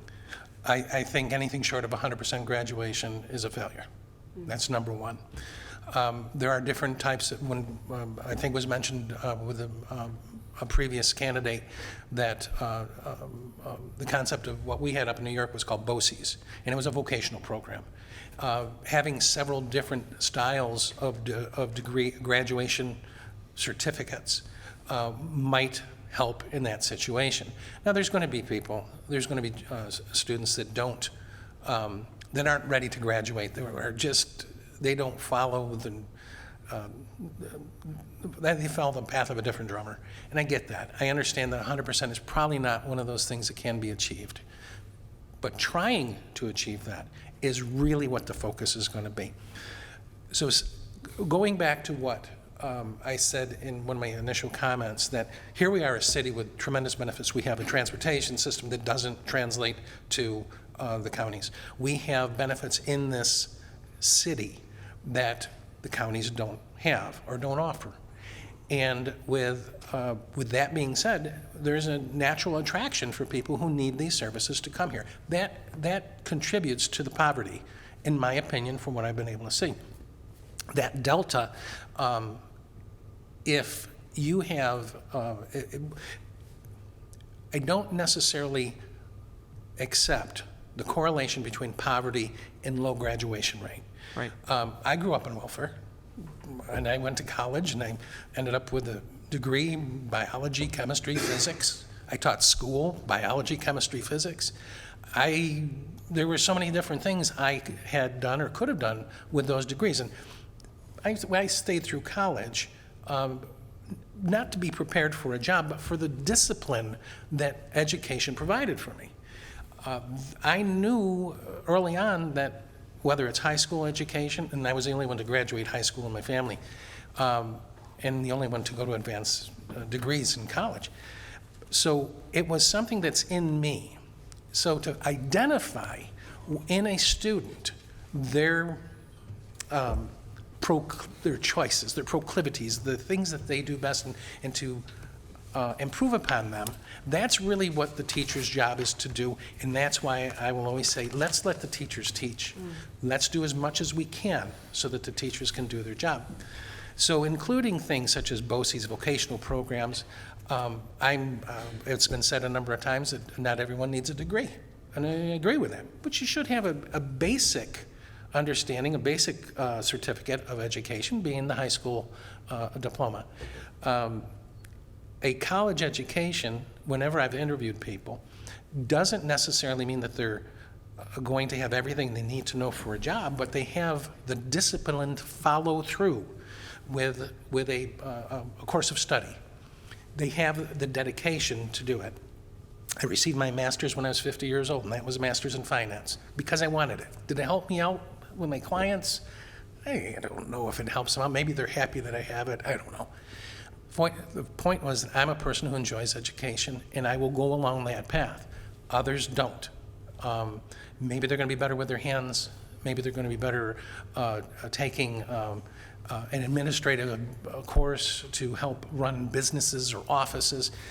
You don't need advanced degrees. And I think bringing back the vocational programs is going to, in providing that as an equivalent to a high school education, or to be an option for a high school diploma, is going to provide more options for children, students, to find their way to graduate and have that level of accomplishment. When you talk about the way we see people graduating. We want to have 100% graduation or be the top of the graduation percentile based on what how we compare ourselves to others. I'll take it from the student's point of view. When it came down to the whole thing of my high school education, I know I was going to college, and it wasn't really one of those things like, wow, I've really done what no one else has done before. I was one of many who did that very same thing. But I still have my high school diploma in my office. That was an accomplishment for me. And coming from a student's point of view, to get that student to the point where they can say, I did this, that is one step closer to not being a problem in society. That's one step closer to being productive in society and getting them on their way to any number of different feats to be accomplished. Yeah, and I think for me, it all boils down to, we can talk about vote tech, and I'm all about that, or STEM, however you want to describe it. Sure. We can talk about the social and all the things that are impacting education right now. But from my perspective, and I think you spoke to it a little bit, but I'm just reaffirming, sure. is that when there's the mindset of does this move me closer to the objective? And from a board perspective, from a council perspective, that's where I'm looking at. Is, there's a lot of nitty gritty that we, especially in education, that we can sink into and spend hours going over. Well, in this locality, they've got the port, and in this locality, they've got energy, and this locality is. In asking the question, to repeat what I've said all day, it's to instill in you that what I'm looking for in the candidate is how does the mindset, single discipline, single approach of I want these students of Lynchburg City Schools to graduate, and then all the way down to kindergarten. How does teaching, writing a K, push that student 12, 10-ish down years down the road, whatever it is, to graduation? Everything should be come back to that same application of, by learning the E-flat scale on a trombone, that pushes me closer to graduation. So that's kind of where I was coming from. But I appreciate what you're saying. I think. Can I jump in real quick? Sure. Because we're running out of time and I want to be able to ask a question, and you could answer in it if you wanted to. So I love that you're a former school teacher and that you've been on one of our boards and were the chair of the board, and that you have this financial management experience. I think a lot of that is very beneficial, but I would like you, and you can again, finish what you were going to say with the vice mayor, but maybe also include it in this answer so that you can get this done before we run out of time, is how do you envision that being, all of those things being a really great strength for you as a board member, tackling all these issues, or many of the ones that have been mentioned this evening, as far as really being something that will be effectively, will bring effective change to the struggles that we're seeing in LCS? There's two sides. One is the student, one is the administration, and there's so much in between. I remember when I was, to answer the question, that when I was in 8th, 9th grade and I was taking algebra, I'm sure there was something every student said along the way. How is this going to help me when I'm, why am I ever going to use algebra? And well, frankly, I haven't used algebra since passing the class. But to get it to the point that you are supporting teachers, supporting students, and letting them know that it's the steps, finding a way to have them realize that you are succeeding every time you accomplish a step, every time you accomplish a task, you are that much closer to reaching your goal. And that is, when it's coming down to goal setting, to have policy that encourages that or allows that. I hesitate to use the word encouraged, because I think teachers get in here and they're genuinely wanting to do the best job they possibly can for the students. They're not doing it for the money. So you're looking at a situation where they're really interested, hopefully, to making sure these children reach their goals. And taking obstacles out of their way, either through policy or codes of conduct or showing support, removing obstacles for students as well as for teachers is going to be key in accomplishing that goal and helping people graduate and reach our goals as a municipality. Mm-hmm. Okay, well, we have, I think 3 minutes left if you want to give a closing statement. 4 minutes left. Closing statement. I think most pertinent is my time on the GLTC board, that by having knowledge of many different areas, I saved the city watching over the finances, hundreds of thousands of dollars for different types of awareness of different programs, increasing the net worth of the city by tens of millions of dollars at maybe 8 or 9 cents to the dollar, by providing the opportunity to encourage people to go and get the grant money to do their job that they were hired to do, albeit whether it's because of things that I said or just my mere presence. I will make the promise to you that if I'm appointed, if I do not make a noticeable difference on the board within the first 3 years, I won't accept a second term. And my goal to you and to every member, every citizen, is to do the best job possible, make sure that all these goals are accomplished. And again, if I can't do that, bringing you the information to properly fund, properly enact, I will graciously bow out. Okay. Any other questions from anybody? Thank you so much for your time. We appreciate it. Have a great night. The meeting is now adjourned. Our next meeting will be tomorrow, June 21st, 2023 at 1 p.m. here in Council Chamber.